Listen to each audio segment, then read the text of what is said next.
とは俺に任せ。もらった。四代目ほかげを超える忍びはお前しかいないと俺はそう信じた。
Watch me, hype me, gotta give it all. Don't matter how many times I fall, gotta get back up, yeah, yeah, gotta go. I can hear them calling, now I gotta serve. Now swim my click, now you get what you deserve. We keep it tight, we keep it cool. They got me and I got them too.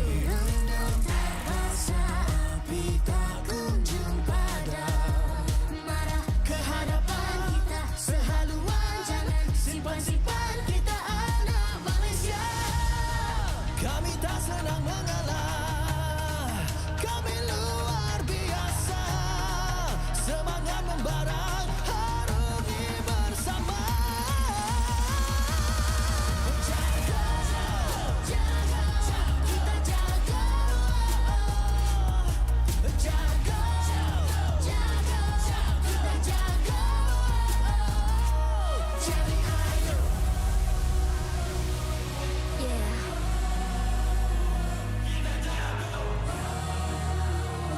Are you ready?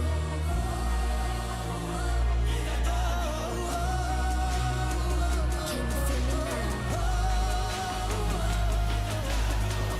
Yeah, yeah, yeah, yeah.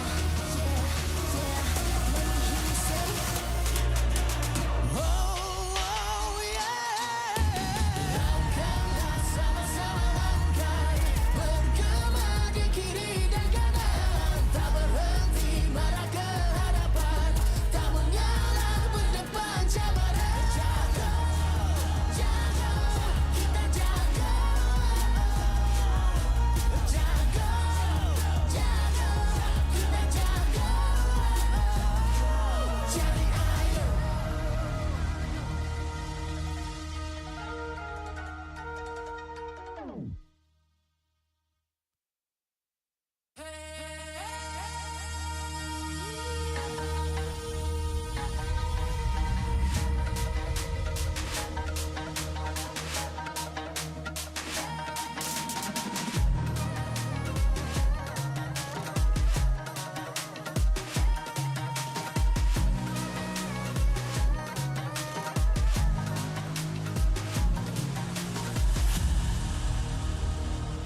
Aku hembus, kata simas.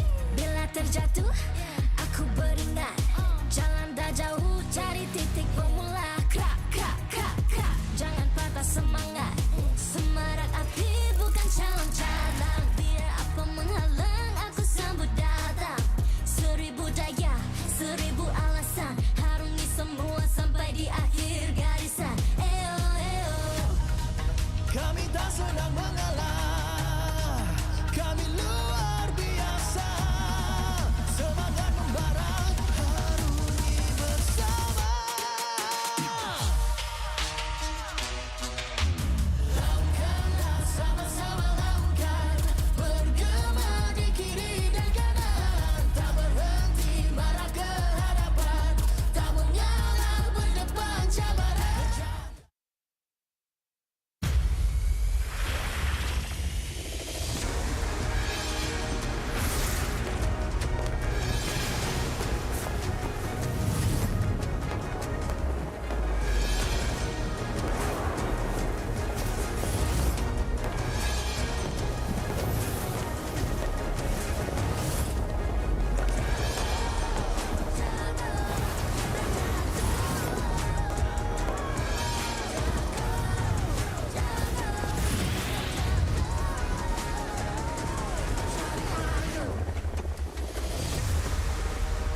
MPL Malaysia Season 15 is powered by Moonton. Official gaming smartphone, Infinix Note 50 Pro Plus 5G. Powered by the MediaTek Dimensity 8350 Ultimate 5.5GB processor for smooth performance. Equipped with 144Hz refresh rate for buttery smooth gaming visuals. JBL tuned speakers for solid sound and a more immersive experience. Also equipped with 100-watt fast charge and 5200 mAh battery for less downtime and more playtime. Fairy Watch, the official Mobile Legends esports watch made in Switzerland with genuine dragon leather. Comes in 3 colorways: green, black, and blue. Our esports partners, Head & Shoulders, up to 100% dandruff-free and itch protection. Head & Shoulders is dermatologically tested, penetrates 5 layers deep to eliminate dandruff. Get yours now. And thank you to all our strategic partners. 100 Plus, Players, Astro Arena, MPL Merchandise, MPL Ticketing, supported by KBS, ESI, Rafa Muda, MESF, PSM. Selamat datang ke MPL Malaysia musim ke-15 Minggu Diraja. Regular season kita sudah memasuki fasa pertengahan dan persaingan-persaingan yang akan berlaku pada minggu ini semakin intens. Now, minggu ini pasukan yang berada di atas liga kita kena make sure that dorang dapat tahankan kedudukan mereka. Manakala untuk pasukan yang berada di zon bahaya pula perlu mencari jalan untuk bangkit sebab mereka sudah tak ada room for comfortable. And of course, setiap mata yang mereka akan dapat itu adalah satu benda yang sangat-sangat penting untuk make sure mereka dapat masuk ke playoffs. Jadi perlawanan pertama hari ini adalah perlawanan di antara Selangor Red Giants OG Esports menentang AERO Esports. Now, SRG OG Esports tampil dengan aura yang cukup meyakinkan, reminding us of their incredibly dominating run pada musim 13. Adakah mereka akan terus mencatat kemenangan bersih 2-0?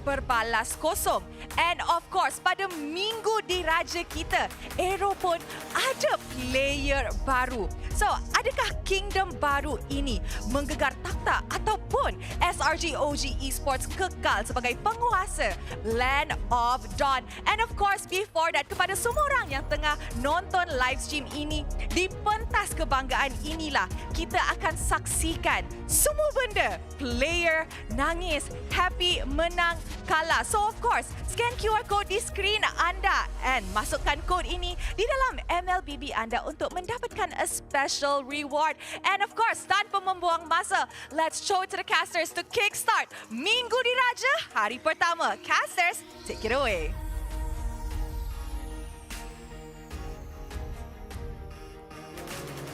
The second half of MPL Malaysia Season 15 regular season kicks off with a week where we crown royalty. It is time for Minggu Diraja, aka the king-making week here in MPL Malaysia, where thrones are truly battled for and more than ever is on the line. Welcome once again to the English broadcast. My name is Stafa, joined on the desk by Gideon. Time is running short. We come to the fourth week of play. Only 2 weeks left before we determine who's going to be making into the playoffs and who is going to be at the bottom of the standings to eventually get relegated to our MAL. To kick things off, we're having SRG OG facing up against AERO Esports. And I think, unfortunately for SRG OG Esports, this time, new guns are here all the way, and reinforcements solidified by RRQ's very own Hazel emerging as one of the members and the newest jungler acquired by AERO Esports. This is going to be a very interesting move from the side of AERO, and definitely one that's necessary considering their performance thus far has not given us much reason to believe they could stand up to the absolute champs of MPL Malaysia. But with fresh blood coming into their ranks all the way from overseas, it's going to be very interesting to see just how well they'll perform. Now, I'm super excited about this particular jungler here. Let's pull up the stats up on towards the screen in just a little bit. Before that, we need to introduce to you our smartphone sponsor, powered by the MediaTek Dimensity 8350 Ultimate 5.5G processor for smooth performance, equipped with 144 Hz refresh rate for buttery smooth game visuals. We say hello to the Infinix JBL tuned speakers for solid sound and more immersive experience, and also equipped with 100 watts fast charge and 5,200 mega amps of battery for less downtime and more playtime. Guys, if you haven't got yourselves an Infinix phone just yet, you might want to consider it if you are looking for all these perks. Indeed, we got them right here. We're using them to have a look at you guys in chat. Hello, everyone. Hope you guys are having a good day, and make sure you guys go check him out if you are looking for a brand new device to level up your MLBB gameplay and just general phone performance. But let's kick off the day by having a look at what the team standings are at week 4 of MPL MY Season 15. Now, mentioned at the very beginning of this show, time is getting shorter. We're already on the 4th week. We're on the second half of the season, and unfortunately for Ocean Black and Team Ray, they are in the danger zone, being at the bottom 2 of the standings. Honestly, it's looking a little better for Team Ray overall compared to Ocean Black. They want to take over JP Niners because they are neck and neck in terms of points.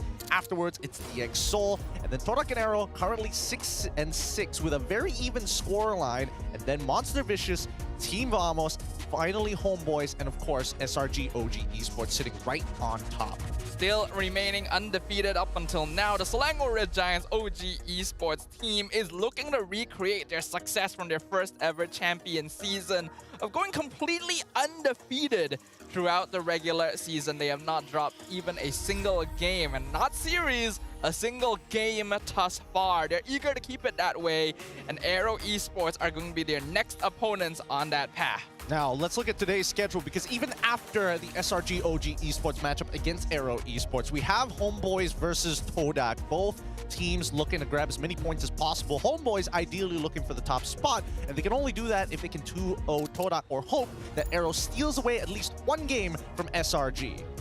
But that's going to be a tall order right now. Like we've already mentioned, SRG OG has not dropped a single game, and most of their matches have been one-sided sweeps, even against teams that we thought might stand a chance against them, like Vamos or Monster Vicious. They just seem to have reached a different level. So while AERO Esports has definitely bolstered their ranks with new additions, will it be enough? I don't know, but Hazel is an exciting new prospect coming all the way from MPL Indonesia, playing under the banner of RRQ. And on the first half of their weeks, they were doing very, very well. Top of the standings, undefeated overall. That changed later down the line, but I think that, you know, Hazel as a general prospect in terms of raw jungling power and prowess, he is a pretty good find. Yeah, I've definitely heard that there are quite a lot of fans of Hazel in MPL ID, right? And they've already mentioned that, all things considered, he is a pretty strong player. So I'm really, really excited to see what he will bring to AERO Esports. Will it switch up their gameplay style? We already saw last season with some imports how they kind of switched up to Ube gameplay style. Yeah, let's have a look at the Winter Crown plays that we've seen here at MPL MY. Vamos tries to catch up to the target. Zorn not able to find the toss, but Move Will with the knockout gets terrified. Crowd controls. Move Will go down. AOG uses the Winter Truncheon Winter Crown very early. Gets taunted out. That was supposed to be safe for SkyZ, but he doesn't have the option. And now Nespresso goes in. SkyZ, you know, dealt damage. So everyone else dealt damage, but Siska, man. Get the punish Zorn. Winter Crown delay it. Menace Rage blows up Keeman. SkyZ gonna make it fast. Storm is gonna sacrifice his life. Rossi back in the base. Storm will buy time with the Winter Crown. Lord over the DXO. Storm will eventually go down. Idenstorm into Immortality just to delay his death. The Eternal God blocks the shot as Storm gets away, and they will find Zorn. Under control. EV, he's gone. Right, Winter Crown even used EV guaranteed death. Ivan, Winter Crown again, bakes out the aggro from Team Ray. But MV have successfully defended the base. Roundel. Roundel once more, but he has to be very careful. Oh! Crown fade, Zidane, spin it into a rough spot. Shadows for the Red Giants. 2-0 over Toda. All right, everyone's gonna freeze. 1, 2, 3, freeze! Freeze! Yeah. Now everyone follow the timing. I like that. I call 1, 2, 3.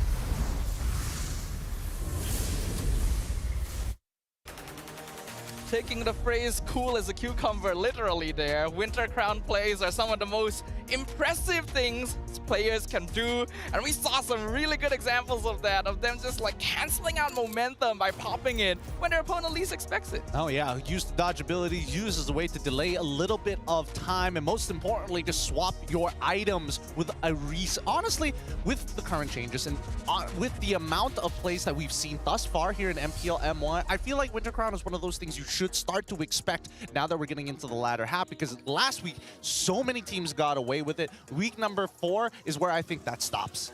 Really? You think that that's going to stop? I think it is. I think that teams are going to be more prepared for the Winter Crowns at the very least, because some of them are difference makers, don't get me wrong, right? Some of them are difference makers. Other times, I do think that it will be necessary for certain heroes, especially those who have channel times, the Yeebs. We've seen Franco's even utilize it. We've even seen a couple of Kalias utilize it, just to make sure they don't get disrupted when they are in the middle of their animation. I can see where you're coming from, but I feel like Winter Crown is just such an effective item regardless, right? It's always going to permeate, and no matter how prepared you are for the item, it still is going to catch you off guard, right? Because you expect something to go a certain way when you play MLBB long enough, and then all of a sudden Winter Crown pops up, and you're like, oh, now I'm gonna have to change my plans like on the spot. I feel like it's always going to be a problem. I think you can play around it. There are ways of playing around it, and I think it's just being in an overwhelming winning scenario. Other times it's just, let's just hold our abilities for half a second, wait for him to come out, and just blow him up after. I think that's what's gonna happen this week, right? But overall, Hazel coming in to this squadron, is it going to be enough is the real question, because unfortunately, when we're looking at SRG, they're looking for an almost perfect run here at MPL MY, unless AERO has something to say about it. Of course, you may know our MSC 2024 champions, Innocent, Yoom, Stormy, Sakai's, as well as Cram. The roster that has remained unchanged for over a year now. It's the Selangor Red Giants OG Esports retain the strength that they displayed all the way back from their first ever champion title, and are eager to continue pushing forward with evolution and growth, looking even stronger this season after taking down Titans in the MPL Malaysia scene. For them, this next game is but another mark on their record. And all of these players still retain the consistency that we've always known them for. Honestly, if we're talking about seeing this team snowball out of control to be winning in every single lane, this is the team you should expect them to do. But they're going to be facing up against AERO Esports with a new addition, with Kusei, Zequid, Kim, Aaron, and their new addition, Hazel, to the lineup. We'll see whether or not it's going to be the jungler that makes the difference in this match to at least steal 1 point to make sure that SRG OG Esports doesn't walk away scot-free.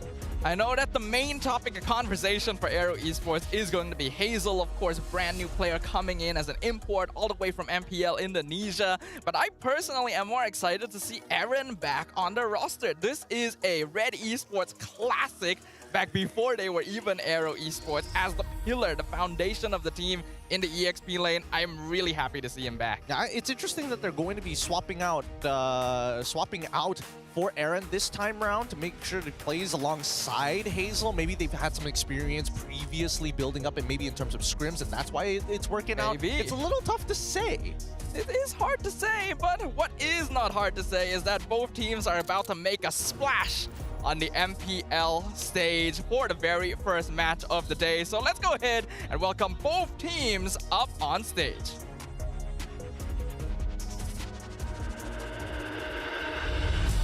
Undefeated, dominating with back-to-back 2-0 victories this season, the strongest contender, Malaysia's brightest hope for the EWC stage. Ladies and gentlemen, the pride of red and yellow, Selangor Red Giants OG Esports.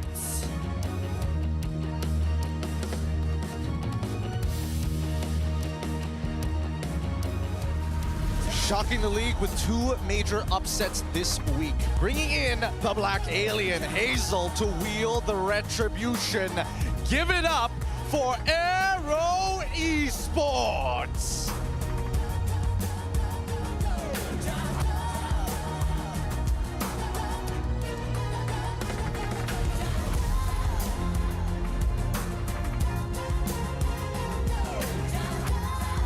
We got the brains behind the bronze walking up on stage right now, the coaches and analysts of both teams, alongside head of League Ops Franklin, to ensure fair play and professional integrity in the matches. Let's keep it going with the fist bumps between the teams, a true sign of professionalism. They will also send up their team leaders to grab the armbands worn by both team captains, who will lead the team's movements and strategies throughout the game. As they man up to their battle stations, we wish these 2 competitors good luck and try their best on the MPL MY stage. and try their best they shall. For SRG OG, this is yet another match on their unblemished record. But for AERO Esports, this will be their toughest battle of the season. Will they be the team to make a mark on the Giants to finally blemish that stain? SRGOG going to be on blue side. Of course, their win rate going to be 100% on both sides as they have so far been undefeated. I mean, honestly, considering everything that has been happening in the meta so far, especially towards MPL MY, it feels like red side is just a wee bit stronger coming into this particular meta, right? This is very beneficial for AERO, of course, because again, they're going to be fielding AERO. I can't get enough about this kid because he has made splashes in MPL Indonesia, and the one time that we did get to see him during the Mobile Masters, he was also making it look good. Hazel is a pretty aggressive player by all rights. We don't get the chance to see him play quite as much because Sutsujin obviously is holding the main roster for RRQ, but there is a reason why he is still standing back there. There's a reason why this player is someone we have to keep an eye on. Imports have always been able to find a certain degree of success coming over to MPL MY, and I imagine that AERO Hazel is interested in making just as big of a splash. Apparently, he's got some crazy mechanics, and keep in mind that he is only loaned, not acquired by RRQ. By AERO Esports. Previously playing on RRQ, I think that there is reason to be hyped about it. And you can see that even some of the comments, these are from the Kingdom. And the Kingdom, I would say, in terms of all fan bases across the world, they're very loyal to whoever wears that jersey. So no surprises that since it is just a load and not an acquirement, that they are going to be looking at AERO and it's like, make him good, make him even better, let him shine. RRQ, definitely one of the fans of all time. And now we have a quote from Hazel himself. He said, "I joined AERO because I need more playtime and experience. I feel that with this team, I can compete even more with the goal of qualifying for the EWC." Everybody's goals and eyes are set towards EWCs, and even Hazel himself has mentioned it. I think that joining AERO to try to make it an EWC is a pretty bold claim. Generally, based on what we've seen from AERO, super passive. Hopefully, Hazel can turn things around with his personality and even his raw execution. Well, AERO Esports definitely sees something in this player. They literally did get rid of Arindo quite recently, who was their only jungler up until now, to replace him with Hazel. So already some big shoes to fill. And his very first game after coming into Malaysia is against the top team of the region. So that's going to be quite the uphill battle. But now we can have a look at his statistics. So far, he's played 5 matches in MPL Indonesia. 4 of those matches, an 80% win rate overall, 12 full games. And not to mention that even in terms of games win rate, 66.67%. Notably, his hero pool, 2 times picked on Fanny, 3 times on Hayabusa, and 3 times Suyo. I am seeing the standard checklist. He is capable of playing any assassin. Yeah, this is definitely an assassin roster. And it does make you question, how flexible is he? Is he able to adjust into fighter or tank junglers if necessary? And that kind of thing is going to be tested against a team as accomplished as the Selangor Red Giants, especially in the draft. We've already seen games being determined throughout this season. Giving your players the correct tools is a very important step in making sure that they're actually able to go head-to-head with their opponents in the Land of Dawn. Yeah, I mean, I think Hazel is always going to be a little excited to be playing up against MSC 2024's MVP as well as champion Sakai's on the opposite end. Hopefully it's going to be a decent matchup. I wouldn't be too surprised if it ends up just being a traditional like Joy into Suyo sort of scenario, or maybe Hayabusa into Suyo. That would have been completely fine. But with the recent additions of like things like Lucas, we haven't seen him play it too hard, right? I mean, from Sakai's side, it could be a different perspective, but from Hazel's side, I would like to see him play this early game-centric composition with that Lucas at the forefront. I actually think an early game-centric composition would be huge for AERO Esports, because that's literally the only phase of the game where you see some kind of cracks in SRG OG. That is probably their weakest phase, and it's hard to say that because they're still a very solid team regardless. But if you want a chance of being able to go up against them, getting that early lead, getting that early snowball is probably the best thing that you can hope for. So let's see what kind of play style AERO Esports will shift into with their brand new jungle and the return of Aaron in the EXP lane as we jump into the draft for game number 1. All right, let's see how this is going to be played out, because I feel like SRG OG Esports, generally, the only reason why they're going for that first pick is they want to practice their line of trades in terms of the draft. Chip, Harith, alongside of getting rid of Matilda here. Couple of power picks, of course. Chip obviously being a bit of an issue, but Coach Baum decides to get rid of Zushin, Kalia, alongside with Fanny. Interesting. The early bans going by very quickly here from Coach Arcadia and Coach Bam, so they clearly have some plans of going in, but I do not expect the instant Kimmy first pick. We saw it being played by Stormy in the mid lane last week to quite good success, but as a first pick, what do you think, Gideon? I think this is interesting as a first pick, right? Because, again, technically it's a mid-flex, a mid-gold flex, one of the very few that we've actually had in a very, very long time. That used to be the Lunox role, but that was a triple flex, and even then, we still had a lot of questions about it. But as a first pick, I don't think it might be as necessary. I think that Coach Arcadian as well as Zoravecki are coming in with a plan. In terms of the raw trades, right, what is Coach Bam getting back? He's looking at that Kimmy, I'm thinking Hayabusa, I'm thinking Suyor, all possible. Hayabusa being particularly good, but that also means that they're giving over Moskov to the other end. Like, you are correct there. Hayabusa gonna be locked in alongside the safe opening pick of the Hylos. This is a hero that AERO Esports likes to rely on fairly often, and definitely fits Aaron's playstyle of being more of a sandbag EXP laner to provide utility to his teammates. What this does mean, though, is that SRG has quite a few options open. You already pointed out the Suyo earlier, but the Lucas is also pretty scary. Looks like they'll go for the Joy, though, alongside the Phoveus counter pick. Interesting. All right, so now you have Joy Phoveus on your side. This could be a bit of a... Do they want to go for CC? No, they're just going to maintain with their double flex with Hylos as well as Badang for the side of AERO. Very strange way of thinking about it, but I think that with the Hylos as a general flex, they could have gone for CC for a direct counter matchup into Phoveus to kind of keep that lane to itself and isolate it. But I feel like Coach Bam wants to play as 5. For now, it's going to be a Moskov ban from their side. He's making a hard read that this Kimmy is going to go mid, since that's the only other time we've actually seen it from SRG OG Esports. If you ask me personally, I do feel like Kimmy is more effective in the mid lane position than the goal lane position. Like, she basically ticks all the boxes for a mid laner. Good poke, some utility. While the burst is definitely lower, the scaling kind of makes up for it. So I can see why Coach Bam would think that this is definitely Stormy's hero. I will also say I'm not a fan of the Badang this early on, especially with the Hylos already locked in. You're basically showing your frontliners already, and this also gives up EXP lane priority to Phoveus no matter who goes there. Yeah, I mean, the most you can do is try to keep it down. Technically, they can also go... Oh, no, it's a little tough if they do that. I think that Badang is just safe. Generally, it's good into the Joy. It's good if you happen to catch the Kimmy as well. It does force SRG OG Esports to think about Purifies, but I think the big mistake here is coming and banning out that Moskov.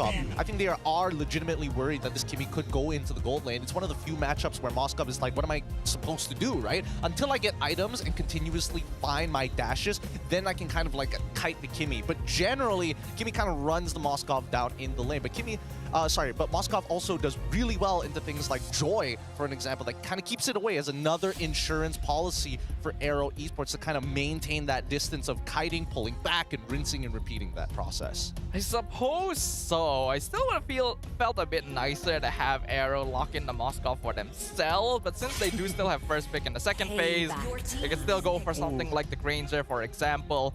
SRG are going to ban out the Farsa, so that lends more credence to the idea that Kimmy is mid. You don't want your opponent mid laner to outrange you, and yep, AERO will go for the Granger. Yeah, and this is what Coach Arcadian and Zoravecki were kind of steering this draft into, right? They get rid of the Farsa. Farsa just generally good in most compositions, but more importantly, since there's no reason for them to actually go for that pick in the first place, this should be the signal that Kimmy is almost guaranteed to go into that mid lane. However, the gold lane pool generally is starting to dwindle. There is an argument for carry at this stage, but into the Granger matchup and alongside of countering both Badang as well as Hylos, the general short range is going to cause a lot of problems if Hayabusa doesn't want to play towards the EXP side of the map.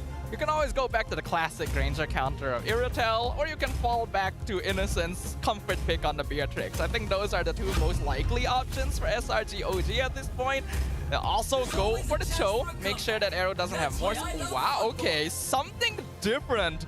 The Bruno for Innocent.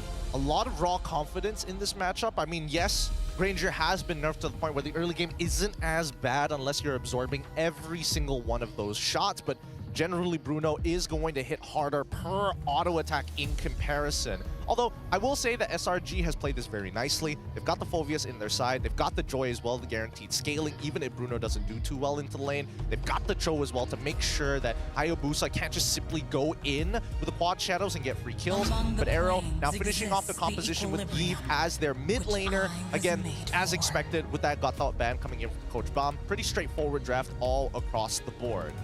Okay, I can see pros and cons to both sides here. Like you already mentioned, SRG has really good scaling options, good catch. Having both Bruno and Kimmy means that late game will be no issue for them, but they may have a little bit of trouble playing for team fights in the mid game, since Hylos even Badang just give you so much zone control for AERO. Well, I think it's really going to boil down to not even the lane matchups, right? I think it's really going to come down to who controls that mid lane. I think it's going to be a 2v2 lane more than it is just like, you know, roam supports going into two opposite directions of the map. Because it's important that they cover Stormy on the Kimmy, especially for the early levels. As much as Kim will technically lose out in priority, once you start to get the roamers involved, then it becomes extremely dangerous because he, at level 1, can't really cover this Badang early. That is true, that is true. Many things to consider, but very little time to consider them because AERO Esports is now thrust into their most difficult battle for Season 15 up against the giants of MPL Malaysia. Let's see who comes out on top in our very first game of the King-making week. Let's see who's going to get first blood this early on into the game, right? And as expected, you can see that Yum's just trying to make sure that Zequeef gets chunked out as hard as possible. But an early Quad Shadow coming up from Hazel is going to force Yums to flicker. Again, two big wins coming in from AERO Esports. They don't force out any regenerates from that mid lane, except for Zequeef. They managed to get a flicker out of Yums, and most importantly, they also have information on where exactly Sakai's is going to end up. So far, it's a pretty even trade. Yums is going to have more prio than Zequeef, but Kim is going to have more prio than Stormy in these first few levels. So that means no one is going to straight up win mid lane too early on. I don't think either side... Oh! Nice. The dash-in camp steal from Hazel. Very, very nicely done. As expected, Kim's got to maintain as much health as possible in this lane. Looking at the emblems, we're seeing... we're seeing Common Emblem coming up from Innocent's side. I guess he just wants to stay in lane as long as possible, but he also has Master Assassin. Every one of these auto attacks is going to hurt, but here comes Hazel. Innocent in trouble. Already uses the Purify early. Tries to share the damage with Wave. Going to just be enough to make sure Hazel doesn't get an early kill. The gank should have been a little more obvious there. Innocent did not want to give up pressure. He wanted to get guaranteed damage on the Gusei's side. I'm pretty sure he also forced Gusei to use his Regenerate pretty early on, which is why he's calling in his support. Now, as we see Yums kind of pull away from that mid lane, AERO Esports needs to take the space back. Yums looking for Zequeef. Nice dash. Make sure he doesn't get caught here. They already rotated Cram over, so they want to get control over Turtle as soon as possible. They already have it. Now it's a matter of how much damage Kim gonna knock back Yums. Boris Pathway comes out into Traction Pulse. Real World Manipulation baited out as well. Cram baiting a lot of damage, dropping quite low now, but Turtle is still in control. Aaron will secure first blood. Sky's not quite able to get Turtle in range yet, so here comes Hazel. Steals the Turtle away. Ogi Shadow Kill comes out. It's a fist grab. It's a 4-man kill from AERO. Bad call coming in from SRG OG Esports. AERO played it very nicely, right? Yes, the Phoveus is already up in your face, but with Hazel stealing at least a couple of camps and also securing Lethal Wander early on, the level lead was guaranteed. And Sakai's knew that, right? Which is why he needed a little bit more help. And without your marksman to help you on these neutral objectives, you can't really burst it down that fast, considering that both Yums and Stormy were trying to zone away their targets. SRG underestimated, or overestimated in this case, how long Cram could buy time, especially with all the level 4s on AERO already available. That is actually a pretty sizable lead in the early game. And we're seeing Hazel's impact, even the Litho, just being stolen away. Yep, his tempo is really good right now. He's got a 2-level lead on Sakai's 3 minutes into the game. I think that SRG OG Esports, the only way they're going to recover from this is if they start getting EXP to proxy early. That way he can show up in the mid lane more often rather than having to like share the EXP 3 ways. Another glorious pathway in the mid lane. Aaron zoning SRG OG out from their wave to make sure Hazel can get even a more EXP. And see the snowball really getting started here, and SRG gonna need to do something about it. Yeah, they're gonna rotate towards the top side, right? Again, they're kind of leaving Innocent on this island. Aaron, again, as long as he's absorbing full waves, will maintain this EXP. Again, a slight EXP lead against Cram, but considering how much EXP he's lost just because he's rotating towards that mid, AERO, they've recognized the pattern. They're looking for a punish. And I really like the direction they're going here right now. Already setting up for the next turtle, knowing that SRG puts a big priority over these neutral objectives. And it's coming up in another 5 seconds too. Right now, Hazel with a 2-level lead on Skies. Yeah, but this is to be expected, right? SRG OG now looking for a pick. Now they're going to be setting up for it. AERO Esports still in control of the turtle. Traction Pulse actually going to miss in the mid lane. Yums cannot quite find the kick. Aaron's just standing too far forward. Here comes Sky, sets it up, finds the way of the dragon, kicks Hazel away. Sky secures the turtle. Oh, he shadow kill finishes things off though. Yums going to be picked up straight away alongside Sky. And AERO Esports is chasing down the red giants. Cram going to be left behind just to make sure Innocent and Stormy get out, but that is 3 for nothing. Max value from Aaron's revitalized. 3 of his teammates standing next to him while you see the electrifying beast come out from Sakai's doing negative damage at this point. He doesn't have enough items, he doesn't have enough farm. Until we see the Holy Crystal is when we expect SRG OG Esports to maybe make something happen. However, I don't know why SRG OG Esports aren't just playing off of Yums' kick. They just need to find these big kicks, force AERO into a position where they have to give something up. If not, start split pushing across the map. Well, so far, this is a very solid early game we're seeing from AERO Esports. And we already pointed out, this is probably the weakest point of the game for the Selangor Red Giants. So far, they're making sure to play for the weakness of their opponent. Sky is getting stunned repeatedly under his own tower by Zekip and Aaron. And he's just gone. No surprises there. Again, this is why they wanted to prioritize getting that Badang and holding the double flex. They just wanted to make sure there's no bad matchups, and most importantly, we can make an impact on the map straight away. The raw peel in comparison to the high loss is significantly better. You can fight for longer periods of time. It's just maintaining your HP, which is the big issue with this hero. Now, as we see the rest of AERO Esports, they've cracked open the mid-tier 1, and now they're looking to start spilling their leads into the other lanes. So far, this is one of the biggest early game net worth leads we have seen from any team against SRG this season. Now the question is if AERO Esports can keep it up, because they're looking good so far. SRG OG though, mid-game is where they're the scariest. 2K lead for Hazel. But now Steal. Good disengage. Glorious halfway from Aaron. Just make sure they get out. Real One Millimeter comes out. It's a fist crack in the back line. And now comes the Ogi shadow kill. Cram buying time, but where is the time being bought? Because Hazel gets the killing spree on Yums. The time and as well as the pyro spikes are not there for SRG OG Esports. And Hazel more than happy to take advantage of this slow tempo comp from SRG OG Esports. You want to play pickoff? You better have the resources to make those effective. And unfortunately, that's something that SRG OG Esports just don't have. This is a very surprising result. 0-10 kill score in favor of AERO Esports in 7 minutes. The biggest deficit we have seen from the Red Giants in ages. The impact of Hazel becoming more and more clear. And the timing really starting to close. SRG may have late game potential, but is it enough? Wave the Dragon under the tower. The team is struggling to keep up, but Traction Pulse will finally lock him down. And that is the shutdown for Innocent. At least we get to see a taste of what SRG OG Esports' interaction looks like when it comes down to finding these pickoffs. But at what cost, right? They've already lost T2 on top side. They're about to lose mid T2 as well. This jungle is basically not within their control. And AERO, if they just stick together, they can deny a lot lot of the space that SRG OG Esports wants to apply on the map. And in the first place, even before Hazel's introduction, AERO Esports had one of the more solid team fighting positionings towards the mid and late game. They really like playing these front-to-back death balls once you reach this stage. And now, it looks like it's really working out with this early lead they have. I think that it's honestly, if AERO Esports can maintain this type of pressure, it's pretty GG for SRG OG. I think there's not a lot of ways to get out of this unless Yums can continuously find like 3 super plays in a row, especially on priority targets as well. I mean, considering that, oh, here comes the conceal. They want something. Yep, AERO Esports are looking for it. Glorious pathway. Yums will avoid it. Innocent in trouble. He dances over. He's not confident about getting back, so he gets picked off inside the real one. Manipulation.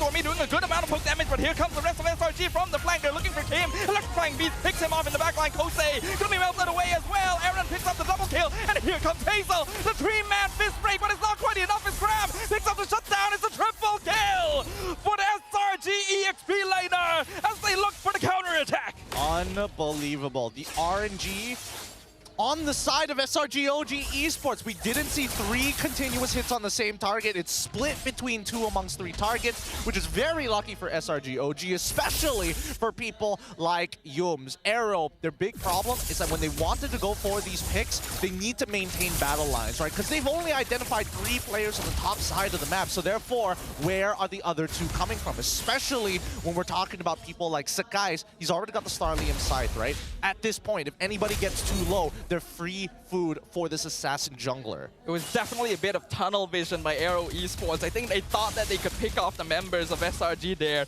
a little bit quicker and then reposition themselves, but it was not quite enough. Now they're looking for the Lord once again. Cram gonna reveal himself. Yums goes in from lockup, baited out both ultimates from Kim and ZK. Sky's in the back, electrifying beast, but the Yogi Shadow Kill melting down SRG as well. Stormy already gone, a 3-man knockup coming in from Cram. Gonna get locked in with the wall again. The kick goes on to the Eve, while Innocent breaks down Yums. That's gonna be 1-for-1 right now. Double kill going over to Hazel. But he gets the lockdown, stunned underneath the bush, just barely allowing Innocent to get out. The crit not big enough to take out Hazel. He's already 5-1 and 4. And if Stormy goes down, it looks like Innocent is looking to take that place as the raw damage dealer, which he's completely fine with and has been for a long time.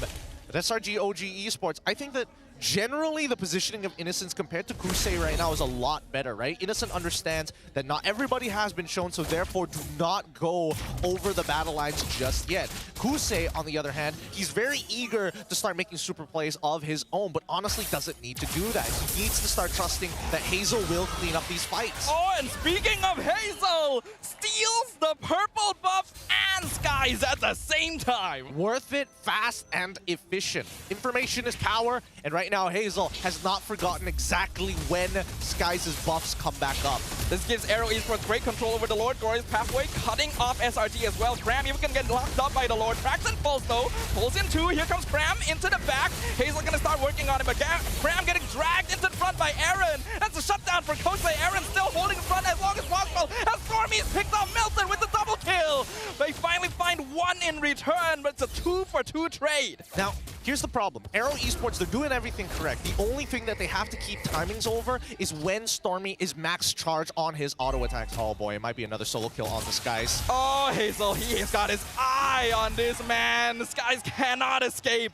Mega kill for the Hayabusa. Is there no conceal from Yums? No, they could not capitalize on this at all. They have to just give this up, right? With death timers still very wide, and Stormy will not be getting back in time. This is a free Lord for AERO Esports. Very good calls coming in from Hazel. I'm loving it. We really wanted to see this kind of initiative coming in from the players of AERO. And picking up Skies twice in a row just guarantees that Lord. While they did lose a lot of their initial net worth lead, AERO are still firmly in control. And Hazel's not even using Sky Piercer, right? He's just raw damage, making sure that he has that BOD, his Hunter Strike as atypical, but most importantly, Malefic Roar to maintain his tempo, right? Now, so guys, he detects something. There he is again. Ogi Shadow Kill goes on in. This time Skies can share the damage, but he has to go back and oh! Hazel! Unstoppable! The ninja of AERO Esports flies in! Red Giants didn't even know what hit them. The mid inhibitor will fall as the Lord crashes in up top. And SRG have lost 2 towers in an instant traction pulse into 2-man Jikudo. When the crowd comes out from him, keeping him alive, but ZK not quite as lucky. And Innocent picks up the killing spree. Red Giants will keep themselves in the game for now. That's the Malefic Gun difference here. They need to respect the space. They have to readjust to it. They lose 2, but 2 inhibitors go down. At the end of the day, AERO Esports are in contention to maybe stealing the very first game from SRG OG Esports. They just have to play the next fight perfectly. Man, we are seeing some incredible gameplay right now. Neither by giving an in knockup. What? Hazel able to quad shadow away. This man is too good. What? Glorious Pathway comes out. SRG looking for the mid-tier 1 will eventually pick it up, but that's all they can find here. Why didn't Cram just use the empowered auto attack? That would have been enough to guarantee the traction beam to connect, guarantee the initial knock-up afterwards. So many things. That could have been the pick that Slanger Red Giants OG Esports was looking for. However, it's lucky for Hazel for now. He's doing so well in terms of the raw damage dealt, keeping up with people like Innocent as well as Stormy. But at the same time, with 2 missing inhibitors, especially inhibitors on the long lane, SRG OG Esports have a lot more micro as well as macro to worry about. And AERO Esports still not letting up, still making sure they're contesting every single buff to deny Skies as long as possible. He still has not hit level 15. Hazel is 8-1. It's his debut game in MPL Malaysia, and it's already the best Hayabusa I've seen the whole season. Yep, he's making sure that one piece of the puzzle is missing, right? And that's the cleanup mechanics. It's clear in the past couple of fights, dealing with Stormy, maybe even Innocent, is very, very possible. It's Sakai's as the cleanup mechanic that's going to be really rough to deal with, so he has to take him out as early as possible. Now, in terms of raw power spikes, that third item, Holy Crystal, is just completed by Sakai's. He can start cutting down big members. I don't see a lot of MR purchased by AERO Esports. Not like it's going to matter against the Joy. Yeah, but with Joy and Stormy together, that's going to be a lot of magic damage that they'll have to deal with if SRG are able to delay this a little bit longer. Innocent actually still ahead of Jose in farm right now, so does Bruno. Really an important piece for the Red Giants. I think that every piece is going to be so important here. The only problem is that they only have one initiation tool, and that is Yums. And AERO Esports knows this. If Cram walks up, he's just buying time for Yums or maybe even Skies to find that angle. So it's a game of information. They might have just found it. Yums gets knocked against the wall, cancels his initiation. AERO Esports playing a great defensive positioning, and now walking back in to try and reclaim the Lord position once again.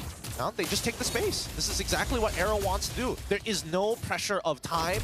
There is no pressure of the waves as well. So as much as SRG wants to sit on it, okay, do it for as long as you want. Oh, but the rush is gonna rush it down. Glorious Pathway comes out. Hazel gonna rejoin the fight. Sky secures the Lord. The Way of the Dragon finds Hazel into the knockup from Cram, but he's still alive. Not enough damage to melt him down. Geekib will eventually fall. Mega kill going over to Bruno as Jose picks up the killing spree, but instant minds double and pops the Wind of Nature just in case Hazel decides to dive. Holds on to his Purify. Would rather Winds of Nature in that scenario. Nice decision coming in from SRG OG. I think that even AERO wasn't expecting SRG to try and go for that big rush. I think that unfortunately they remembered that Hazel showed himself down by that mid lane, didn't take that push back after Yums rechecked it, and more importantly, knowing that Hazel is going to go for that side of the buff. That's why they made the call so quick. I think it's very smart. This shows the experience of Slanger Red Giants OG Esports. They had a feeling that Hazel wouldn't be in position to contest it, and that's how they're able to get their first neutral objective of the game. The net worth difference now is actually 0 basically, which means that it is anyone's game. AERO Esports still holding on to the tower advantage, but with the amount of damage on the field right now, that actually does not matter much. Yeah, I'm surprised that AERO didn't want to just hover around the Lord a little bit longer, especially if Hazel wanted to stay there, or more so, Kim can now get a little more aggressive this time around. Oh, but he didn't take the Purify, which is probably why. Again, these positions, it really comes down to whether SRG OG Esports finds that initial pick. And when they do find that pick, things will spiral out of control very, very fast. Now that Stormy's in a position where he does some legitimate damage as soon as his Starlium is ready to go. Oh. Action Paul's gonna do some serious DPS to Kosei all the way from the back. That's why SRG liked this Kimmy enough to pick it first. Yeah, but it makes the comp work so strangely, right? Your power sparks are like early, and then you have an awkward amount of mid game, and then when you get to the late game, it's like, oh, finally, yes, I can actually do something now. I've got the damage to kind of just raw dog it. Well, considering SRG OG's playstyle in the first place, that may actually be surprisingly suited to their approach. I mean, I guess, but also his build, right? He does a good amount of magic damage. He wants to apply the anti-heal, the burn coming in from the glowing wand. But is the Sky Piercer necessary? Is that something that is like, yes, I will clean this up if given the opportunity. If I am not the target, at least the rest of my team members can guarantee that a majority of AERO Esports will be low. It's a little bit of that Stormy influence, and also it kind of plays a similar role to Zeus in Sky Piercer just because of how consistent your DPS is as the mid laner. So a little bit of a why not if the situation allows it. Oh, look at the game win rate percentage right now off of this very first match. 22 to 78 if we're talking about just raw objectives and numbers. AERO Esports, I mean, I have to agree, it's a pretty hard to lose position with 2 missing inhibitors from the side of SRG OG Esports' side. If anyone can make it happen, it is going to be the Red Giants, but AERO Esports has really not made it easy for them. This is already a better performance than Vamos, than Monster, Vicious have put up against SRG OG thus far. Now this next Lord, gonna be a crucial one. Gonna take their time with this. They know that Innocent can basically solo this Lord by himself, so they're gonna let him sit in the position first. He's got the Purify, so he can play pretty safe, but it's gonna be hard for AERO Esports to really counterattack Innocent unless they catch him sleeping or misclick. Right away. Pulse. Scouts Hazel out. Very nicely played by Stormy there, making sure there's no Hayabusa flank, but AERO is 5-man strong. They see Skies up top. They're gonna blitz the Lord. They're gonna try and go for it. Fram is here providing info. Glorious Pathway slowing down Innocent. Yume's on the side. A flicker from Kosei just to be sure that Yume's isn't hiding somewhere. But here he comes, the 4-man knockup into the Winter Crown from Grab. He's already zoning out AERO Esports. Innocent secures the Lord, and SRG OG catches them unaware. Zigib now left alone. RWM comes out just to make sure he doesn't get picked off. Hazel jumps back in with the Yogi Shadow kill, but he's not able to find Stormy. No deaths, but a beautiful initiation by Cram. I don't understand why AERO Esports does not want to take this space. They don't want none of this smoke from SRG OG Esports' side. They rush it down. They wanted to blitz the Lord initially. They pull back. They give the position over to SRG OG Esports. And now all they have to do is slowly walk up, slowly look for positions. And more so, they should be playing through that mid lane rather than hiding back into the tightest corners of that southern brush. And this is a little bit of a synergy problem from 2 new players coming into the roster after 3 weeks of MPL. Oh my goodness, Hazel loses half his HP before jumping into the Yogi Shadow kill. Just zones out. SRG tries to jump back in for Innocent, but he's left on a tiny sliver, and Skies gets the vengeance he's been looking for. That's a shutdown. He'll lose his own immortality in exchange. Will it be worth it? It is now a 4v4. Lord crashing in bottom. The flicker. Jikundo knocks up 2, gets cancelled by the fist break, but Aaron is still stuck in the front line. Yume's gonna take a lot from RWM. Sky Piercer finishes off his immortality while AERO continues controlling the Lord. The game will not end just yet. No, it won't, but again, you can see how much it is a bit of a struggle to actually deal with this Lord, even with Kusei and as well as Kim working on it side by side. Stormy, he does some very relevant damage now. Conceal comes out once again. The mid inhibitor will fall. SRG wants to try and end here before Hazel comes back. Winter Crown denies the traction pull. A knockoff onto ZK from Pram. Gets knocked back with fist break once again. AERO doing an excellent job of just zoning SRG from their base. Unbelievable. Now, both sides, this is advantage towards SRG OG Esports' side, right? With a long lane missing an inhibitor from AERO Esports, 32 seconds until the next Lord spawns, and I think that AERO need to take some initiative against SRG OG. They can push him out of position, they can force a Lord steal, but most importantly, they need to take out Sakai's, and they've got many people who can actually do that when it comes down to these Lord takes. And their positioning needs to be cleaner. We need to see some of that early game initiative that we were observing from AERO that gave them the snowball in the first place. We can see they're reverting a little bit back to that defensive, reactive playstyle that AERO is known for in the later game stages. It's good for base defense, but can they win the game like this? Aaron gonna get kicked straight away. Revitalize comes out. Here comes Hazel from the side. Ogi Shadow kill. The 4-man stun. Gonna get locked down. Yumes is gone. Mega kill for Kosei. Cram loses immortality. Lord dropping low. Stormy has the flicker back all the way. And Cram gonna be finally picked up by Hazel. Skies trying to dive in, but it's a double kill.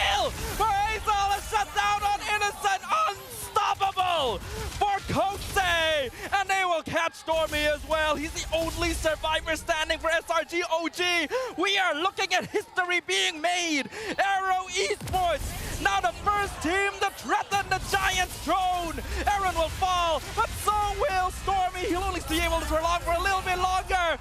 The first game taken from SRG OG in Season 15.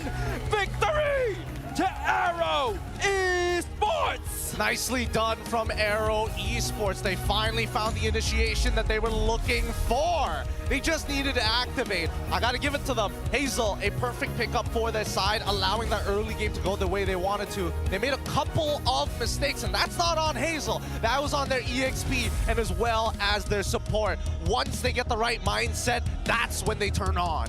I did not see this coming. I was not prepared for this performance. My voice was not prepared for this performance. The first game taken from the Selangor Red Giants OG Esports in Season 15 by a team no one would have predicted. The addition of Hazel and Aaron into their ranks, bringing a brand new revolution to AERO Esports. Honestly, not too surprised. Not too surprised that AERO took this game. Their composition was significantly better, easier to execute just in general, and honestly, with the way that SRG OG Esports was looking to try to set up for this Kimmy, again, if that early game did not go well, it's pretty much done for. But it did go well. A lot of that thanks to Hazel himself. We knew this kid wanted to make an impact when he came to MPL Malaysia, and he did it in the best way possible. Yep. Wow. Put the muzzle on the guy. He's like, nah, you don't get to play the game, sir. No, bark somewhere else, sir. Sit down. I've got this. This is my territory. I can't believe it, honestly. Vamos failed. Monster Vicious failed. AERO Esports, they're middle of the board, but we wouldn't have expected this. And one player comes in and changes everything. I don't think any of us can deny the MVP of game number 1 is Hazel of AERO Esports. That's what we call 100+ performance coming in. High grading Mr. Hazel. He's got the mechanics for sure. Great game sense. He's great at tracking his opponent's jungler. And I think that that's a very good skill to have, especially since you know the big chunkers on the side are also the key players for SRG OG Esports. Not too surprised that once we saw that early, and especially how he was looking to, hey, Zequave, go into the enemy jungler, start leashing his next camp. I'm going to come in. I've got Retribution. We can give Litho Wanderer if necessary, but we fight for the space. And they fought for the space every single time. SRG OG had to climb a mountain just to walk up a little bit further on the map, thanks to all the zone control that this draft offered to AERO Esports. When you combine that together with the aggression and just pure mechanical skill we are seeing from Hazel, and you can kind of see how the Giants were finally toppled. Yep. Again, just hit them in their weak spots. Hit them in a weak spot to have a composition that benefits your team. Zequave on this Badang, last week, I think that he was one of the better performing players of that side. Yes, Kusei made an initial mistake, but they were traded Bruno over the Bruno over into the Granger, which is totally okay at the end of the day because they both want to scale. Finally, coming in with a very couple last picks. Kim on his signature Eve, making it extremely difficult for SRG OG Esports to play the pick-off composition. Whoever they pick off, Kim can immediately follow up to set up a box of doom and then allow the rest of AERO Esports to guarantee, hey Kusei, here's your firing line, here is your gun range for all intents and purposes. Let's send in Hazel into the backline and Aaron just lay down the carpet. They've got all the ults working in synchronization. They are literally setting up the target board for this Granger. Kusei definitely made some mistakes in positioning, but AERO Esports just made it look so simple with everything they brought through. Kusei even ended up going for the double BOD towards the end that we saw there as well.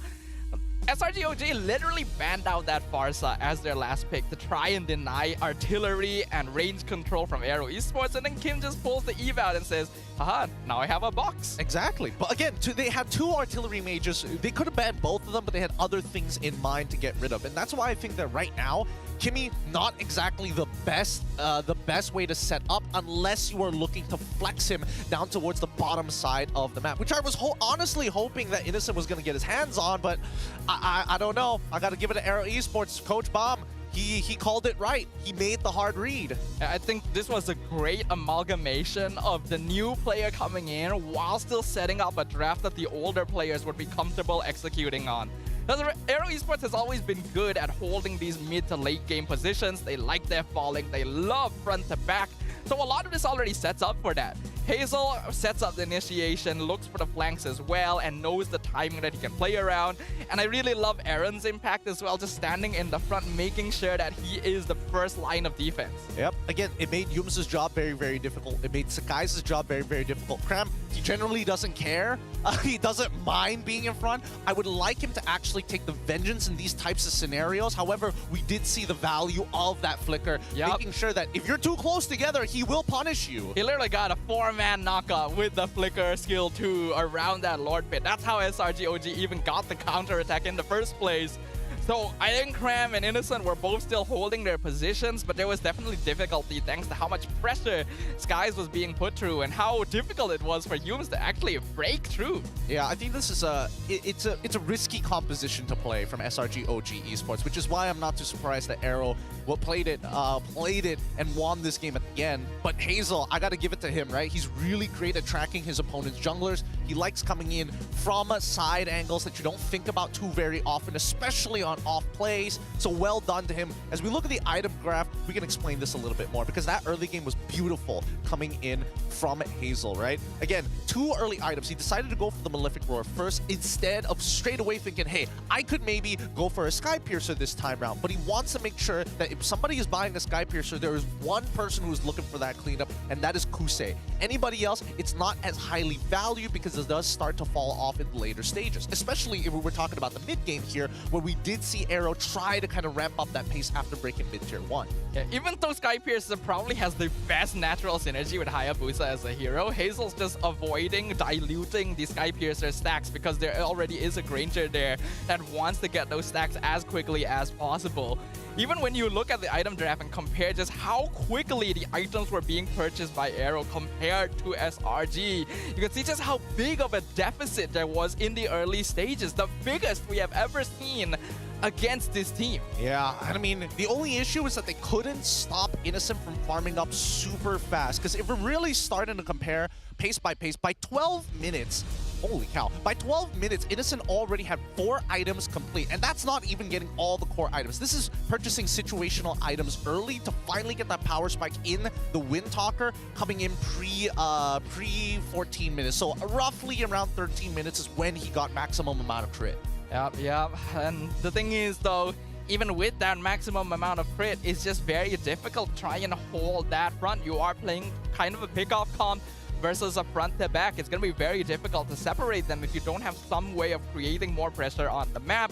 And with Hazel just constantly being a question mark, SRG have to play safe. I mean, Hazel was cutting off the trigger finger, right?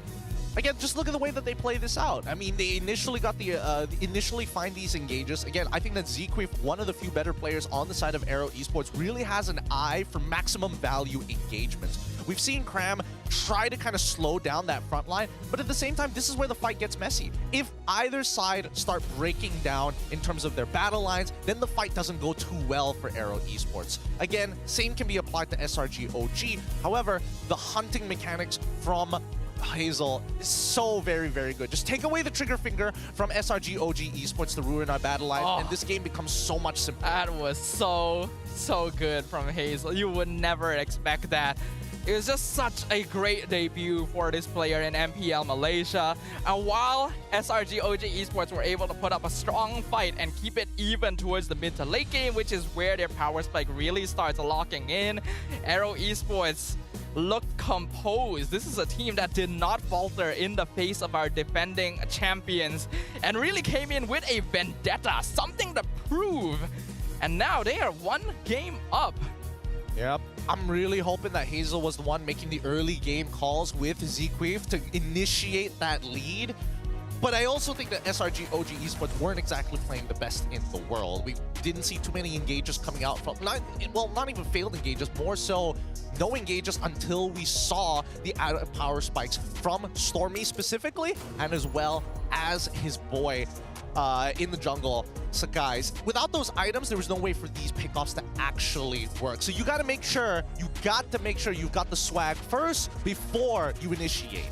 And you gotta also make sure that you have the timing correct. And I can think of one way of combining timing and swag together, and that is none other than the official Mobile Legends Esports watch Fairy, made in Switzerland with genuine dragon leather. And it even comes in 3 colorways: green, black, and blue.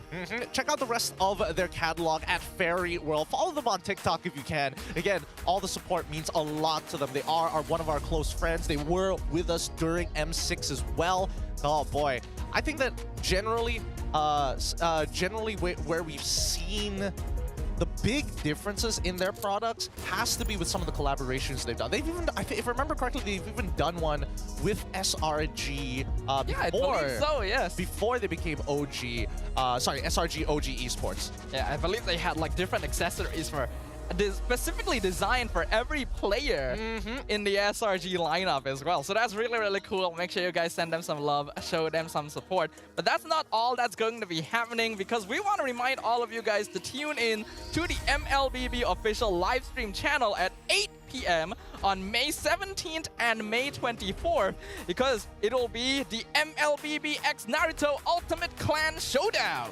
Top KOLs including XK Bajaha, Lithara, pro players like Sunfrost and Formaze and AJ, Yenete, and more will go head-to-head in an epic Naruto clan battle. So guys, if you checked out the event, 4 different clans that you could potentially join, only one of them going to be coming up on top. So watch the stream for a chance to win exclusive MLBB X Naruto limited edition figures, custom merch, in-game skin CDKs, and MLBB Diamond rewards. So mark your calendars, don't miss. And also, let us know, which clans did you join?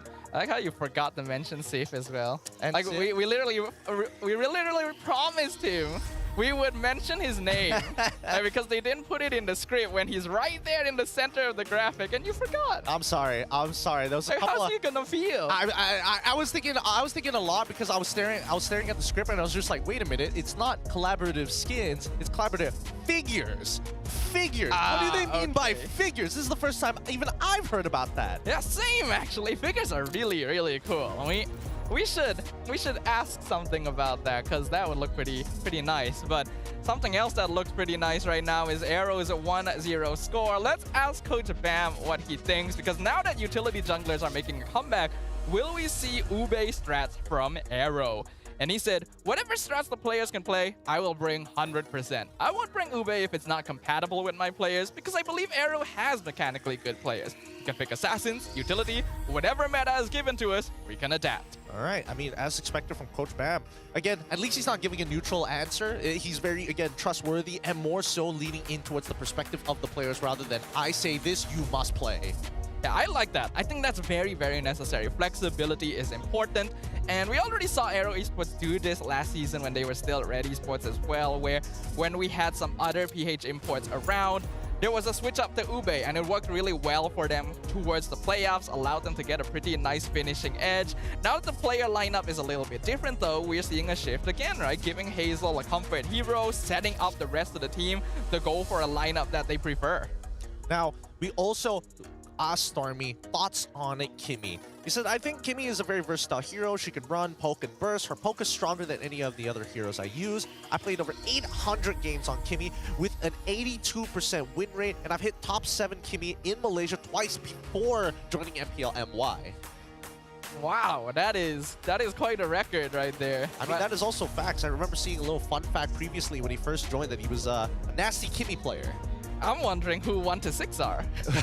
Like, where are they? Why aren't they here? Or maybe they are.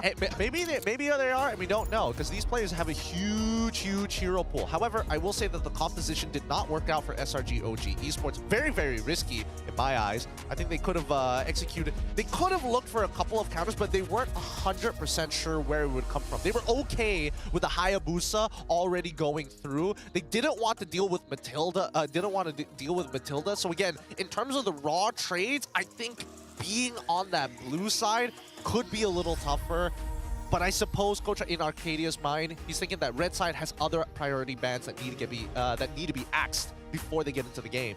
I feel like it would have been better for Skies if he did end up locking in the Lucas instead of the Joy, because I think that's a better 1v1 matchup. But the reason they didn't go for it is because they were probably worried about the Valentina coming out later. And yeah, then that's something else that they have to ban out during phase 2. No, I totally agree with you. I think that, again, it's like not exactly the greatest trades, but to start off with Kimmy that early on, I can see the idea, right? It's all about holding it as a potential flex pick.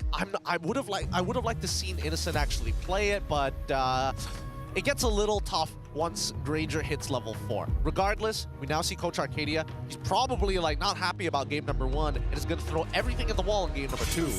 And one thing to set up is that so far, SRG OG has not met a match here in MPL Malaysia Season 15. Every single game they played has been a cakewalk, even against teams that should have logically been better matchups, to the point where SRT were even getting sloppy. They were messing around. It almost felt like they weren't really taking the game seriously because they didn't and need to.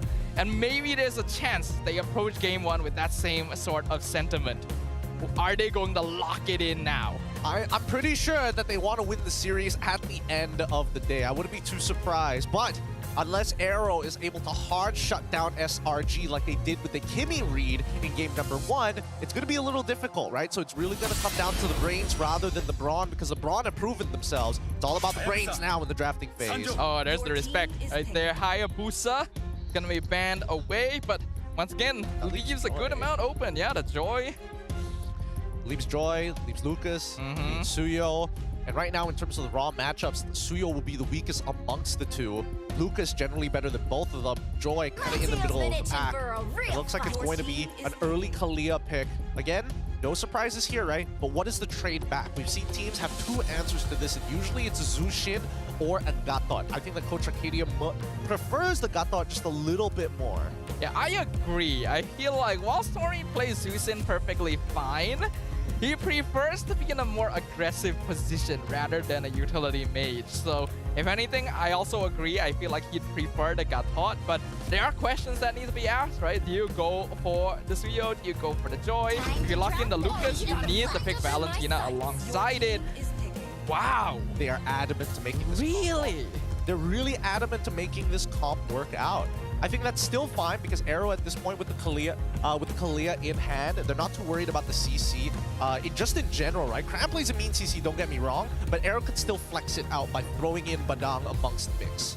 That is true. The Badang worked pretty well previously, but it was also because it was paired up with the bulkiness of the Hylos in the front line. I feel like the Badang-Kalea combo hasn't quite been as successful so far this season. So not sure if AERO will want to go for that. They also have to worry about maybe how exactly they're going to keep control over this mid lane, right? Kalia doesn't clear waves very quick, so they would rather do the artillery early on. They also pair it up with the Harith down by the bot side of the map. Again, Harith, a much better laning phase in case Kimmy ends up in the gold lane. I think that's totally fine with me. Let's see how SRG OG plays this out. The final pick. Is there anything that they have to match them at this point unless they get pinched? Mid lane has pretty much been predetermined here. They could show their gold laner first. If you really want to give Innocent a good matchup into the Harith, then you probably have to lock in like Moskov or something. No, they have to. Sorry, they have to definitely lock in the Gatot, right? Like, but yeah, that's what I was thinking. Like, you either go for the gold lane to get Innocent a good matchup, or you lock in the Gatot now because it's not gonna go into the later phase. Oh, they go for Fove! They go for Fove instead. Huh. Okay, so Kalia goes for the pick. Barca pops the ult. Who cancels out or guarantees the disengage? Is there any other heroes that kind of fulfill that build? I mean, we might not even need to think about it. Let's see the second phases, right? Because in game 1, we saw the Gatot and Moscow ban coming out from SRG later down the line. Oh, wait, sorry.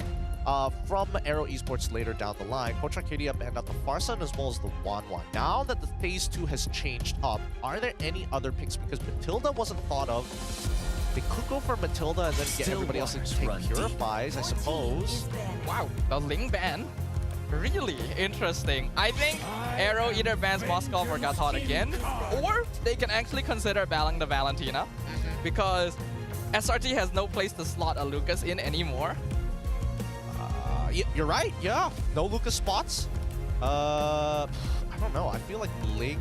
All right, sure. I guess. Maybe, but I mean, Coach Bam already kind of ahead of the curve here, banning out Moskov like relatively early on. If you're gonna ban the Ling, I feel like you should ban the Lucas, just in case. I think that might be necessary. I think that Suyo is gonna be the weaker amongst the two, and they've already got like Kimmy on the side. Oh, making sure Cram has a good lane. This is such a weird line of bans. I guess they're all right. I guess that indicates that they're okay with either.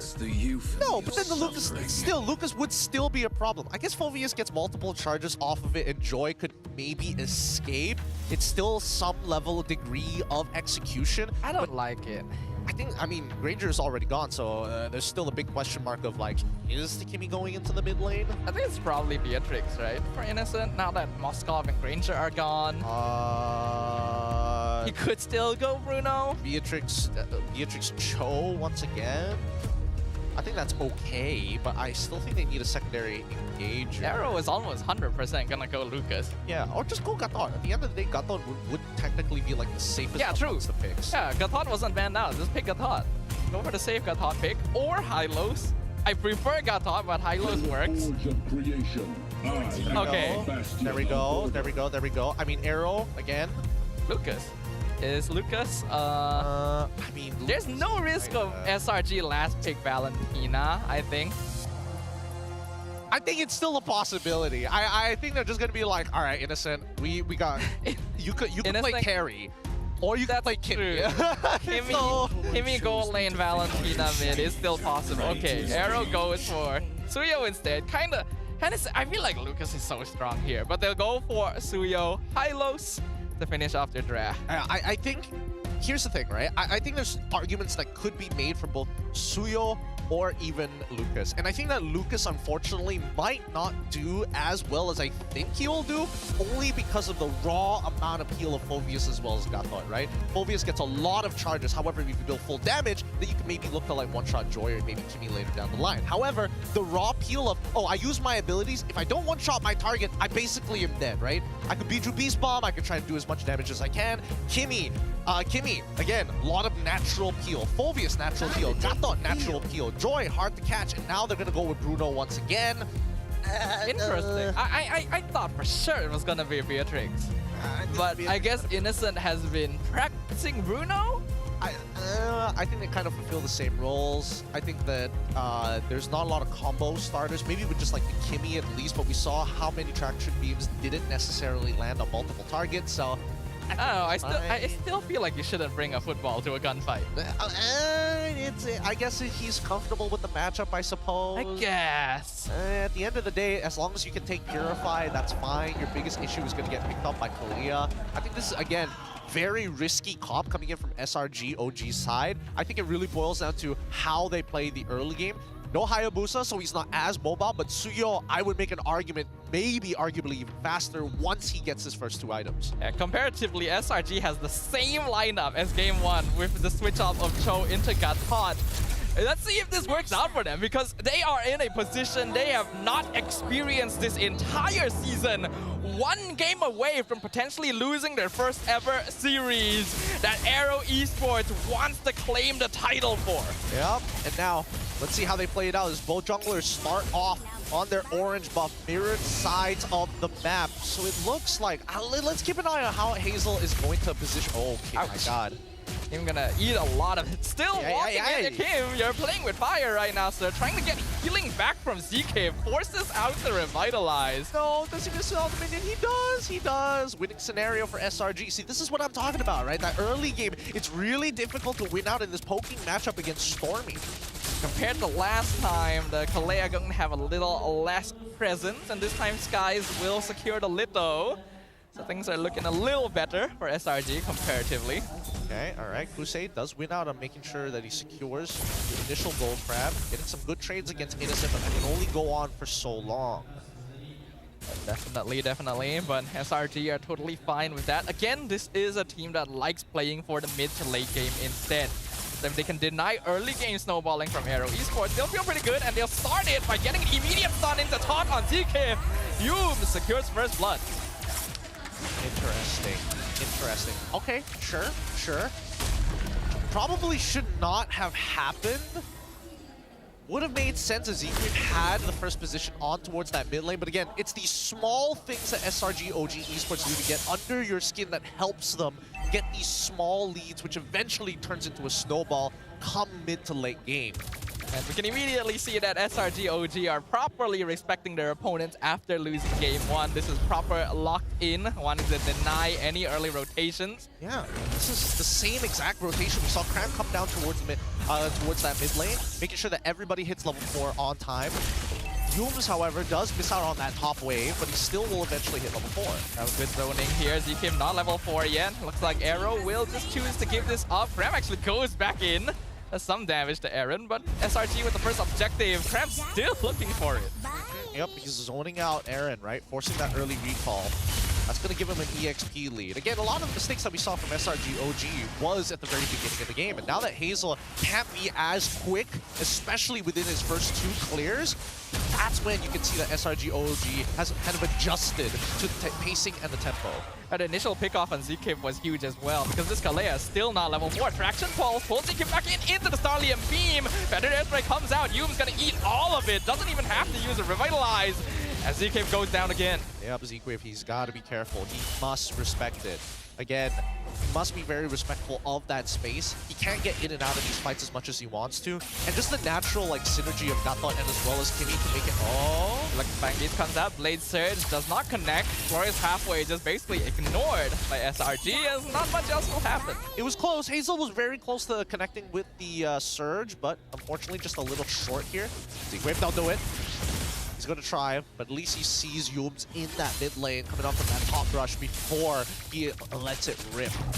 Very dangerous for any team playing against SRG OG to give them early advantage in terms of gold, because they're very good at slowly translating that into a game win. AERO still solid for now. Oh, they missed the stun. Feathered Airstrike just denied by Innocent. Such fine movements coming out from Innocent, ever so slightly missing the stun there. That could have been huge, or forcing out at least a Purify from Innocent. But now the SRG OG have that tempo. They're making sure mid lane is always clear, then they start to rotate across the map.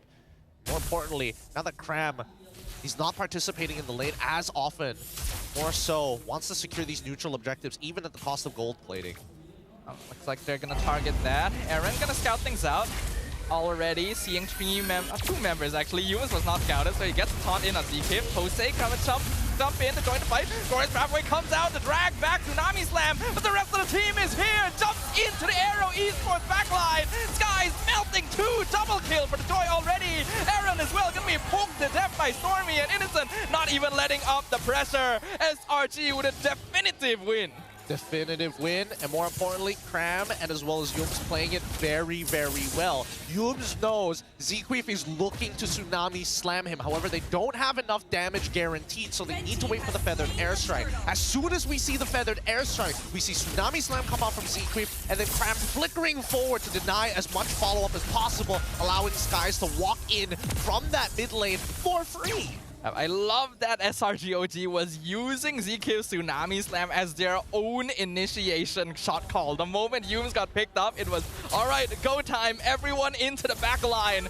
And AERO Esports just got all melted at once. Yep, they did it so fast, so quick. Again, it's all about timings, it's all about tempo for SRG OG. And right now, AERO Esports needs a tempo breaker. However, with mid-tier 1 already fallen and Innocent now developing a lead for himself against Kusei, this is working out well in the favor of SRG OG Esports. It's already a massive difference. 5 kills to 0 at the 6-minute mark. With a 4K lead means that SRG OG are firmly in the driver's seat.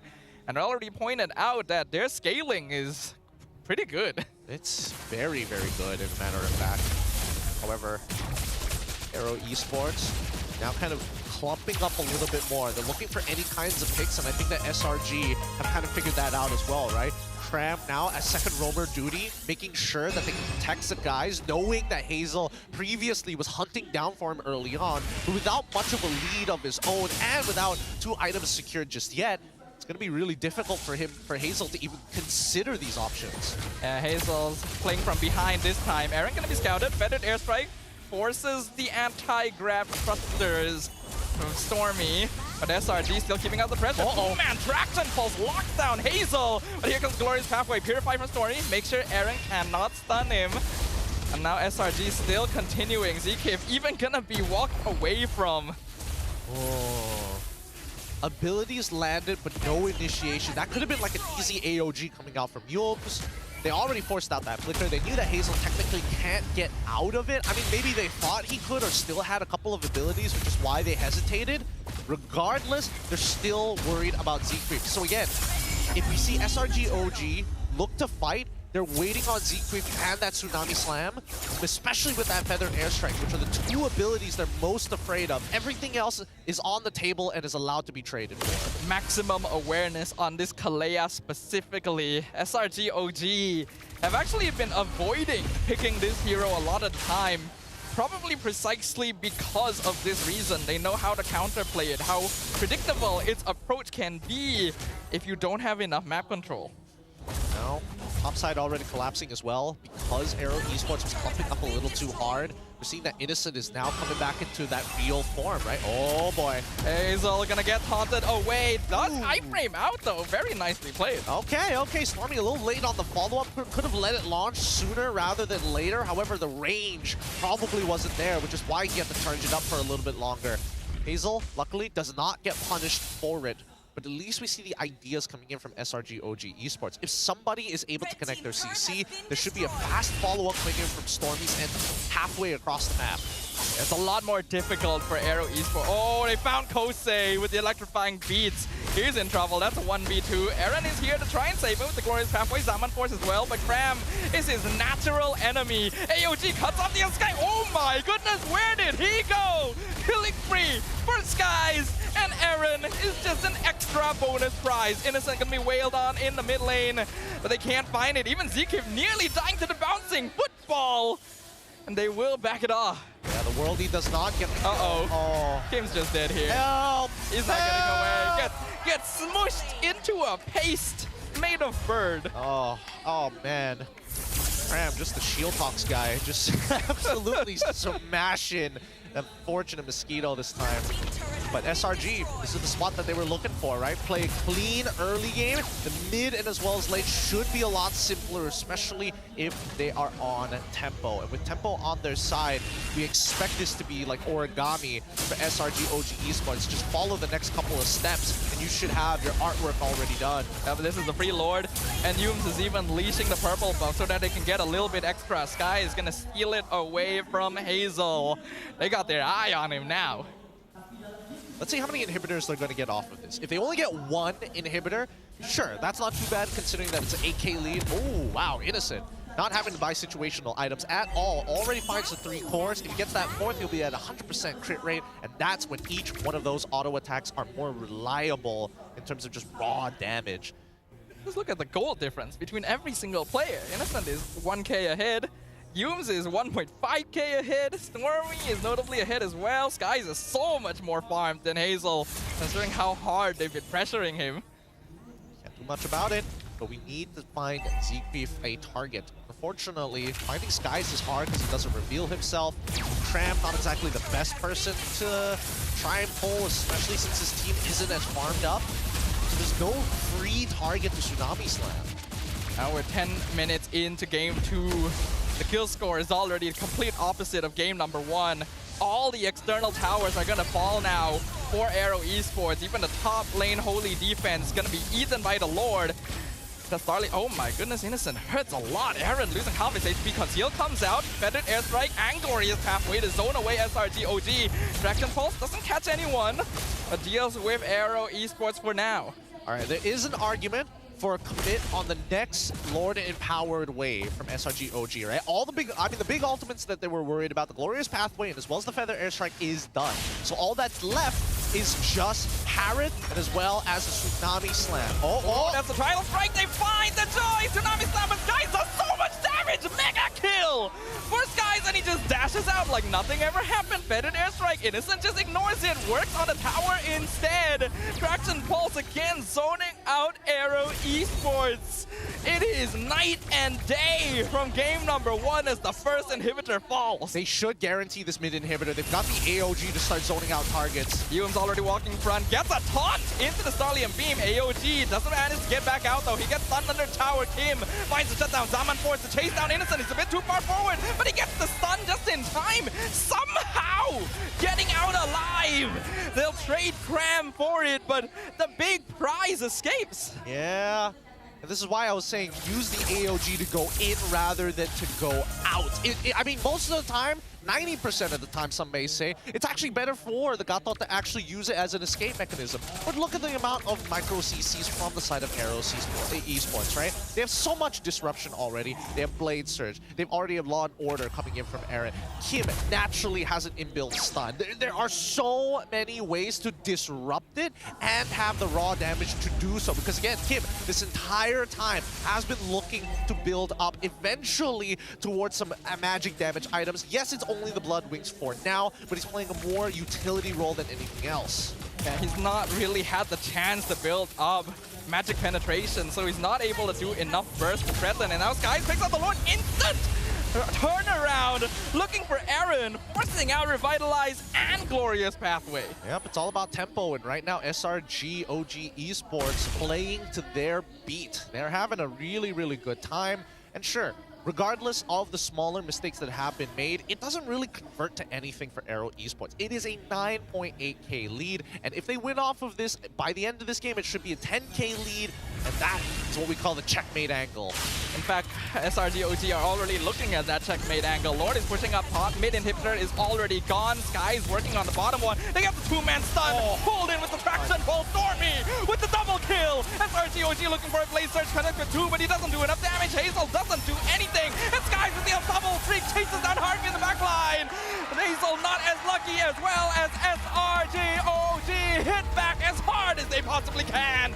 Until then, we are not going down without a fight. It is time for game number 3. And this is why. I told you, man. That's why. They got to play on that red side instead of that blue. Really nicely done coming up from SRG, showing us why this comp actually works. However, mistakes in the draft coming in from AERO side. Gatot should have been banned in that second phase. They are not worried about that Bruno as much. And you can expect it even if you are banning 2 marksmen back to back. You have to trust that Gusei can win out in some of these other matchups. Yeah, I think it's a bit difficult to try and ban against Innocent. He's already shown that his pockets are vast. I thought for sure, like both of us thought for sure, Gatot Kacha was gonna get banned in that second phase. This hero has such a good record against Kalea. And AERO Esports just failed to see it, unfortunately. So the tiny adjustment that SRG made to their draft was just enough. I mean, it's a 2-for-1 freebie, right? If you're tsunami slamming, you need somebody to burst them down. Who's gonna do it? It's gonna be the Farsa, and it's going to be, guess who? Oh, the Harith. Both of which require ultimates that work within a zone. And those zones are roughly about the size of an AOG. He got a 2-for-1er there. It was so free for them. I don't know why they didn't ban it on that second phase, but hey, that's just me. That's just... Yeah, it feels so overlooked, because yeah, Gatot doesn't just counter Kalea, counters Harith, counters Farsa. Yep. Like even Suyo will have a difficult time bursting this hero down. It feels like such an obvious hero to ban, and you had the perfect opportunity to do it. But since they didn't, they are going to be looking at a tough full series here. A very tough full series. Let's look at the MVP in the backstage. Give it up for Yums, the ALG master, the front liner, where muscle meets iron. Ooh, Yums likes playing on these frontliners. Gatot already sets him up for so much success with how well it counters the AERO Esports composition. A 92% kill participation showed that he could basically be anywhere he wanted on the map. There simply wasn't enough burst to ever threaten this man. and we combine it with heroes like Phobius and then a Kimmy just constantly poking and prodding in the backline, AERO Esports could not do anything. Exactly. See, this is why they wanted to have either these strong early game concussive blast style supports to work alongside the Kimmy. Anything with early CC works with this Kimmy very well because she does so much damage once she activates the Starlium. You cannot afford to give Stormy mid lane prio in this sort of matchup, and unfortunately, right at the first second, AERO Esports already gave that up. So that was a bit difficult to recover from, especially with SRG upping the tempo. We have a 13-minute game here. The kill score being 13-2 shows how one-sided it was. See, the thing about SRG OG Esports from last year coming into this year, one thing remains true, and that they are a tempo-based team.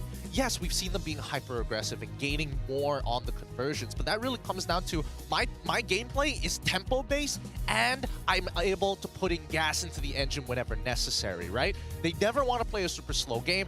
If they wanted to speed up, they always could, but they must follow the rules of the game style that they have chosen. If not, they are just missing key timings against AERO Esports. Again, mid lane control coming in for this composition is so very important, but at the same time, you can see that even neutral objectives, right? They're not looking to hard contest it against Hazel unless they are ahead. If not, they have first position.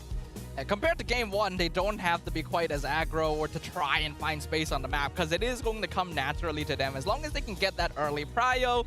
So SRG just sticks to the game plan that has always worked from them. Play it slow early, then really transition into a death ball that no one can deal with towards the mid to late.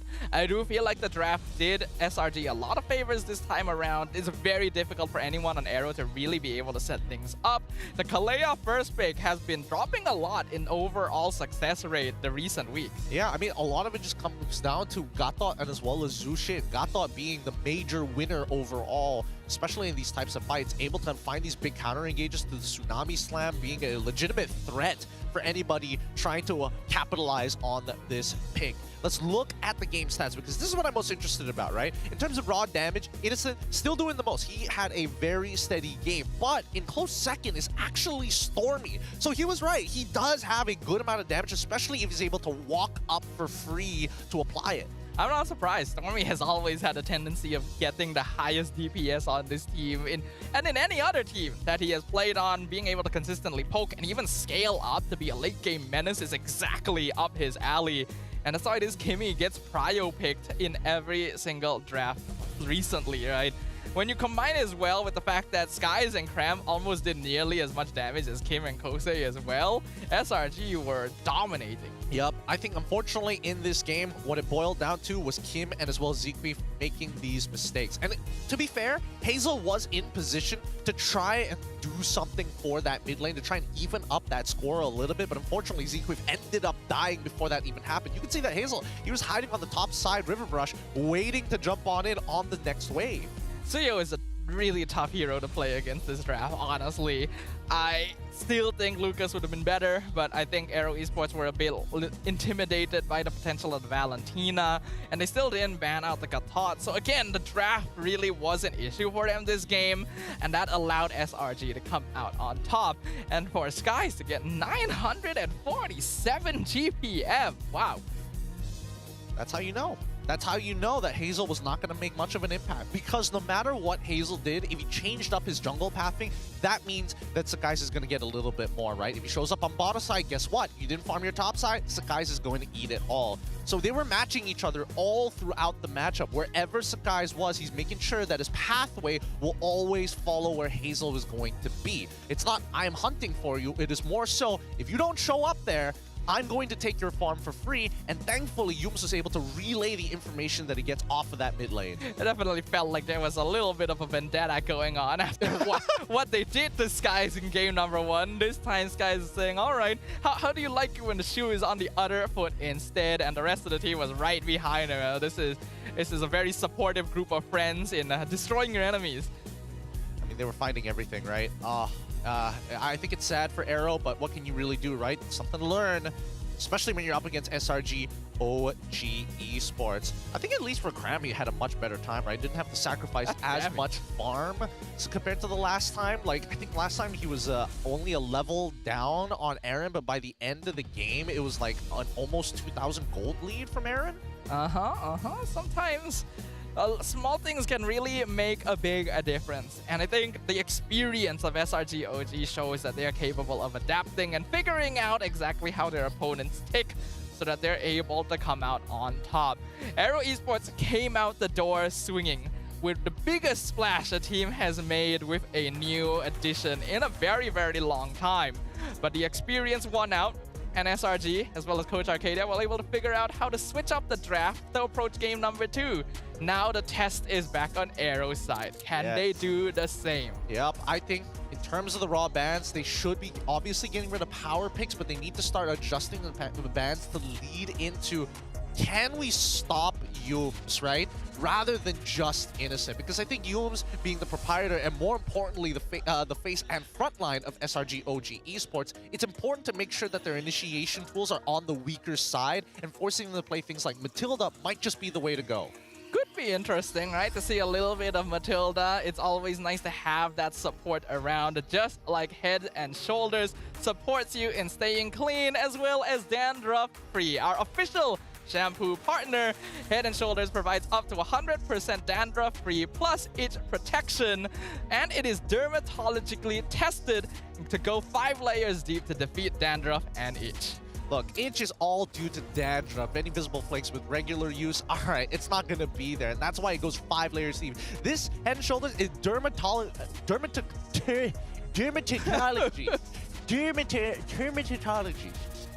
We get it. Dermatologically. Okay. Dermatologically tested. I could not get the logically in there. I don't know why.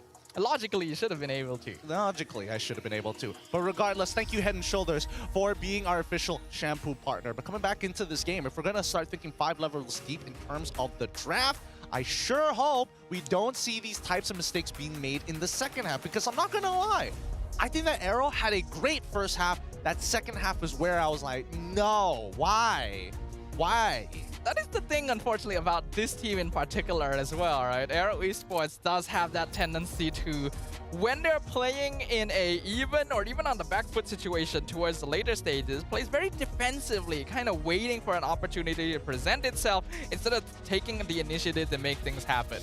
In this game, it's hard to blame them because the draft didn't really let them make things happen, but it is a trend that has happened before and something they need to break out of. Yeah, I think in terms of mentality, in terms of AERO Esports, this isn't going to break them per se. Definitely something to think about to kind of take the initiative. The question is, how are they going to take the initiative, right? Because a lot of times when Z-Creep is activated and looking for proactive plays, he can find it and he profits big time, usually without follow-up based on what we've seen. But when it works out well. That's why, you guys, if you're looking for some MPL MY Season 15 exclusive merchandise, it is now on sale. Scan the QR code and check out the TikTok shop. Don't forget, more designs available at the MPL MY Arena merchandise booth that we have right up front. So come on down to Stadium Jawara to check it all out. Once again, we have the best Marshall models as well, showing you just how good these shirts look. The designs are excellent. So make sure you guys pick up yours right now. I'm certainly going to be having a look at those for myself later. Well, come back into this game. Let's see whether or not the drafts are going to get adjusted here. I want to see whether Coach Arcadia is like, one more time. One more time. One more time. We're gonna set up. Run it back. We're gonna set up this Kimmy. If you don't pick it up, we will lock it in. And I think that's something that AERO can punish. Dear God, please punish this. I don't even think it's a question, actually. I 100% expect them to go Kimmy. I'm sure they will. I agree Kimmy is strong, but I don't think it's impossible to beat. Oh, it's gone. 80%. 100%. It hurts. It's gone. It hurts. They only played blue side 5 times. This is the pain you feel when you're spamming that one hero to grind win rate. and then you lose that one time. Game. No. Yeah, it's pretty significant. Stats ruined, but it looks like we're starting to begin the draft just a little bit here. Oh boy, how do they adjust? The chip has to go. Chip is too good. Chip is too good. The Loi, I think, is kind of up in the air. The Matilda, I'm like, give or take. Yeah, Matilda, I think, works with certain compositions, but isn't quite as universal as a lot of people think now. I agree with that. I think in terms of like you're dealing with a pickoff composition, yeah, sure, Matilda is kind of great to have. How about the Florin? The Florin, I think, is kind of bad. Kind of bad? Here's why. Because in both games, it's centered around mid lane control. She provides nothing to you. She's like, oh, you want to clear the wave? Nah. I also played against my viewers recently, and they put up Florin Lucas. And he just got bodied. And I'm like, oh, this is so unfair. Florin is like an early game jungle or gold lane tunneler, right? Funneler. You just, here's the item, have a good time. It's just, here you go. It will get better over time, but until then, let's just chill out. Here's your pocket money. Go play with the other kids while mom goes shopping. I'm investing in you. Make that money back for me. Very different impression. Very, very different impression. However, coming into game number 2, interestingly enough, we are seeing the same couple of bans. The Zushin ban, the Kalia ban from Coach Bam. I want to see whether we do see the Fanny ban alongside of it. But first, let's look at Coach Arcadia, right? Because it's Matilda ban, Harith ban. Do we get a chip ban? Do we get a chip ban? I think we should still get a chip ban. I mean, I sure hope that we do, but at the same time, considering that we have Kimmy on the other opposite side, does chip work well for them? Blue side Fanny ban. Oh, okay. You know what? This makes sense because SRG is not going to first pick Fanny. They aren't. Coach Bam will ban out the chip, which means Kimmy and Kimmy are in play. That'll be Kimmy. Or will they pick Haya? Actually, like, lock in the Hayabusa, baby. Hazel's Haya was pretty scary. They're like, I don't want to deal with that nonsense. Lock in that Hayabusa. We'll get the Kimmy down the road. I don't think Kim plays Kimmy right now. Even though his name is Kim. That's kind of a missed out. Okay, here we go. Like, we knew there was a good chance. SRG is now challenging. We know for sure the Hayabusa is going to come out, right? Yep. Are there any threats that we need to worry about? Ranger. They started with Haya Hylos in game 1. Haya Hylos. I'm okay with that. I'm okay with that starter, but are there better starters? I guess, yeah. Haya plus Flex Pick is always good. That would be the safest bet. I'm trying to think if there are any other holes in the previous draft. The Eve actually played a pretty important role in game 1. Eve is okay. And they went Barca pretty early in game 2. Barca and Eve fulfill the same role though. They're gonna go with the same opening. Okay. Hayabusa, Hylos. Alright. That's totally cool. I'm fine with that. Let's see if we're going to see something different for SRG, or they're just going to be like, let's run it back one more time. This time we're going to play our comp the way it should be played, and we should be fine. Yeah, hopefully it should be fine. Because now that we've gone all the way, now that we are in game 3, we ideally don't want to see something too... Okay, alright. Wow. SRG is literally embodying, if it's not broken, don't fix it. I'm all for it. I'm all for it. I'm down for it. Question is, AERO, do they want to change anything? I think the most that they could change is like provide CC to deal with the phobias, but she's not that great at dealing with anybody else from the game 1 draft. Yeah, I think the most you can do is like kind of lock up the Joy with somebody who's less mobile, like Kimmy or maybe even Bruno in those cases, so that she can't dash far, but that's like the only reaction. Yeah, I can see where you're coming from. For now, the teams are just repeating history. The Hylos Badang was very good at locking Skies down in game 1, so AERO are just gonna fall back to it. But if anything's gonna change, it's gonna start changing from now. Especially for SRG, they need a little bit more early presence to make sure that Skies is allowed to play the game. That Skies at least gets to play. Moskov, the follow-up ban. Do they want to get rid of... No. They can pick Ranger for themselves. They can also get rid of Harith afterwards if they're really trying to double down on making sure that Innocent doesn't have much to play, but it's not that big of a deal. Force him back on the Bruno 4 items and he'll be a monster regardless. It's more punishable. The 1-1, okay. Still the same bans. Still the exact same bans. No surprises? Okay. That's good. That's good. I think that's very necessary. Alright, alright, alright. Put Yums on something more volatile, put it back on that show to get rid of the E. Okay, there we go. Alright, alright. They go... The Farsa can still come out, but already lost level 1 to Stormy previously. They can adjust. It's still a safe enough pick, but looks like they'll start with Granger. Yeah, no doubt about it in my mind. Locking that Granger, that's totally alright. Because again, we know that Kimmy's going into the mid lane, so nothing for AERO to really contest here. I'm thinking if there are any other mid lanes that might cause a couple of problems. Loyi is alright, but sucks against that Joy. Joy blows her up so very fast. I guess you can kind of like slow down the Phobias, but you're never really going to see SRG come in as a full 5 in a clump. Yeah, that is true. Also, it looks like Cram has officially crossed his 500 total assists milestone since his MPL MY debut back in Season 13. Such a big milestone, we had to add an extra S in there. Yeah, but big shout-outs to Ikram Mark here. Again, Ikram, just a nickname that MPL MY decided to give to the fans who love him. His real name is Mark. Whoa! Clint, I love it. Clint! So smart. Yo! So smart. Well done. Well done. Wow! Okay, I love Clint. Yeah.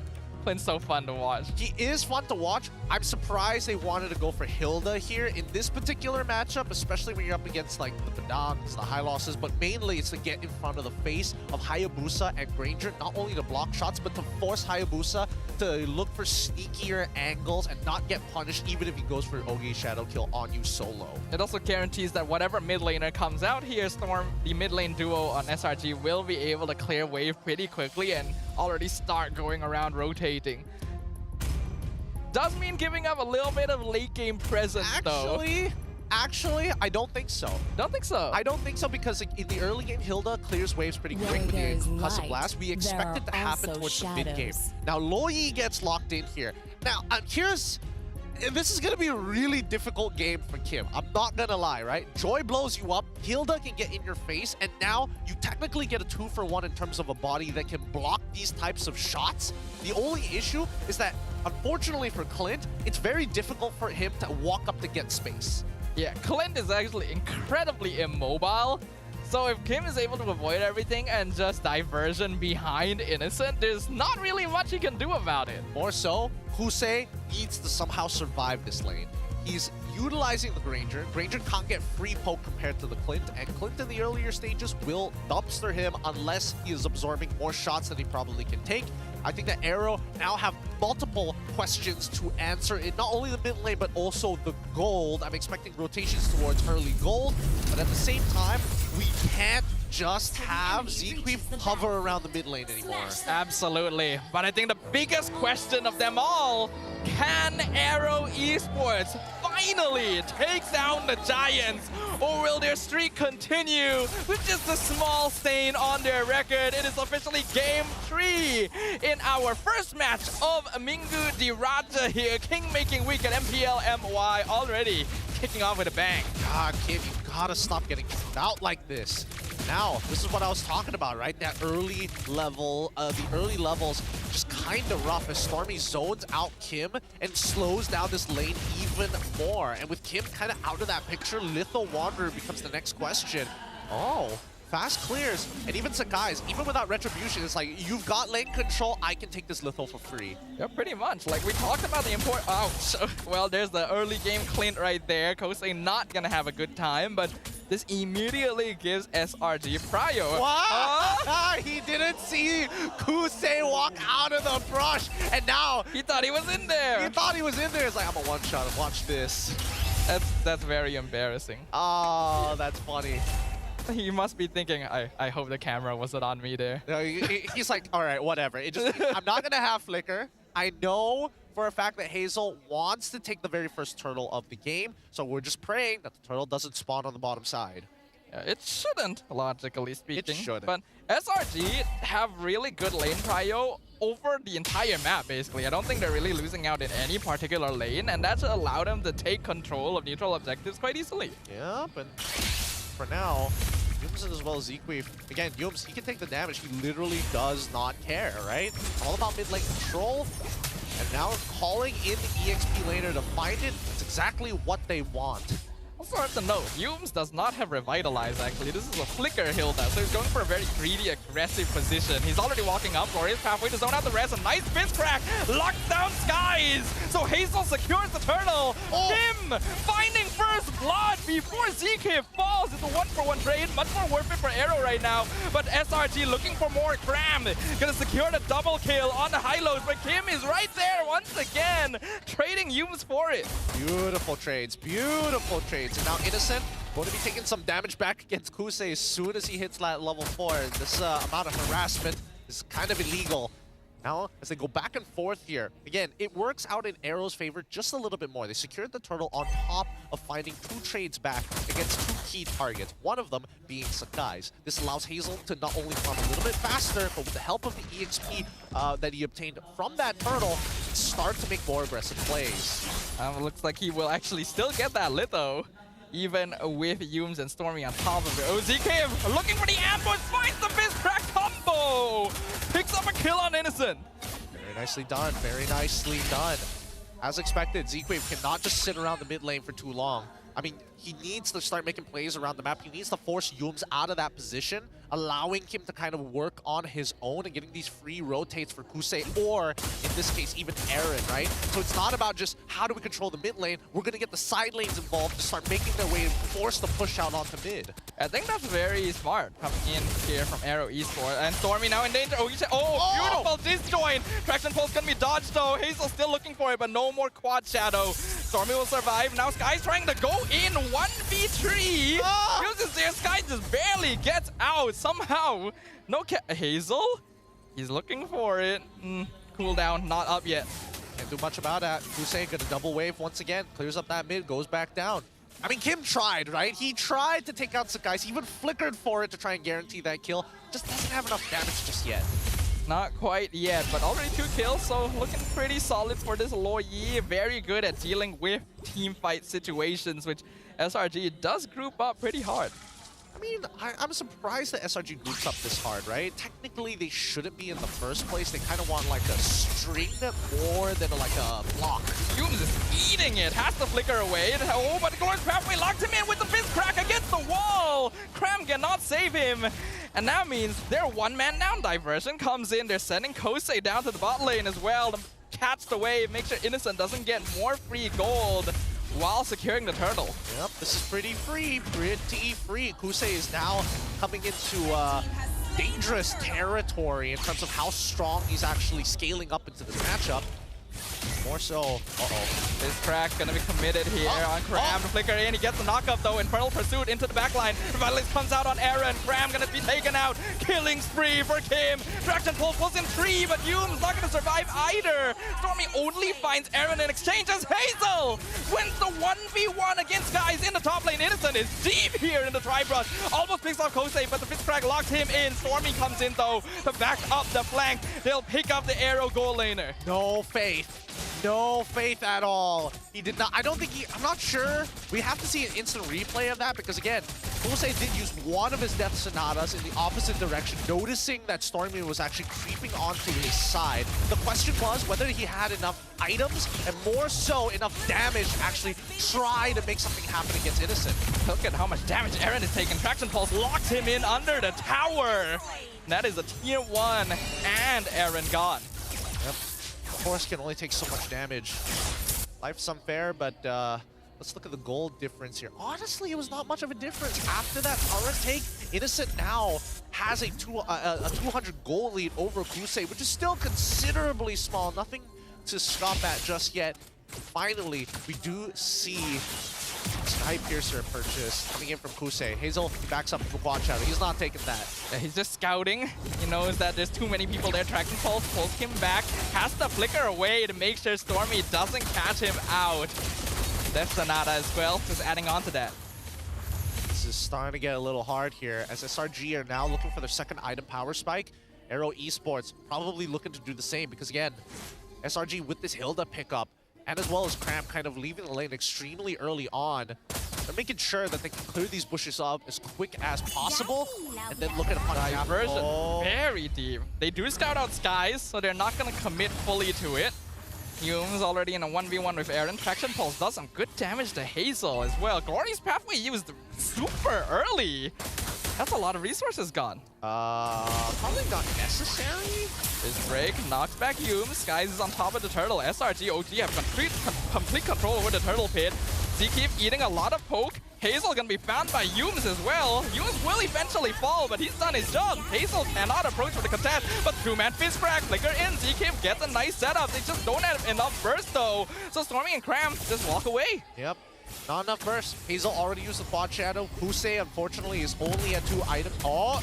Ooh, they find one! The lockdown! Shuts down from Stormy on Kim. Yep, Stormy is now coming into his own, right? Getting plenty of plays, and more importantly so, big setups. And this is the problem, right? When I was talking about Loyi previously. There is interaction with Hazel on this Hayabusa. You send the shadow, you quad shadow, you TP, you go clear up a lane, and then quickly take one of the shadows back. Those are the macro plays that you can expect coming up between Kim as well as Hazel. But other than that, it really boils down to SRG's positioning. Oh! Zkeep actually misses the fist break and fist crack, and now Sky is going in for the poke.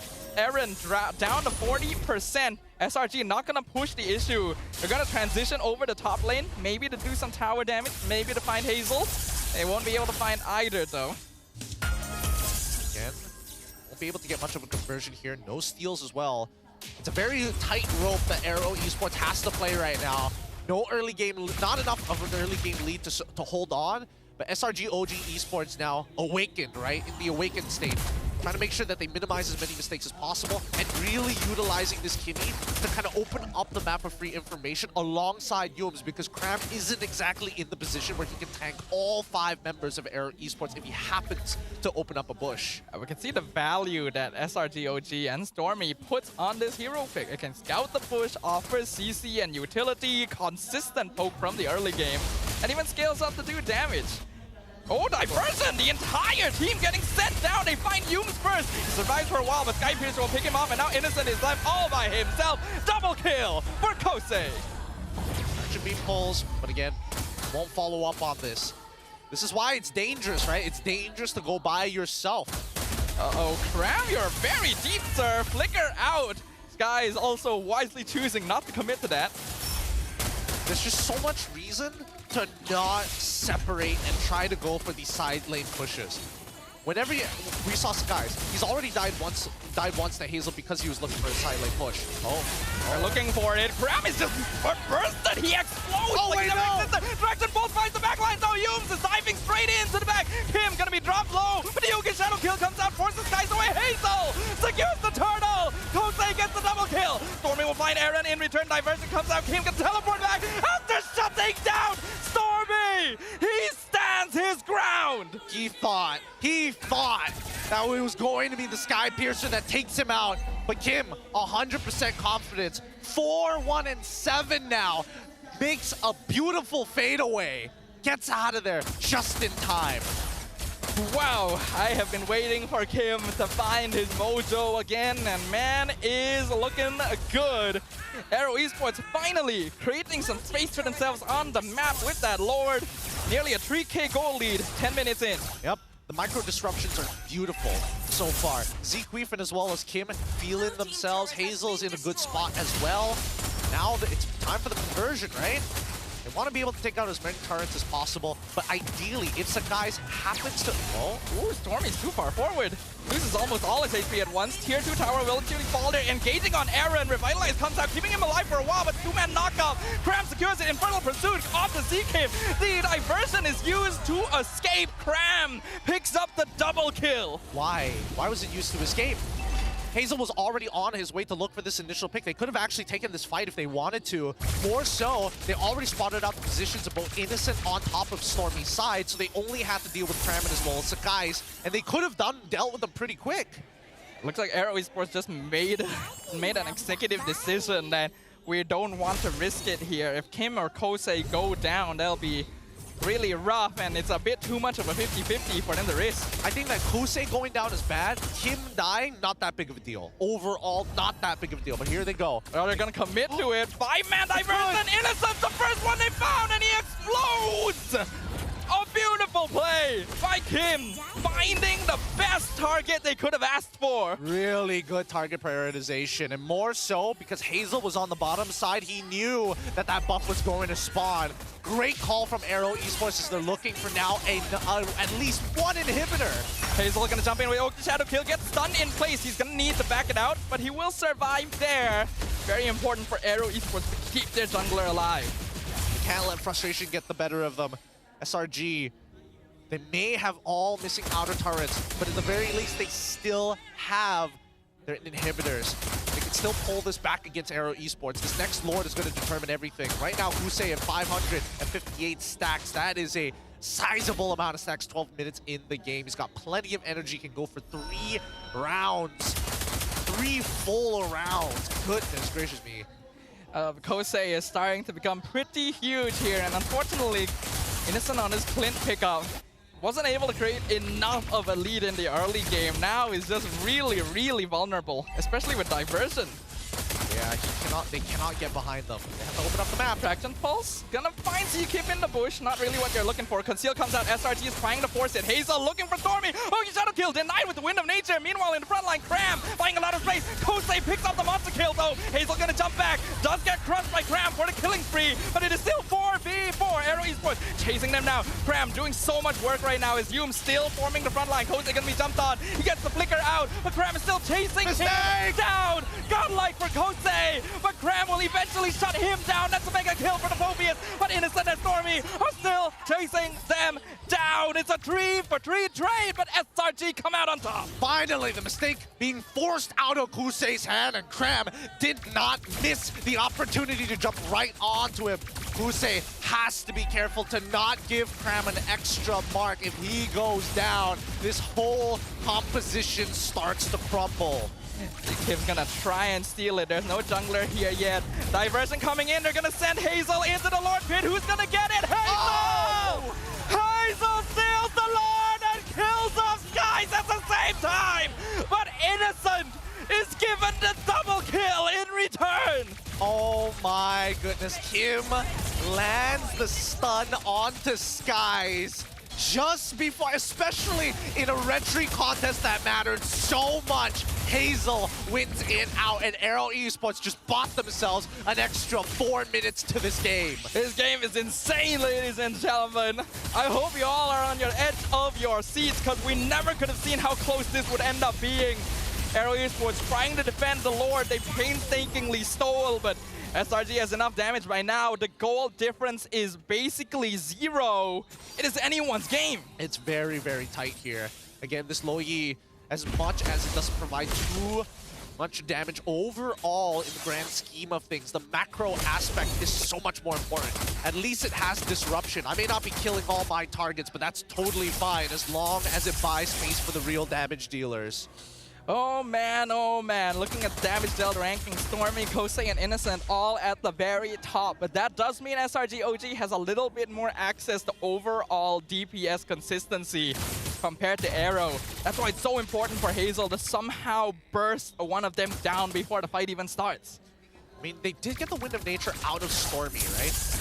Now, it's going to be a little tough because at this point, even Cram has made sure to purchase a Winter Crown for himself in case he is caught out, which means that he's going to be more aggressive when it comes down to just face-checking bushes. Other than that, when we look at the full builds as well, Kusei, full build, he's not going for any defensive items. The most is going to be the Rose Gold, but even then, doesn't really matter. As long as he doesn't get touched by Cram, he should be fine. Yeah, definitely. That's a tall order right now. Honestly speaking, AERO Esports are playing out of their minds. Mistakes, yes, but the fact that they're pushing SRG into a corner like this is something no one could have expected going into this series. I really don't know how this is going to end. Yeah, me neither. Me neither. It's a very, I would say it's a pretty experimental comp coming in from SRG OG side, but rather now in the regular season than the playoffs itself. It is interesting to see how Stormy is going to be like the center of this entire composition. However, I feel that unfortunately without the added bit of mobility, it's very hard to follow up on, especially since Innocent is going to be the main anchor. And he is so vulnerable, all things considered. Now that we've reached this stage of the game as well, Hume's overall utility is gonna really drop off a cliff, and his score was already not looking pretty good on this Hilda. He can only really be a large body to try and defend his backline, but AERO Esports has a lot of ways of just bypassing that body. Yeah. It's really, really tough. Especially when you're trying to scout out where Hayabusa is, but also have to worry about the projectiles and skill shots being thrown out by Kim and Kusei. Both of the Ks, make sure that it's... Oh? Aaron commits the Glorious Pathway. They're gonna try and go on Cram. Meanwhile, Skies comes into the Lord Pit. He's gonna look for Hazel, but he's stuck inside the pit. Gets pulled in, though. That's gonna be an initiation from SRG OG. It doesn't quite work out. Hazel secures the Lord. Now in the backline, SRG OG is diving them. Hazel gonna be picked up by Cram. He'll survive with immortality. Kosei gonna snipe Stormy in return. But Cram is popping off, man, with the double kill. I don't understand. Why was that the engagement? Why was that the engagement angle? Why was Tri-Brush the problem here? They only have 2 angles. You already had a really good position over the Lord. All you needed to do is make sure that Tri-Brush is safe, and if you see Cram, not the biggest of deals, just don't let him go around, but ensure that they can't go through the main pathway. Hume's gonna be stuck inside the wall. Oh my goodness, Innocent nearly picks off Kosei in exchange, but they will still lose Hume. Skies looking for it, a beautiful flicker, but the electrifying beast will still chase him down.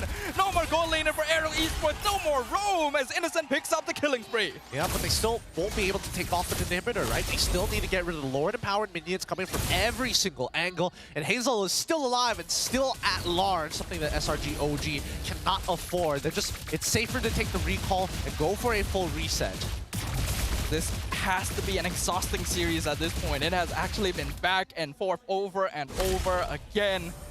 AERO Esports have made some mistakes though. I can see that inexperience really starting to kick in. Like you mentioned, Gideon, the approach of the angle in the Lord fight was not really good. Too many resources were spent too early. And Kosei getting caught out there is even worse for them, because the longer this Granger remains, the more dangerous he is with those Sky Piercer stacks.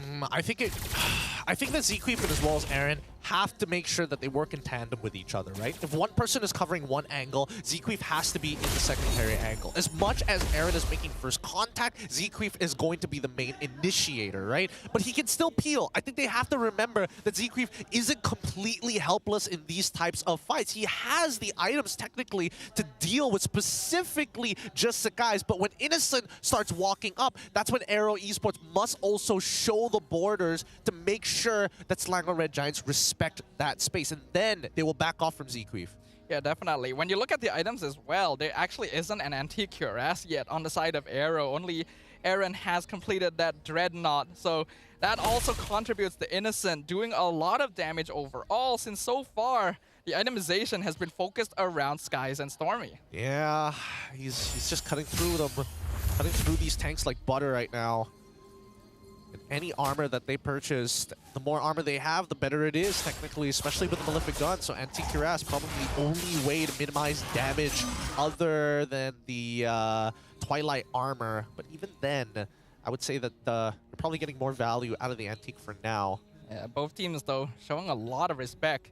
Even SRG OG are playing it safe, kind of positioning themselves around the top side to make sure no diversion comes out to randomly catch Innocent. But that means AERO Esports are the first ones on the Lord. And that's totally fine, right? We've seen how many times that AERO Esports have kind of messed up these initial engages. Now, we see that Aaron wanting to make that initial first contact at Z-Queef, he's got Flicker ready, right?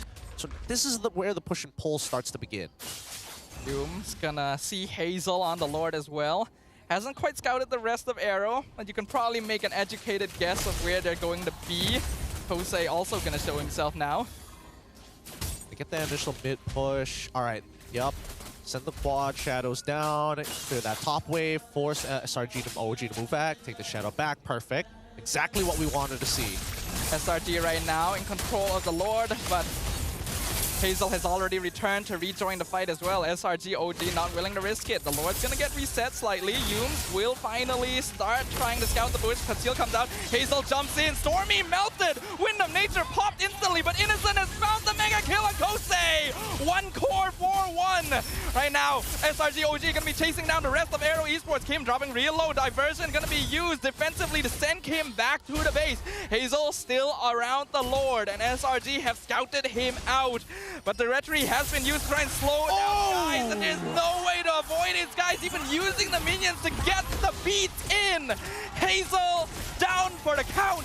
SRG OG should get a free Lord right here. Beautifully done by SRG OG. They were willing to trade in this arms race against AERO Esports. We thought these nukes were going to get launched and mutually ensured destruction was soon to follow, but no. Stormy takes the hit for the team, uses everything to buy time, and once Hazel had nothing left, it allows Skies to catch back up just as quick. Keep in mind, with Temporal Rain, Skies' electrifying beats will come up significantly faster than the OG Shadow Kill. Yeah, there's a lot of faith coming in here from SRG OG that Stormy can throw his body to buy time, because the instant dive meant that Kosei could no longer do poke damage. He was picked off instantly by Innocent in that last fight, and that's how SRG OG came out on top. Yep. Again, they have to respect Innocent, right? He is a strong anchor, but his power comes through his lethality, how dangerous he is, the amount of damage he's able to provide sitting in that one spot, and it needs to be disrupted.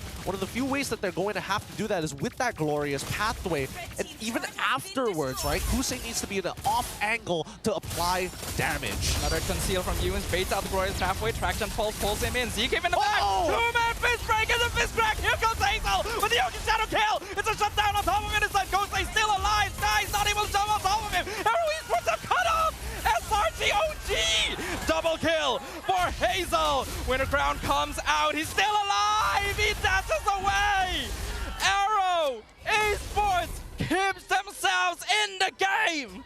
Telling you, Zequee, he's that guy. You're looking for those big shots. You're looking for those big engages. He's got you covered. He doesn't miss very often, and he's one of the better players, one of the better initiators we've seen here in the league. Well done, as AERO is able to punch out the ankles and kneecaps of Selangor Red Giants OG Esports. They bought themselves some time, a lot of time in a matter of fact. They might even consider going for an inhibitor turret against them. Actually, can they end right now? I don't There's still a think they can 20-second timer on Stormy and Yumes. Innocent will be back a little bit sooner. Not quite enough minions though. The diversion to scout things out. He's gotta die Not for a it. lot of minions, so they will lose that mid inhibitor. With more waves coming through though, AERO Esports will not find the end angle just yet, but they've broken through the base. Yeah, I mean, SRG, OG could have just looked and just dived to clear up that wave, right? But sacrificing a mid inhibitor is probably a lot better, especially now that we're getting into the 24th minute of the game. Death timers are extremely long. Every single one of these kills is going to count in the long term, as it is 20 to 24, and they're looking to rush this Lord fast, make AERO Esports make a quick decision. They want to try and blitz it. They know Kosei's not around, but he will eventually leave the lane, and the Lord did get reset in exchange for some of Aaron's HP. Right now, though, the waves are still pushing in favor of SRG OG, so they're still comfortable baiting the Lord over to their side. We see Innocent even buying the potion for tanks there, just for a little bit of that extra defense to stay alive in these team fights. Potion of toughness already purchased. Every time we see Kosei, we get right back on this Lord. However, Hazel, he can't afford to show himself. Could look to make a quad shadow play with the diversion, but where to go? Where to go? This is the... Looks like it was used for scouting. Not too sure where exactly that went, but AERO don't have that now. Top wave. It's gonna collapse eventually. Potion of Wrath coming in from Kosei at least.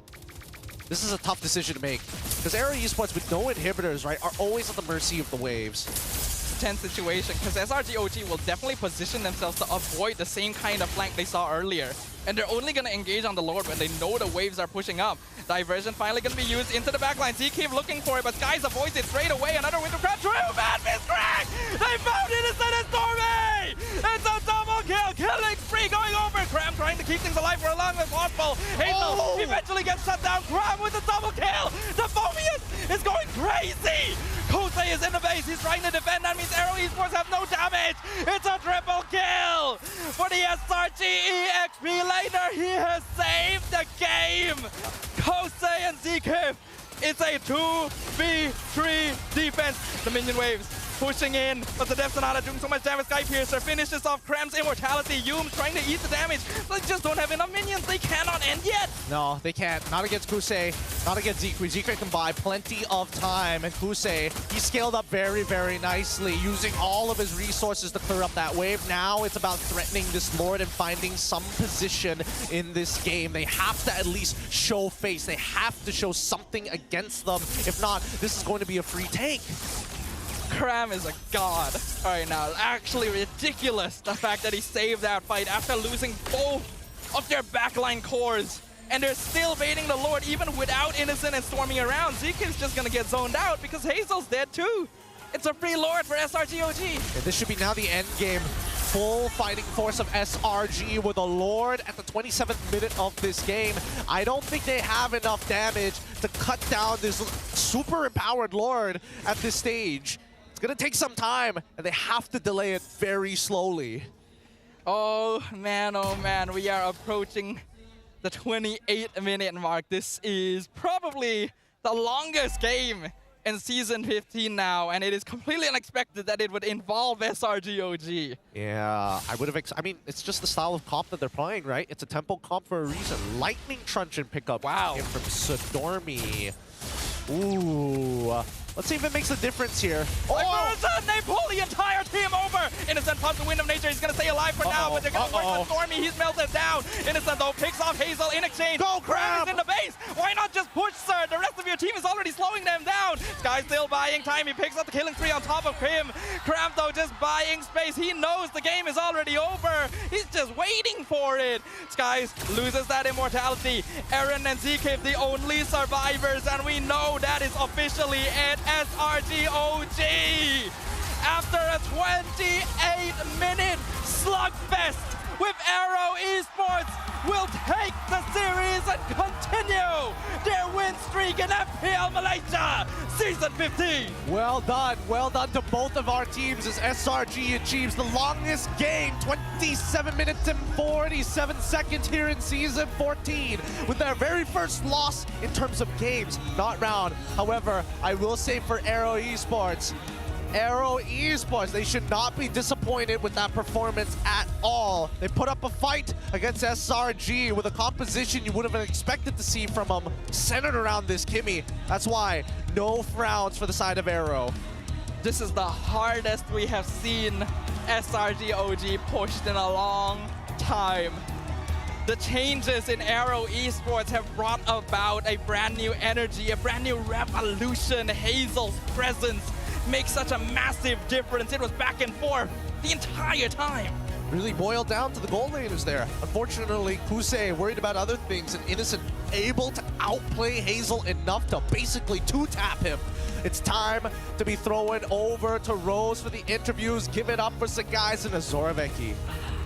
For lawanan yang sangat-sangat panas untuk MPL Malaysia Minggu di Raja. And ladies and gentlemen, Rose just nak bagi tahu that sepanjang MPL MY punya sejarah, hari ini kita dapat break another PCU record. Highest of all time PCU untuk regular season. Terima kasih kepada semua orang yang sokong MPL Malaysia. And of course, the team that won this match. Ini adalah match yang I rasa paling intense untuk regular season di MPL Malaysia. I rasa boleh kalah kita punya Grand Finals match kadang-kadang. Give it up for Selangor Red Giants OG Esports. Okay, so tadi lepas I got on the stage, I cakap, adik, intense sangat ke sampai berpeluh? Okay, so adik, apa perasaan lawan AERO Esports? Sebab kita tahu diorang dapat import baru, and I'm pretty sure ramai orang tak sangka diorang boleh put up such an amazing performance.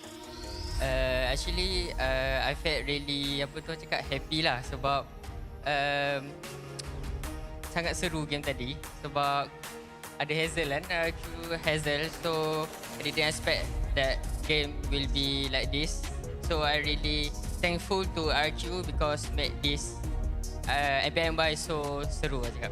Actually, I agree. Game tadi pun, last game tu, itu adalah satu game yang paling panjang di regular season musim ini. 28 minit. And I rasa bila kita ada competition yang menarik dengan hebat macam ni, semua orang suka tengok kan? Alright, Adik, another question. Tadi tu game 28 minit and it's a best of 3, full best of 3 series pula tu. Macam mana Selangor Red Giants dapat communicate in-game tadi? Sebab nampak banyak yang tengah berlaku all at the same time. I think kita orang just, keep calm. Cakap stay in the middle, bak kata coach, and kita orang just remember our job role, job desk and keep discipline lah. Kita boleh nampaklah hasilnya. Now, Becky, just now AERO berjaya curi satu game daripada SIG and hampir dapat actually stop your win streak untuk musim ini. As a coach, what are your thoughts on this? With the addition of Hazel, we can see that the first game he played really, really well. So there's something that I would say out of my expectation as well because he really did a lot of impact coming into MPL MY. And then even in game 3 as well, right? The games was really back and forth. Susah nak bernafas. Honestly, when we watching the game, it's like anything can happen. So really well played for AERO. This is one of the most intense regular season matches I think this roster has ever played. Yeah. In your opinion, Becky, should other teams be wary when going up against AERO Esports now? I think this match, I don't need to tell them you guys have to be careful of AERO. I think they themselves will be, AERO almost. Whoever who get 1 point from us, I think will be put on the radar. So people will definitely study them. Yeah. Okay, and maybe another question. Kita boleh nampak daripada 3-3 game tu draft lain, like just 1 or 2 hero difference. Could you maybe share with us just a tiny bit, doesn't have to be too technical about it. Why did you guys decide to keep the same draft more or less throughout the entire match? So for us, we have a plan going into today. And then with this strategy, we feel pretty confident to play against them. But props to them as well because I think, especially game 1 and game 3, right? You can see that the draft are very similar. We only do minor changes here and there. So in game 1, we really messed up our first stutter. So we felt that if we adjust the game 1, going to game 3, if we have a better turtle fight, it will be easier. But then actually in game 3 it's still difficult, right? It's still difficult. And then with the exchange of Loi as well, they gave a lot of pressure for us, especially in the mid-late game, actually doing a lot of dance. So there are the times where I felt like for the adjustment today, maybe we did not do the best, but they really fought well when it comes to preparing their strategy against us today. Yeah. Yes, I agree. AERO memang datang well prepared untuk lawan Selangor Red Giants OG Esports. Now, Stadium Juara, kita dah tengok match yang sangat-sangat seru. But in your opinion, siapakah MVP anda? Mari kita tengok MVP perlawanan ini. In 3, 2, 1, MVP jatuh kepada jeng jeng jeng jeng jeng jeng jeng. Jajak. Berapa lama aku kena jeng ni? La, mana? Crab. Captain! Alright. Captain, come up on stage. Come up, Crab. Come out. Dia dah main lama, tiba-tiba nak santai pula. Jom, Crab. Come on, jump on the stage. Wow, nervous. Nervous? Wow, nervous. Captain! Hello. How was that game? Why are you so far in front? So tired. So tired. Yeah. You keep going back in front. Hello guys. Wow, shy boy. Okay, what do you have to say about the game just now? For me, so tired. So tired. Okay, Captain, just now we saw that you actually made a lot of plays, especially in the third game. You know, that middle war, constantly you are tanking a lot of damage. You are zoning for Sakai's, for the last Lord. What was going through your mind? Or was there any communications between you guys? Or ikaw na lang nagdidesisyon? just nag-decision lang ako sa sarili ko. Ah, okay. So tadi actually gameplay tu, it's dia punya decision. Dia ikut je kepala dia. Dia cakap, I nak zona, I nak buat ni ya. Okay, we like that. Is there anything you want to say? Thank you guys.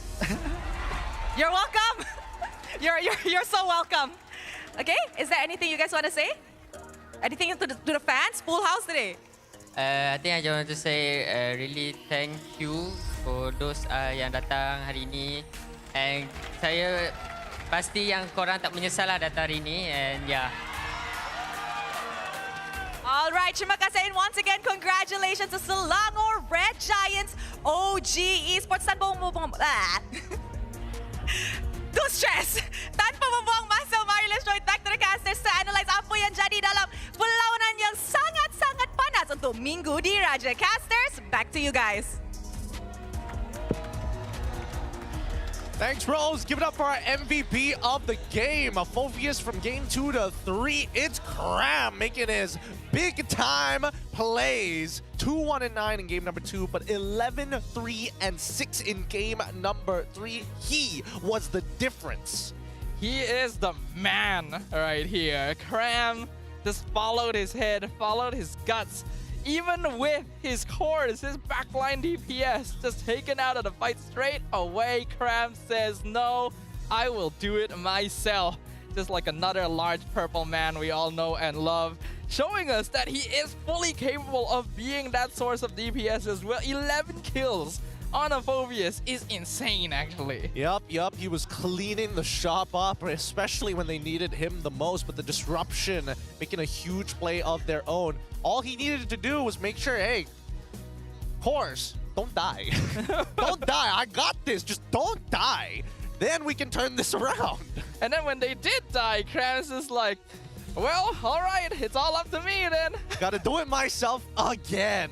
But my goodness, this season, we've had some of the longest games yet already. And man, not surprised that generally we are seeing that SRG OG is coming up on top, but a very tight game, and AERO definitely had the right ideas, especially in this, especially in the last half of the match itself. They were going for these big engages onto both Stormy as well as Innocent, and it was honestly working out really nicely. They were finding these engagements. ZK made sure that he connected on both targets 3 times in a row, back to back to back. Yeah, the coordination from ZK going in for that backline dive, followed up straight away by Hazel, was really clean. There's really nothing else we can say about it. The damage burst is insane, and it really was just the presence of Cram that allowed SRG OG to still come out on top. Otherwise, AERO Esports could have definitely taken this series. We pose the question, right? Can they adjust? Can they adapt after losing game 2? And honestly, I think they can. I mean, the adjustments done were very, very nice. I mean, I was wondering whether or not they wanted to change up the mid lane to another artillery mage or eventually pick up the Loyi, because there was interaction with at least the Hayabusa. But coming in towards the later stages, I think that's why we saw a couple of test diversions to kind of see where are the spots that Selangor Red Giants OG Esports didn't have eyes over, which is why we saw the initial, oh, let's throw the diversion in towards that orange buff. Doesn't work. All right, let's find a different angle, and maybe we can hard commit once all 5 members reveal themselves around the Lord Pit. Yeah, diversion is also one of the most non-committal ways to scout out somewhere on the map, right? So it's already a bit difficult for AERO to hold positions against Stormy and Yooms. But when you have this Loyi around, Kim can provide information and also offers a way directly into the backline. The game would not nearly have been as close if AERO was forced into a front-to-back every fight. Yeah, and I mean, just look at the raw damage, right? The frontline damage was good. I mean, Innocent was providing some good numbers, but Kusei was providing some decent poke.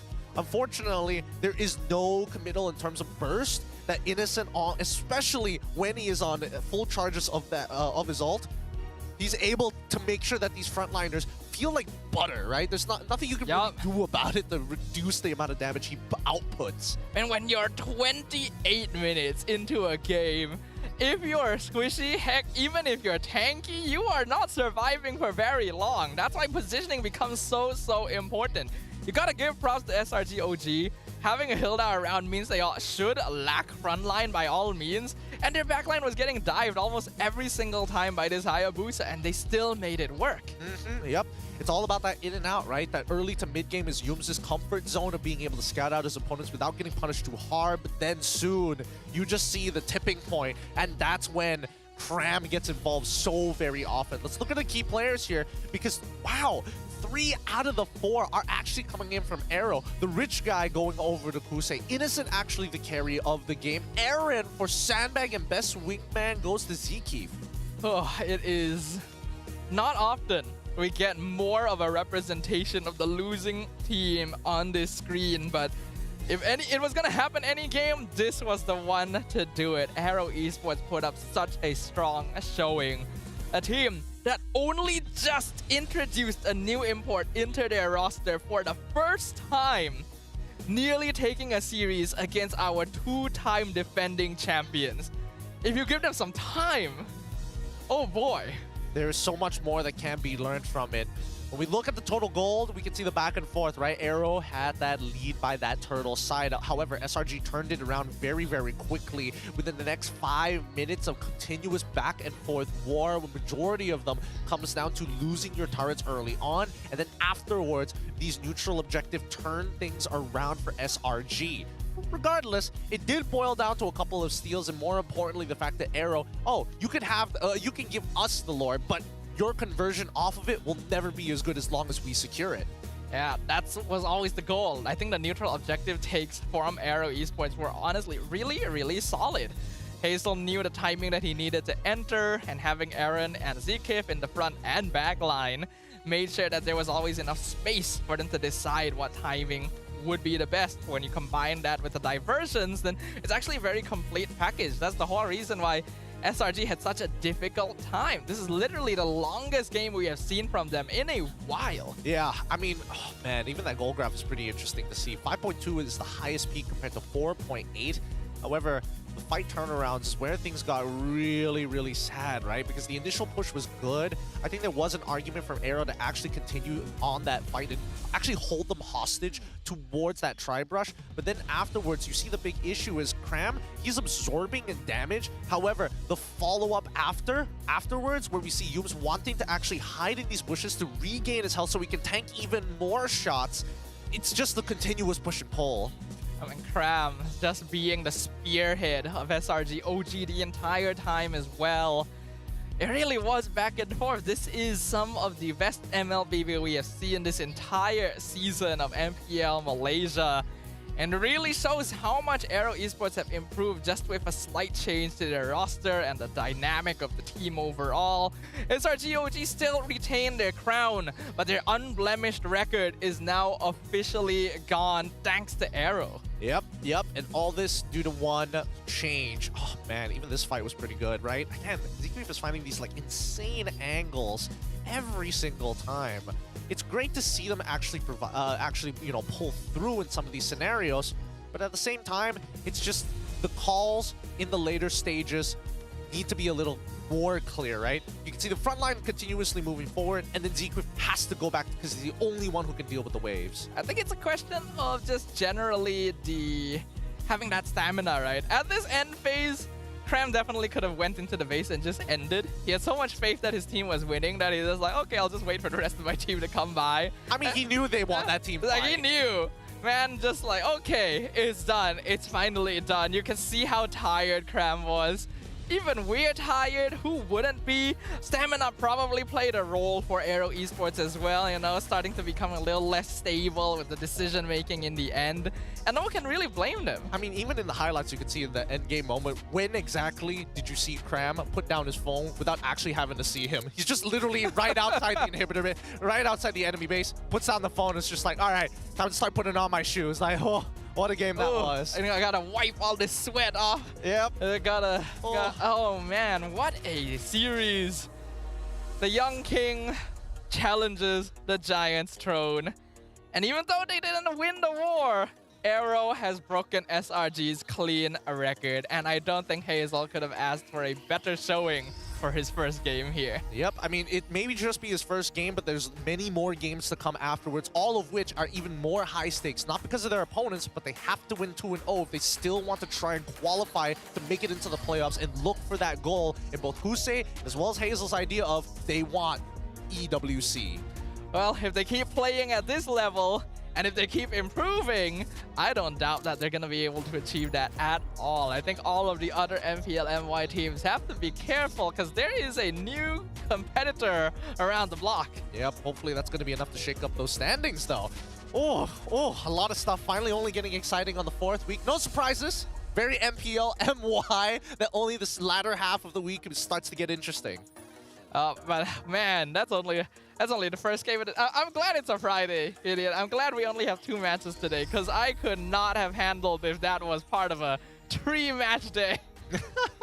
Well, with that being said, let's have a quick look at the mic check between our competitors here as we go on a short break. This is MPL MY Season 15. We'll see you in just a little bit.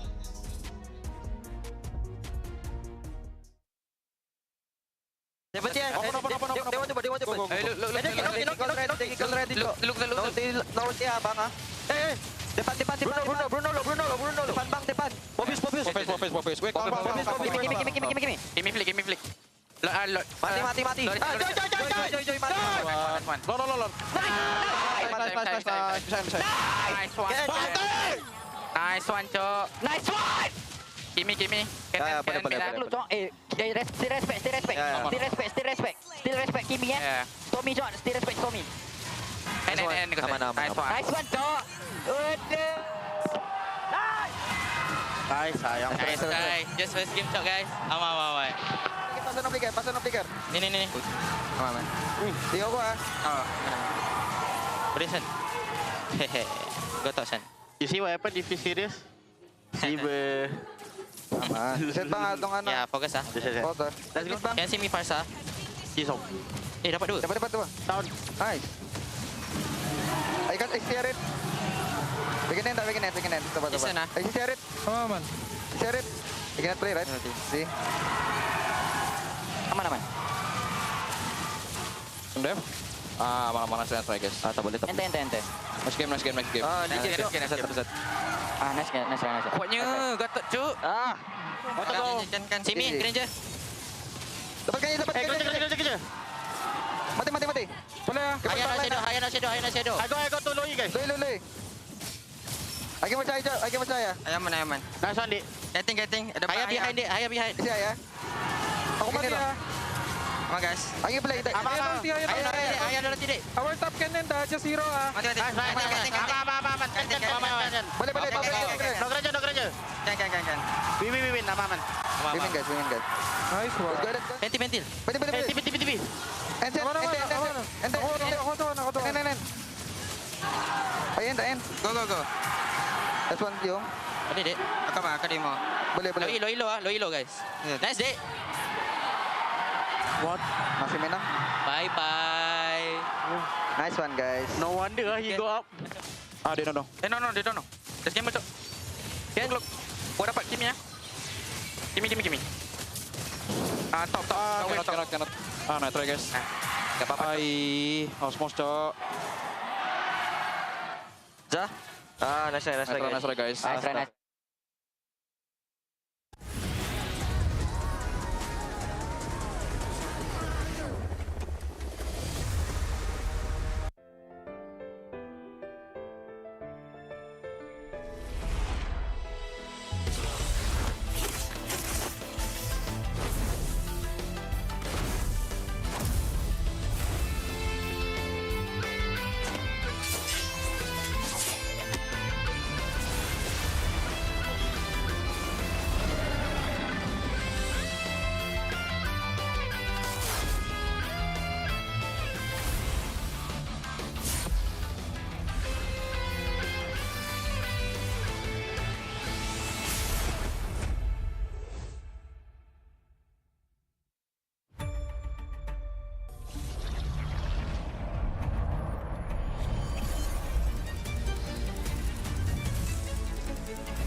6スイスウォッチ。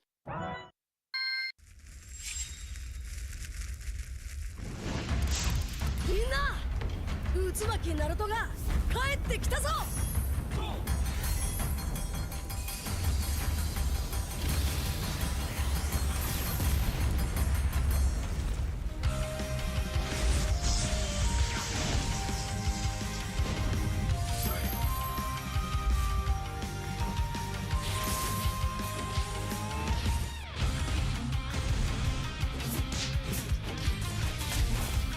クラマ、力を貸してくれ。よ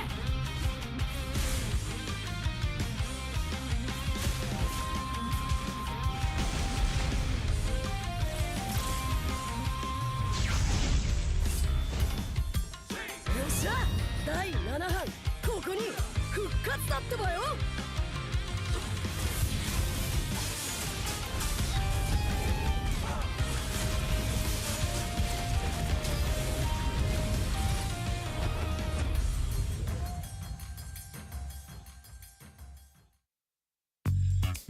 Kerap menggaruk kulit kepala disebabkan kelomomor, masalahnya lebih mendalam. Gunalah Head and Shoulders menembusi 5 lapisan untuk membasmi kelomomor dan kegatalan. Bebas kelomomor sehingga 100%. Head and Shoulders diuji secara dermatologi. 見せてやるよ、シャリンガンの本当の力をな。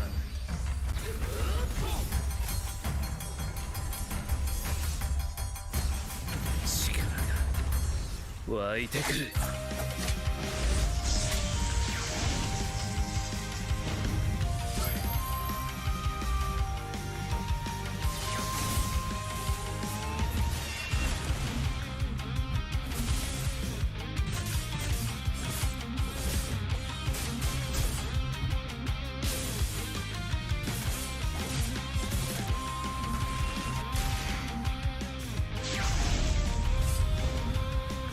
相変わらずやかましいやつらだ。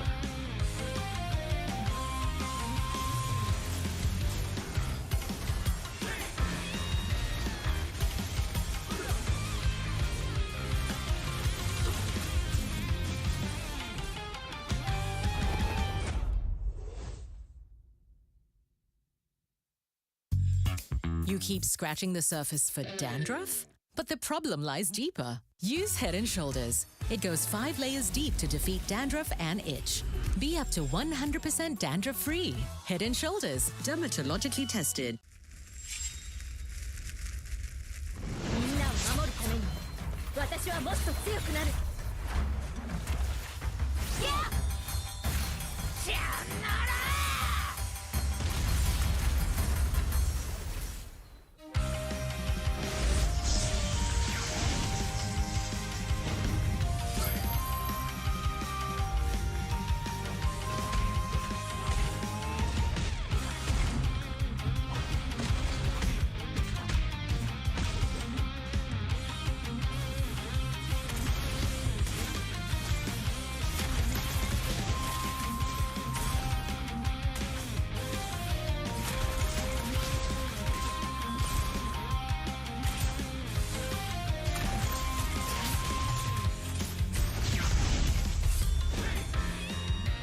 今度は背中合わせでいくわよ。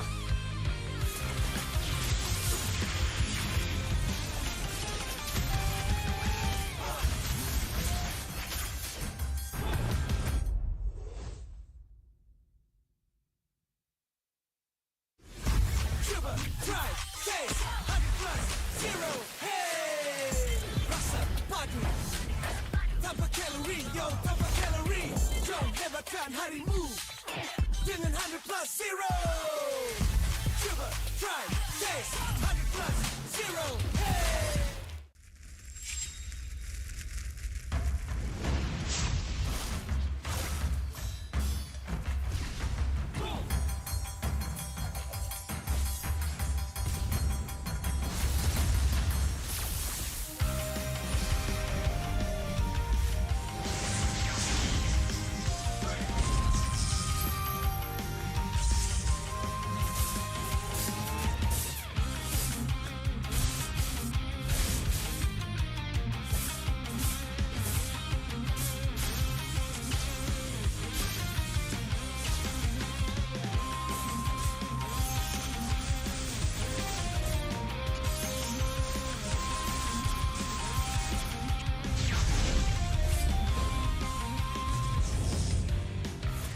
俺に任せて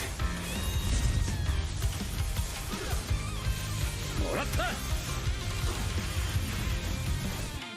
四代目ほかげを超える忍びはお前しかいないと俺はそう信じた。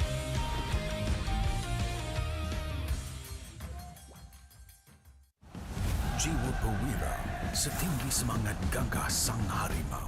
Medan bertarung walau di mana, kita berdiri sama perkasa. Biar lawangan kita bergema satu dunia.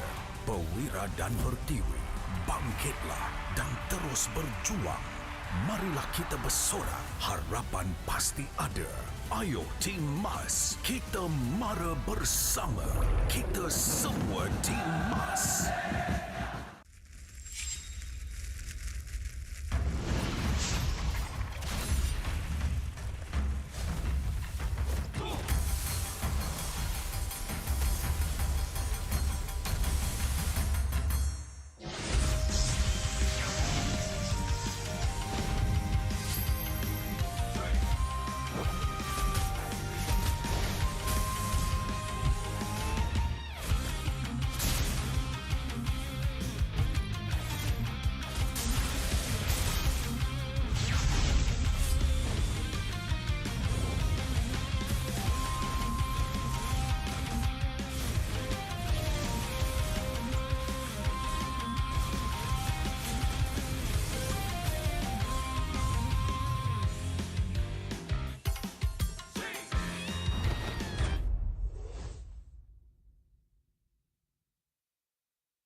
Ini 5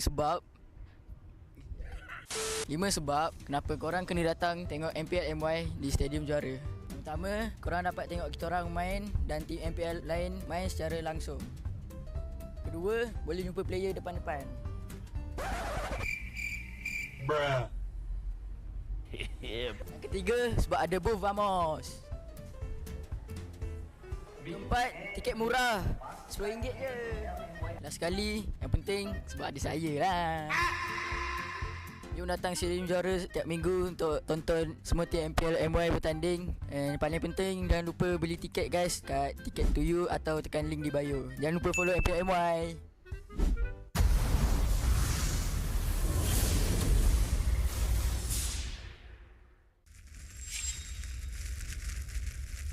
Misete yaru yo. Sharingan no hontou no chikara o na.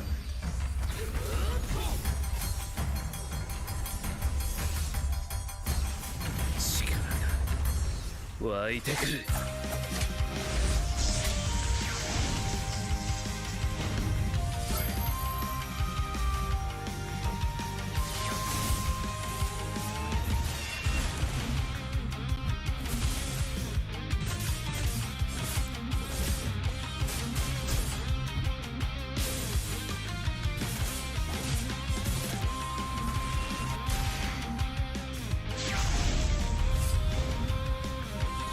わらずやかましい奴らだ。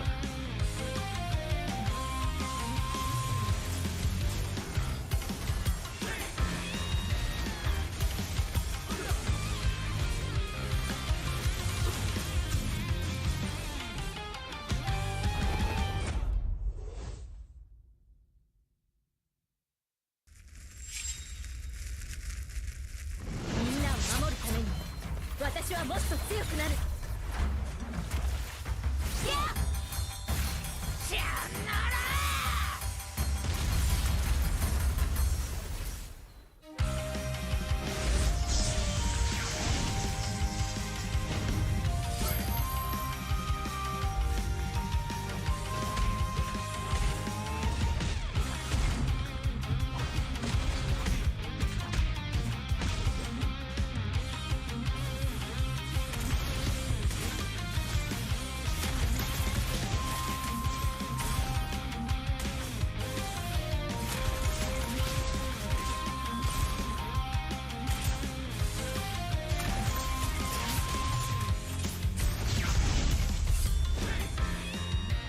今度は背中合わせでいくわよ。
ここは俺に任せて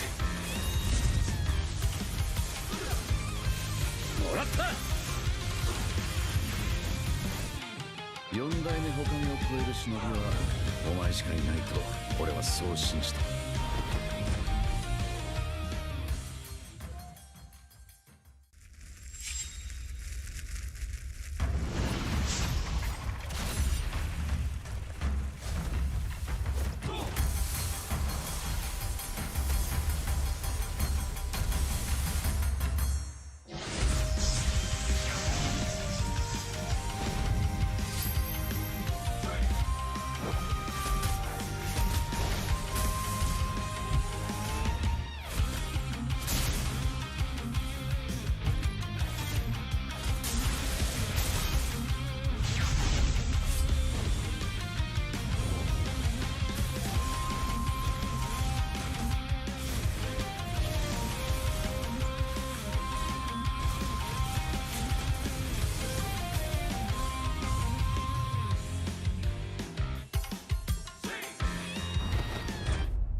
相変わらずやかましい奴らだ。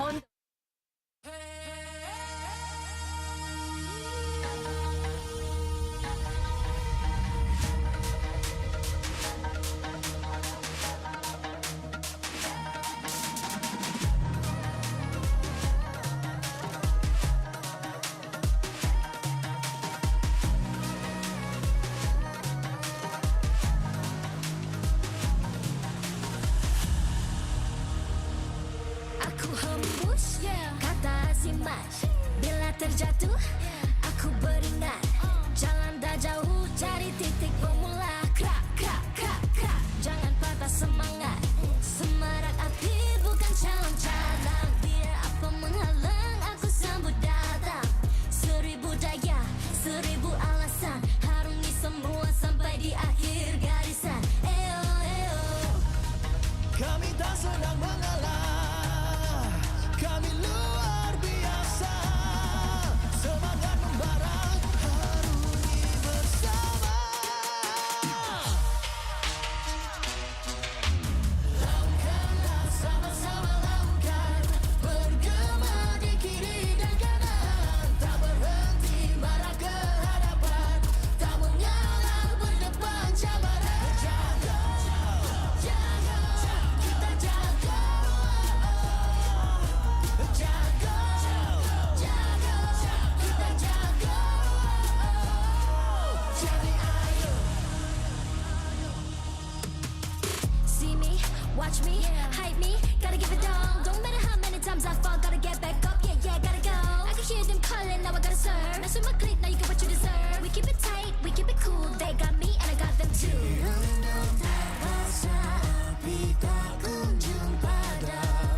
Marah ke hadapan kita, sehaluan jangan simpan-simpan kita anak Malaysia. Kami tak senang mengalah, kami luar biasa. Semangat membara, harungi bersama. Jaga, jaga, kita jaga. Jaga, jaga, kita jaga. Jadi ayo. Yeah.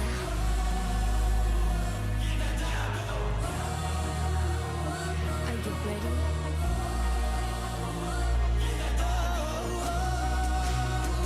Can you feel me now? Yeah, yeah, yeah, yeah. Let me hear you say.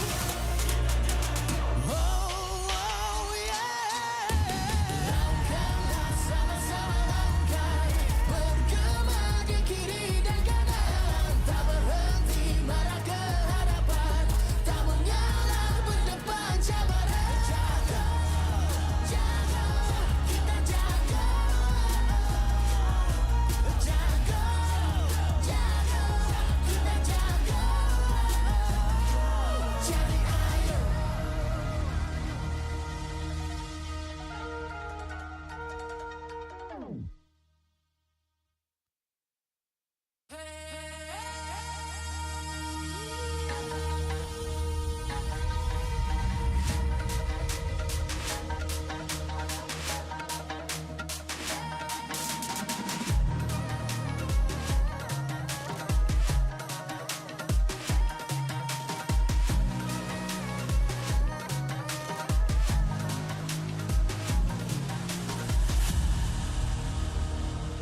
Aku hembus kata simat.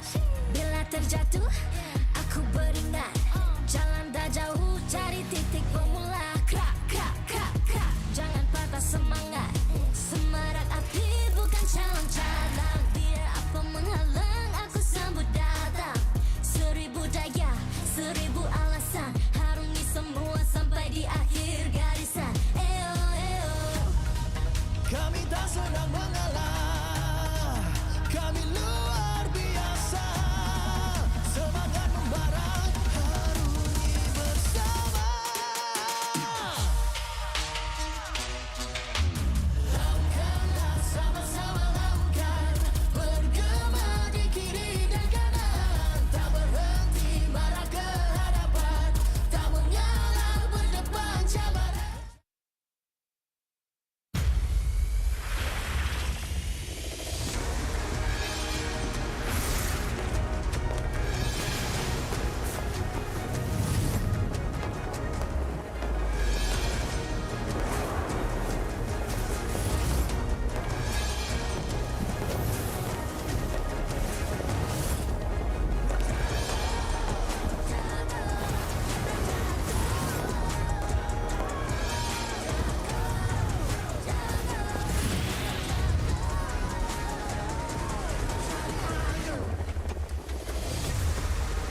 MPL Malaysia Season 15 is powered by Moonton.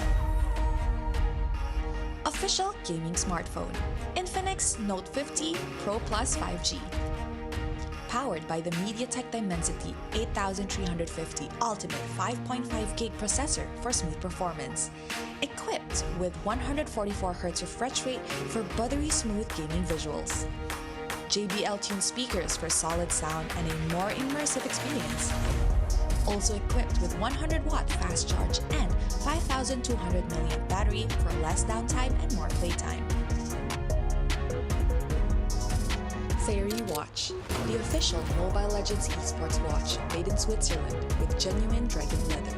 Comes in 3 colorways, green, black, and blue. Our esports partners, Head & Shoulders, up to 100% dandruff-free and itch protection. Head & Shoulders is dermatologically tested, penetrates 5 layers deep to eliminate dandruff. Get yours now. And thank you to all our strategic partners. 100 Plus, Playas, Astro Arena, MPL Merchandise, MPL Ticketing, supported by KBS, DSI, Rafamuda, MESF, PSM. Welcome back, everybody. You are watching Week 4 of the MPL MY Season 15. Day 1 alone, Minggu Diraja or the King Making Week continues here today with our second best of 3. Now, these against 2 top-tier teams. My name is Getting Q. This is Dafa here at the desk to keep you guys entertained and to maintain the commentary for the end of this best of 3, because Homeboys are on the cusp and now have the opportunity to maybe even overtake SRG if they 2-0 this next match against Toda. It is going to be quite the test now for the Homeboys, who have been having a stellar run across the season. While they did drop 1 game, they have still been undefeated the same way SRG has throughout the regular season so far. But we also have to note, a lot of their matches up until this point have been against teams on the second half of the table. So this is going to be a real test of what this squad is capable of. Now, we've seen Week 2 and Week 3 of the Homeboys. They've continuously shown us after their Week 1 positions of, hey, we're just, kind of coming together. We're making sure everything's nice and tight. 2 and 3, we're seeing the depths of the strategies and the hero pools that we've seen. Not many teams actually getting on board with just yet. I think Erpong has done a phenomenal job so far with the Homeboys. Todak, on the other hand, kind of the opposite. Changing up their lineups week by week, and then coming into this week, we're not sure who's going to be up on the table. I'm assuming that it's going to be what we saw last week, and at the same time, have they fixed all the issues? I'm gonna let my personal bias show here. I don't want to see the lineup from last week. I want to see Yanlord. You want to see? I want to see Yanlord. Yanlord is like one of my favorite players, man. I love the way that man plays the game. Let me see Yanlord. Thank you. Let Yanlord play, the new hashtag for Todak. Yes. Justice for Yanlord. Justice for Yanlord. Oh, goodness. I would like to see Yanlord play once again, but at the same time, it feels like, I don't know, Todak is going to keep on with the ways that they've been playing, right? They always got to change things up. They've always got to stay snappy with it, 1 step ahead, maybe 5 steps. Can be good. It can also be bad. I mean, they're not at the bottom of the standings, so things are going all right for them, I suppose. And you know who made sure they weren't at the bottom of the standings, Gideon? Who? Yanlord! Also Zayed. Also but Yanlord! Oh, no.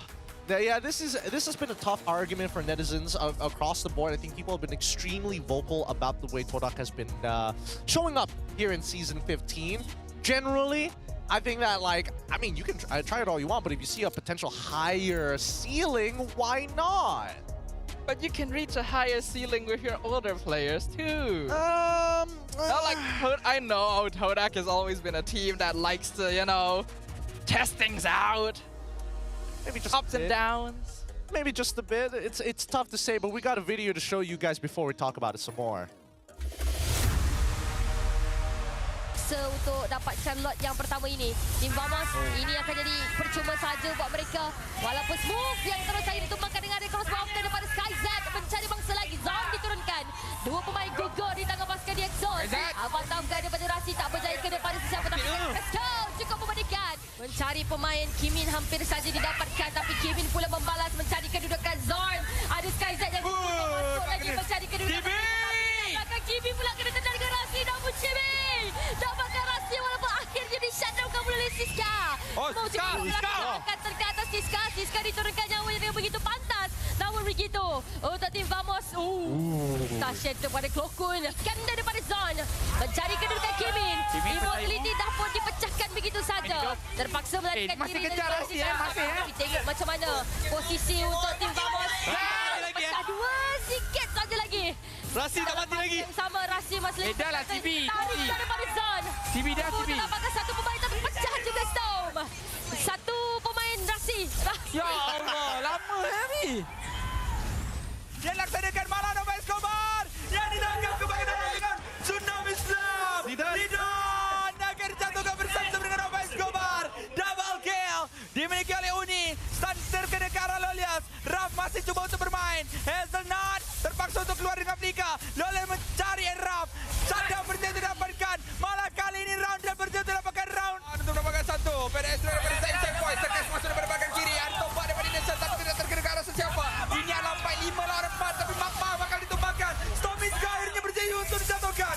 Momo akan turut ditumbangkan oleh Sky. Dua orang terkubur oleh pasukan.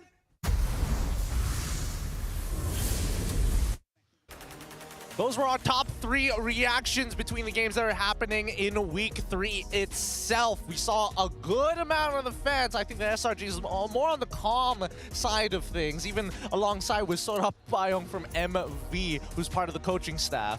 Yeah, but we definitely saw some examples of just how loud and proud all of you guys watching at home and here in the stadium. I feel like I just heard Is that Reese? I'm pretty sure that was Reese on the opposite side. I just heard a scream. Has a crime been committed? She's back. She's back. She's either a Homeboys fan or a Todak fan. We do not know, and there is no way to confirm until we get into these games. Well, either way, though, it's great to see that our games have had ups and downs, exciting moments, disappointing moments, unexpected moments, and it's still continuing here in King-making week. The first match of the day was totally unexpected. Let's see if we can get another good one. We're hoping to see at least some polish on either one of these teams. Homeboys, again, the expectations are very high as they try and continue their win streak throughout week number 4. I'm pretty sure they also have another match later this week as well. Todak, on the other hand, I'm hoping it looks a lot better, right? Because a lot of it was the draft that did a lot of nobody any favors. So yeah. It could be better. Well, let's talk a little bit about this royal rivalry. Because if you guys remember, before the era of Selangor Red Giants and Team Vamos, Todak and Homeboys were the original Royal Derby of MPL Malaysia, a team that has encountered each other time and time again and consistently vied for the top 2 spots. Every single time they matched up, you saw that Todak's previous old guard were the ones who sat up on top as Homeboys were the rising stars at that point of time. They stole games from each other, don't get me wrong, but as the regular season started to go by, we do see a notable change in a couple of these. When it mattered the most, that's when you saw the big collapses, but Homeboys recently from Season 12 have been taking these games away, and only in the regular season did we see Homeboys actually drop the ball once the roster changed again. I think it's also very interesting to see that the general trend is in the more recent seasons is that Homeboys has been able to win against Todak in the regular season, but would end up dropping in the playoffs. So this is going to be a real test, especially since this is a new era of Homeboys compared to their past history. Can their performance keep this streak alive? You know, the funny thing about it all is that Momo was there throughout the entire thing. Yep. From Season 7 onwards, Momo has been part of this roster. Yes, he wasn't there during the M1 days, but from that point onwards, the old guard started to fade away, and Momo was the only one who lasted. And now he is the old guard himself, consistently being there, trying to set up great situations for his team. In comparison, Homeboys have really looked at a new revamp for their roster.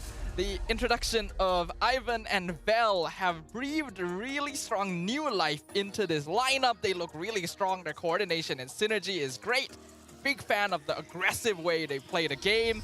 And honestly, Coach Erpang is one of my favorite drafters this entire season.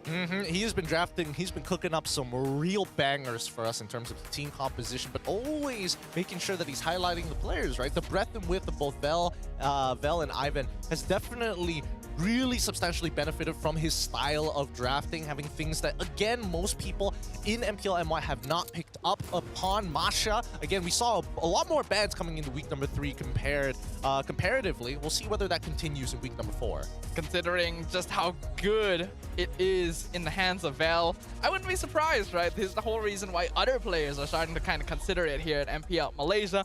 But again, it is a real test for the homeboys, because up until now, a lot of their matches, which they have won pretty one-sidedly, have been against objectively weaker teams, right? They played against AERO Esports before Hazel came in, JP Niners, DX Seoul. I feel like I'm missing one. Have they played against OB? Hold on, I'm gonna check this real quick. I don't remember. It could have been. it's a tough one to say. Homeboys have played against AERO, JP, Team Ray, and then DX, and they won all of them. Yep. These teams have not been doing all that good for the first half, but now they're against Todak, and then later in the week they're gonna play against Vamos. So this is the test week for homeboys. Yep, it's really the stepping up stone, right, between all these teams.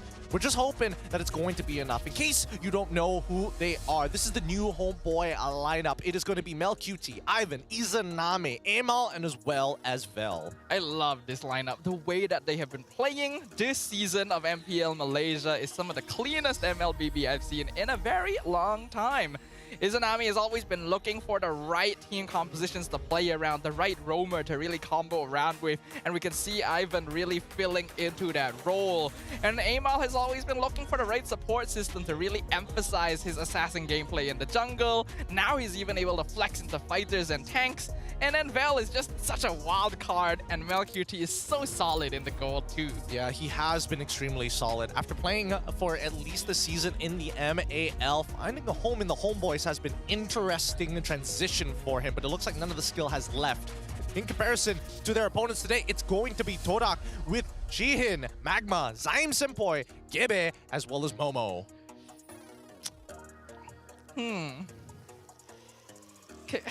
Can we start a campaign to free Yanlord? Bring Yanlord back. Look, apparently, apparently, based on what we have heard, is that Gibbon as well as Magma have been playing alongside the team in scrims prior to this, right? So it's not like they're too unfamiliar with each other, just in general. That's what's been put out there. But Yando has been playing them since the start of the season. What's the difference? We'll have to see. Maybe today they might just prove, but it's time for the walk-ins. Unstoppable dominance with victories in every match played. Unpredictable plays and tactics have kept them on top. Todak, beware! They're coming for you today! Can they conquer and claim their 5th victory? Get ready for the unstoppable force! Homeboys!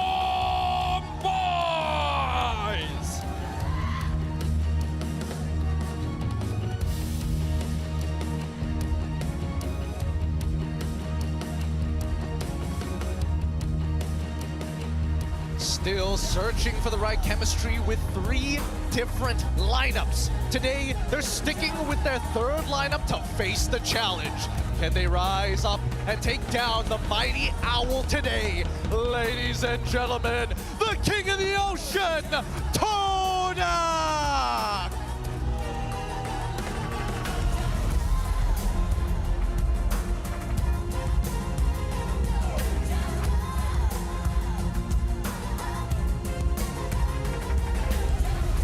The masters of the strategies and the drafts, the coaches and analysts of both teams walk up on stage alongside our head of League Ops, Franklin, to ensure fair play and professional integrity in the matches.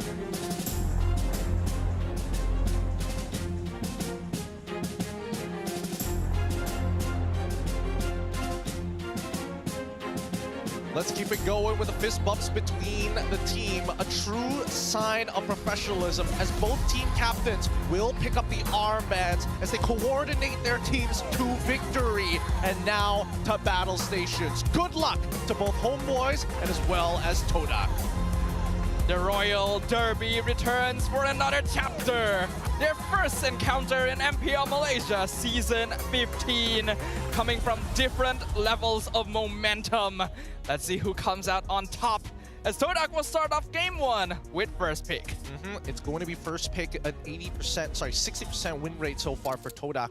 So far on that blue side. Now, the argument still stands that red side might just be the best side for some of these teams, but we've seen from SRG and as well as their previous opponents putting up a pretty good fight. AERO making sure that it seems to be, it comes down to how you're going to play around these newer picks that have been introduced to the meta. Yeah, I also think that we've been seeing different dynamics with the sides of the drafts, because so far, Blue side has always been known to give you that prio for that first meta pick, while red side is more of the counter side. Since there's a lot of good heroes available nowadays, red side naturally has a slight advantage, but blue team gives you the option to go for weird draft gambits. Yeah, I mean, blue side, it is a bit of a weird draft gambit, but let's see whether Cypher can take full advantage of it, because in terms of first pick win rate so far, it's 60 to 80%. Erpang has been an absolute monster in these first picks, and even stronger on the second pick so far. Even though the win rates are currently at 67% in terms of the raw gameplay that we have seen from both Erpang as well as Cypher, only one game difference. 100% win rate on the second pick side, though, is nothing to scoff at, since that is where Coach Erpang is going to be starting for game number 1. We have seen this man experiment with different ways of manipulating the draft and forcing out strange bans from their opponents to really keep attention off of the primary hero picks. And with Amal now being able to play multiple heroes, that makes it easier for him.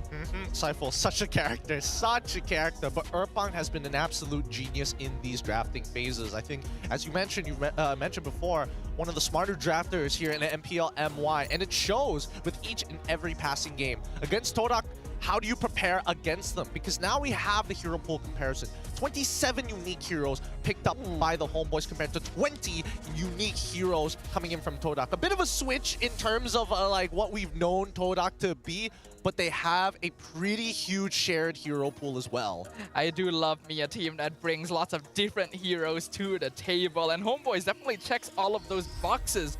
The Fredrin is not a hero played by many teams right now, even though he is rising back into the meta. So that is always going to be a threat. But when you pair it up with Vel's signature, Masha, it becomes very scary to think about. It really does. I mean, the utility side of these junglers is always going to be relevant, especially if you can match up with the raw farming speed of the assassins of today. In terms of the shared hero pool, I think the things to look out for is whether or not Lucas is going to get picked up one way or another. Other than that, I think the Kalia Gambit as well as the Fanny Gambit are still at play. So many gambits recently. Kalea and Fanny being baited out early in the draft. Lucas being left as a consistent threat around depending on who you're playing up against. And even more pocket picks being targeted by different teams have made the draft of this season very, very interesting. So let's just cut to the chase and jump right into the draft for game number 1 to see what kind of brain juices are going to be flowing today. Interesting. Todak on the blue side, as expected on first pick. Homeboys on the red side. It's going to be Matilda Harith. Very similar opening to SRG. However, the chip immediately banned up, and the Fanny a quick follow-up from Cypher. So far, as is expected from the red side, somewhat with the chip ban, and the Hilda being sort of a counter pick to make sure your early game goes smoothly, but Todak getting rid of a lot of picks that would ordinarily be banned by the red side, the Matilda and the Fanny being the most obvious ones. Again, they don't want to go into the Fanny Kalia Gambit. They want to just make it a Kalia Gambit. The Zushin is a big question mark here. We did see AERO decide to ban it out later down the line, especially in game 1 against SRG. But let's see how Erpang plays it out, right? Because as long as Kalia is still going to be a threat, then Gatot and Zushin will always be in question. Absolutely. We've already seen just how badly a Gatot can mess up a Kalea composition. even when you pair it up with something like the Farsa, you should ordinarily be able to burst pretty well, but you just cannot with that Gatot in your face. Hayabusa gonna be the final ban for the side of the Homeboys. Now there's a lot open. The Kalea is right there. Then of course you have the Lucas, which we've been talking about today as well. There is one line that Erpang is making sure that he's keeping open with the Hayabusa ban. He's making sure that the Zushin is always going to be available.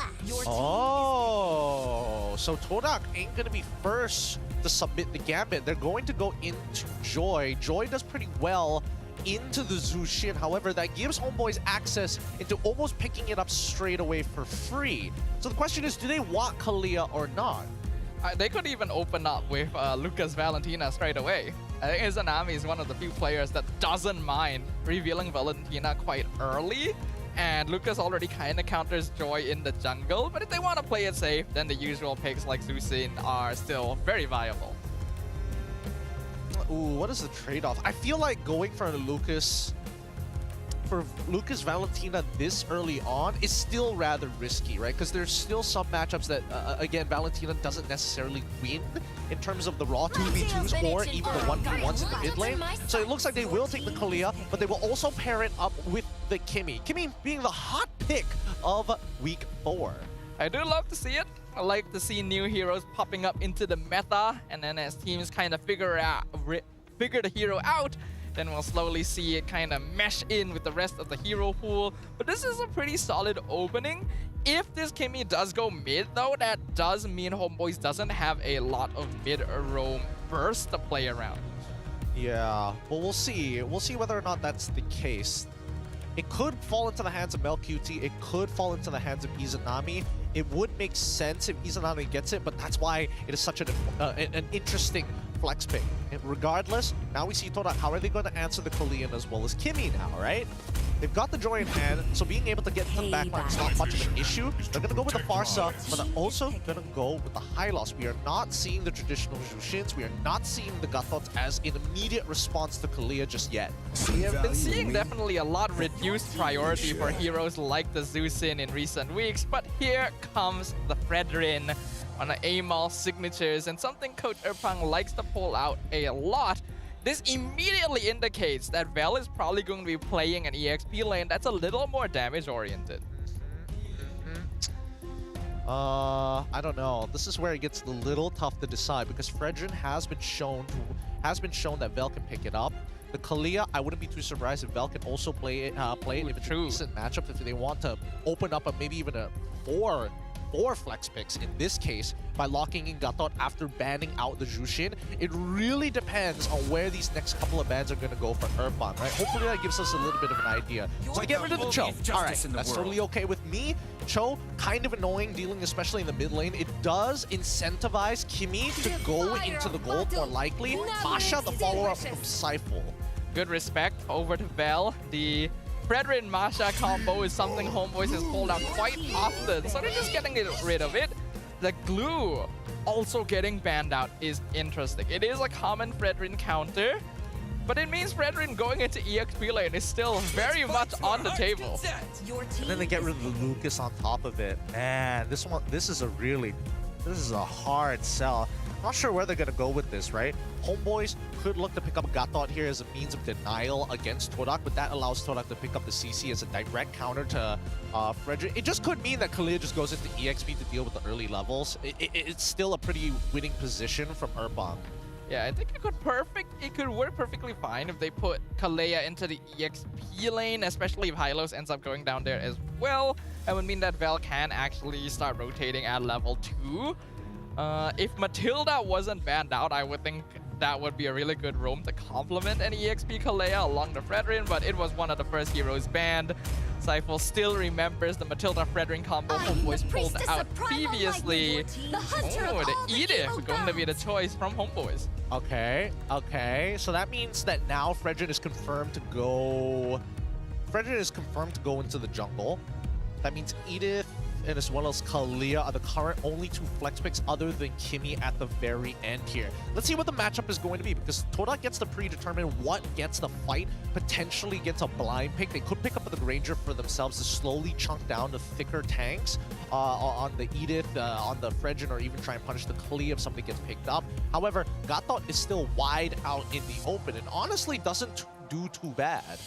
Gatot high-lows would mean that homeboys have a lot of bulk to burn through, and even Kimmy's gonna have difficulty doing that. Moskov gonna come out from the side of Todak alongside Badang, and the high-lows Badang combo was something that we saw multiple times from AERO Esports earlier. It does offer you a good amount of crowd control. Okay, that's fine, but homeboys currently lacking a lot of burst. Like a significant amount of burst, right? Fredgen does a decent amount of damage, but that's only when he gets chunked and has a lot of great health. Edith can eventually build into it, but generally likes to build tank first and then starts deciding how much of a lead they have to eventually convert it into maybe a Feather or even a Starlium Scythe. We'll see in the emblem set later on whether Edith takes Warcry. Kimmy, not exactly burst-oriented. Yeah, Kimmy's more of a melt slowly over time, and once you do have 3 or 4 items, it does do a good amount of damage. Looks like homeboys will go for the Granger safe pick here. Playing a little bit more for the late game stage. Interesting. A slow and steady composition, huge tanks, a lot of Swiss Army knife rolls. Again, smaller skirmishes are going to be hard for Todak to finish. I think right now, it's kind of up to Gebe to initiate and find these bigger leads. And if he does start that snowball, it's going to be a pretty rough time for the homeboys. Yeah, but homeboys and Todak both have a lot of crowd control, actually. So the team fights are going to end up getting a little bit chaotic, a little bit messy. I do think Todak has a slightly better early to mid scaling curve, so that is a timing they can play for. I suppose, but right now, I think the two major things need to be addressed. Number one, how exactly is Homeboy going to utilize their lead? Because again, turtle objectives are going to be really tough for Todak. They need to play around the map, and most importantly, they need to break the ult, the primal wrath, or at least get the flicker out from Bell. They gotta break ult, they gotta waste resources, they gotta break new ground and make a statement by taking game number 1. Because right now, homeboys are looking to be in much better condition halfway through the season of MPL Malaysia. Let's see if the Swordfishes can put a stop to that momentum. Now, both Amal and as well as Gebe start on the same side of the map. They want to end up towards EXP. I'm expecting that homeboys is going to play a more defensive-oriented game, right? Because again, it's very difficult to say that anybody wins out their lanes outright.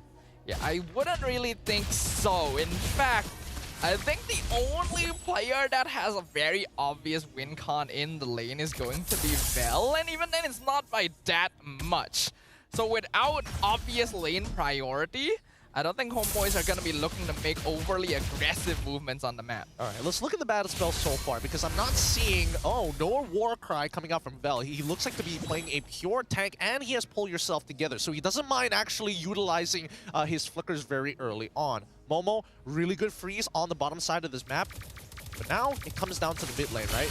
Because both junglers ended up starting on the same side. However, one camp was eventually taken away by Zaim Senpoi. It's better to steal it for yourself rather than give it over to your opponent. That just means that Gebe is going to be a little bit behind. Oh, the Appraiser's Wrath! First blood to Amal, and Vel picks up a second. Gebe and Magma wipe from the map. 3 flickers utilized. Magma could not hold on to the damage, and that's 2 free kills for the side of the homeboys. This next turtle take here is most likely Todak is unable to contest for at that point of time until we see Momo hit level 4. But even then, it feels unlikely.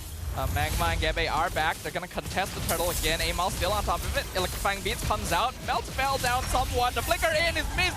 Amal secures the turtle. No fist break, no fist crack. Izanami's just welting them down. And Praise's Wrath comes out again. It's another 2 kills for homeboys. And they only trade Vel in return. Oh my goodness. Momo was actually so close to making that connect. Had he connected it against Amal, there was a good chance that Gebe was able to steal the turtle away, and maybe Momo gets to live his his life. Regardless, now we're trying to see where the punishment that Gebe can find in the laning stages of the Homeboys to try and start a snowball for himself, to try and keep up with Amal. Because once we start moving into the mid game, and considering how much control we see from the Homeboys through that mid lane, it's going to spill over. Oh, Targeting on Vel. Fizzcrack comes in, not able to get the ult in time. It's still on cooldown too. So Todak do pick off one in the EXP lane. All right, that's pretty good. That's pretty good. Todak looking for timings of their own. The feathered airstrike combo with the Badang basically guarantees a kill there. So Todak at the very least make sure they still have some presence on the map. I mean, they knew that Vel didn't have the Primal Wrath, and neither did he have the Flicker, so it was a really good timing coming in from Zion Senpoi to find one for himself. At this point, if Zion's able to accelerate his farm, that's also a good thing for the side of Todak, because he can start deterring people like Izanami or even Mel QT from walking up. This Farsa plays an important position, and speaking of, feathered airstrike was baited out to make sure that Homeboys could not continue chasing Magma. That's totally fine. There was still 32 seconds by the time that feathered airstrike timed out. Therefore, Zaim Senpai, if they drag the timeout 10 seconds after that turtle spawn, he should be able to get his ult back up for the upcoming fight. But you can see that both Momo and as well as Vel are playing a very dangerous game. As expected, EXP lane is still an island in the end, and it actually is pretty evenly matched now that they were able to get one kill in. The rotations from OG. Oh, the beautiful flicker! The Tsunami Slam knocks down two! Gebe dragged back, he's able to escape though. Feather Destroy comes in, Spear of Destruction's gonna connect as well. Ivan gonna be melted down. Amal stuck inside the Lord Pit. Gebe melts down Ivan, and the Appraiser's Wrath secures the turtle! Killing spree for Amal, as Magma is picked up as well. I mean, Izanami is playing a hot game right now. He is getting some good damage, and Vel can connect the Shatter. Fizzcrack connects with two, but he doesn't have to follow up. Izanami picks up the kill with the onwards, throwing Momo over his shoulder. And now they're going to be able to farm up the plating and crack open the mid lane soon enough. Gebe and Magma come to respond here, but these have not been good fights for Todak, unfortunately. I mean, the counter engage is not so bad. However, the tempo is just not in their favor. Todak is kind of just running themselves into the Homeboys, and while they have been able to get some good catches by initiating, they are not respecting the amount of damage that Amal is able to eat. And then the Appraiser's Wrath just turns the entire fight around. Not to mention, great positioning from Vel to make sure that Mel QT and Izanami don't have anything to worry about. Yeah, I mean, Homeboys have got an easier composition to execute as they want this tier 1 up top side. Oh, they want just waiting for the glorious pathway. Tsunami Slam pulls Magma back into Mel QT. First kill for the Granger on the board. Beautifully played by the Homeboys. Amal is looking towards both Shihei and He missed everything! He gets taunted! Feathered Airstrike won't do anything here! Momo goes down! Ivan looking for the next target. Amal jumps in. Spear of Destruction, try and get the hit out, but he just gets stabbed to death. Mega kill for the Brethren! Yeah, this game's over now. This game is now officially over. Gebe, he needs to keep up with farm, but at this point, now that the Homeboys have started to come into their first and even second item 6 minutes into this game, the oppression will begin. We're expecting to see Amal start invading pretty aggressively. Now that they've unlocked their gold laner, they're going to send him down bot side after the turtle. Oh, Todak just trying to find anything they can on the map, but Homeboys, we said this was a test. Can they perform the clean synergy we see from them against a stronger team? And Homeboys is making us reconsider if Todak is a stronger team. That's just how good they're playing. Even the Purify baited out in the mid lane as the turtle is secured. And here we go, the invasion we were waiting for. What are they going to do about this? They can't really commit anything towards it. And more so, the Homeboys are now slowly creeping up on the map. Their level of influence just by having Amal stand there alone is deterring Todak from a fight. Magma, Momo gonna try and engage. Fizzcrack comes out, instantly cancelled. Weird call from Todak. They're getting desperate. Homeboy just runs down the horse. They're producing glue. And now Gebe trying to chase LQT in the mid lane, but he cannot even commit because Homeboys are right there. What was that? I don't know. They were like, I want to know the answer to that myself. Uh-oh. Oh, Gebe. Okay, he's able to dash. He's able. Oh, that was close. Woo! Oh, dangerous moments here, but they don't mind it. That's why they have Pull Yourself Together. They want to be able to get their battle spells earlier so they can keep on making these plays continuously against Todak. We see the Malefic Roar purchased by MLQT, and the oppression is starting to get a little too much from the side of the Homeboys. With a 5.8k lead, this is the perfect opportunity for Homeboys to kind of draw a line in the sand and say, hey, no trespassers. The line in the sand has been drawn a long time ago at this point. This is a total outclassing. There's a 5k goal difference in 8 minutes. MLQT is already finished with his third item. This Granger is becoming an issue very, very quickly. The rest of them are not really even keeping up in terms of a gold, and the calls are just much cleaner from Homeboys. I mean, it's very straightforward what they want to do with their composition, right? Look at their positionings right now in enemy jungle territory. I do like what Todak is doing, though. Sihin getting the top tower. Gebe stealing a buff as well. Oh, they found him. The beautiful Death Sonata. Spear of Destruction onto Vel. The flicker forward. The Earth Shatter sets up the snipe. MLQT finds his target. Yep, this is what I'm talking about, right? Easier team composition to execute takes away a lot of the hard thought process that come into play, right? Todak don't have that. They rely heavily on raw execution to make this composition work. They need Momo to connect. They need Zyme Senpoi to be in the right place at the right time. And most importantly, they make sure that Gebe actually scales into this game, which is why they are sacrificing so many people to make sure that Gebe does not fall behind in levels against Amal. The only person on Todak that isn't behind their opponent in farm is Gebe. So Todak has definitely been making space in that regard, but Joy's still gonna have a difficult time walking into this lineup without the rest of his team setting up for him. Again, they have so much crowd. Oh my goodness, that damage. Oh my goodness. Yep. Just poke him out. Just poke him out. Especially with all the space that they can play with, they're allowed to do this. A free T2 down bottom side, and this is what I was talking about, is we're now fully fledged into the mid game, coming towards the lane. Oh, Ivan looking for it. Sihin dashes away, just in case. Lord is still pushing up top.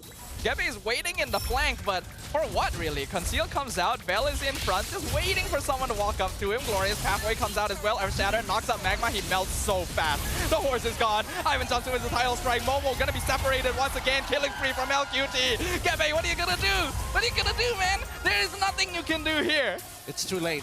It's too late. He tries to walk in for the flank, but the frontliners can't hold on. And now Homeboys looks like they're trying to end this early on. Oh, they don't take the mid inhibitor. They want to replay on the bottom side as they proxy both of the waves. Even Zyme Senpoi zoned out inside his own base. This is the most utter dismantling we've seen in a while. 10k gold advantage in 10 minutes. Homeboys is not letting Todak play the game. Yep, I mean, it's natural to see, especially since Homeboys are playing this style of comp with a tank jungler, right? Again, I still have PTSD of 2 years of tank jungle meta that we were stuck with, and some things just don't change. Some things don't change, all right. And it's good to see that Amal still has it. Still got the tank jungler genes from those 2 years of nothing but tank jungle. Homeboy still in a dominating position. Don't even really care about setting up for objectives. Tidal Strike Flicker catches the Troy, pulls them back. Glorious Pathway does nothing. Mega kill from LQT, and Amal is just delaying Sihin. LQT's already got a double. Amal's just gonna make sure Sihin never gets to go home. Yup, and now it's a 4v3. Wait, they're sending Kimmy on over. I think Amal has now realized that I can't really kill him, and he can't really kill me, so this is going kind of nowhere. I feel so bad for Sihin. This is literally like the guy you don't want to meet in the dark alley. Oh! MLQT came a bit too late, and I was like, what took you so long, bro? And now they're cracking open mid inhibitors. We're waiting for Ivan to set up a play here. Again, he's got that Tsunami Slam. He has no flicker, but at the very least, they get all 3 inhibitors 11 minutes in the game. And there's basically a 3-man Tidal Strike knockout. What do you even do? Glorious Pathway comes in, a really nice crack. MLQT drops low, but there's no damage. Monster kill, double kill. The Grace is going ham. Megatron with the triple kill. Zyme Senpoi knows the game is done. 4 members down. Homeboys will take game number 1 with no issue, and they'll take out Sihin just to send a message. That was an utter dismantling Yep. Unfortunately, Izanami loses his perfect KDA right at the very end, just before the crystal break. But, oh boys, they found the lead that they were looking for, and they eventually 2-timed it, 3-timed it against Todak to find checkmate angle so early on in the game. And I think Todak, they're not frowning too hard about this. They're like, it's just how the composition rolls. There's nothing much we can do about it except work a little bit better on executing perfectly. Homeboys are just playing at a higher tempo. I mean, what can we say? Todak definitely has a plan with this draft, but it's hard to really pull it off when Homeboys are playing so hard and so fast. The coordination is still clean. The synergy is as good as we've been seeing throughout their clean streak of MPL Malaysia, and they're eager to keep that up. Yep, I hope that they are eager because, again, this composition could have been entirely denied. A couple of options that Todak could have looked for, either, you know, securing in the Gato Kacha instead of the high loss here. Again, high loss getting chunked out very heavily towards that mid lane when he needed to eventually support his boys. Another one could have been a Masha EXP, right? That could have been the only other option that they could have to look for these big one-shots, give up the first couple of turtles, and then look. Because again, there are only 2 major damage dealers on the side of the Homeboys, and that is 1, Kimmy, 2, that is going to be Mel QT on the Granger.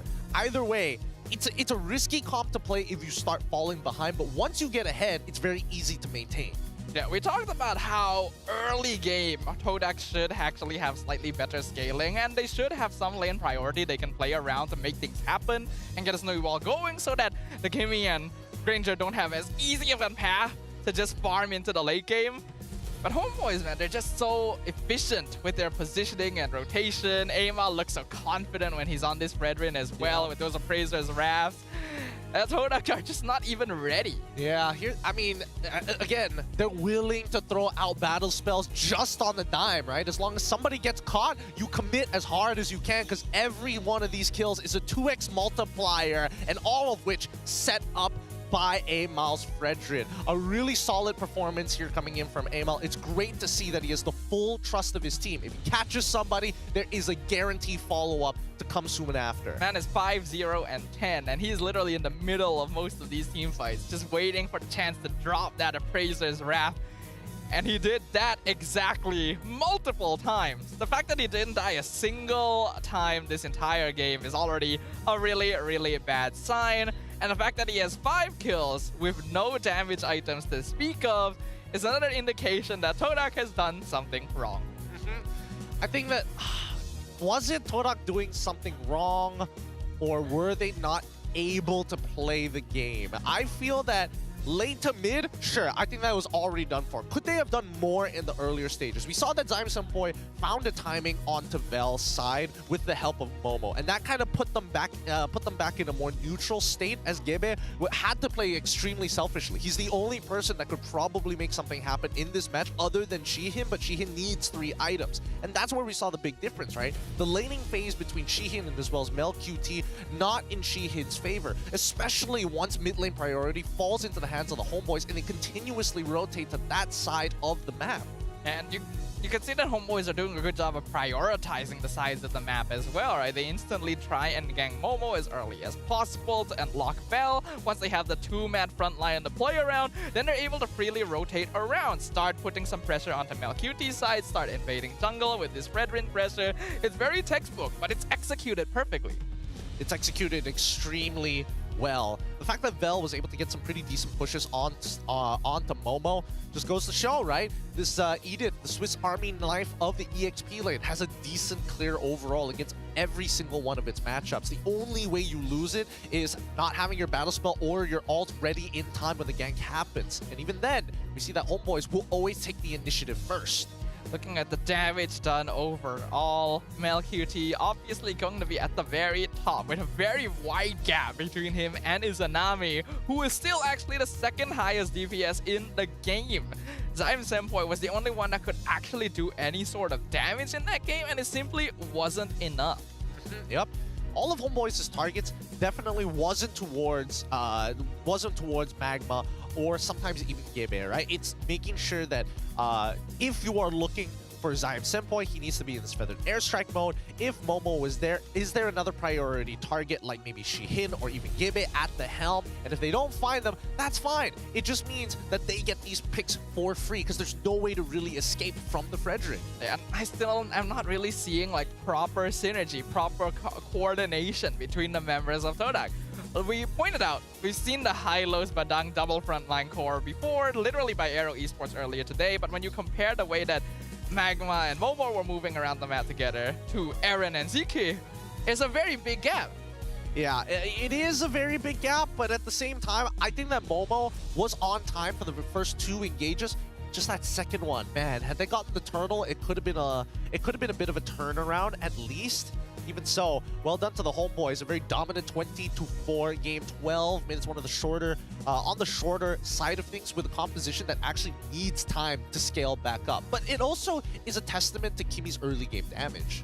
Yeah, Kimmy's early game cannot be scoffed at. And she's able to scale up into late game as well. That's the whole reason why people play her more in the mid lane than the gold lane. There's early game poke, there is CC and utility, and even a built-in escape.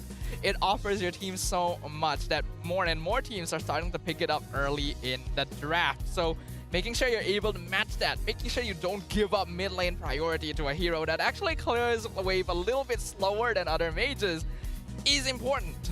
It is extremely important, which is why I'm so surprised, right? These engages have been very good from the side of the homeboys because they've got a lot of CC to work with. However, Todak on the other hand here, man, missing out that fist crack, forcing Zion, they need to understand the shape of what this fight needs to look like.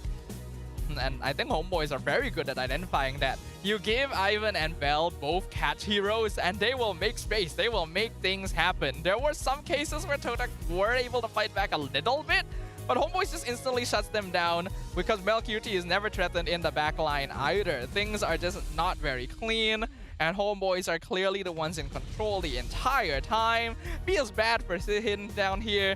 Man is literally getting bullied in real time. Can't do much about it. Amal is just too thick. He is just too thick for Shihin to honest to God handle him, even with a DHS. And I think at this point, he only had 2 items, which is the Brosian Sight as well as the Golden Staff. Regardless, once I saw Ivan get the fleeting time, I knew it was over. At this point, any catch he makes are so easy to capitalize on that Todak will have no response. Yeah, and that's exactly what we saw, right? No response a lot of time, or like lackluster response at the most.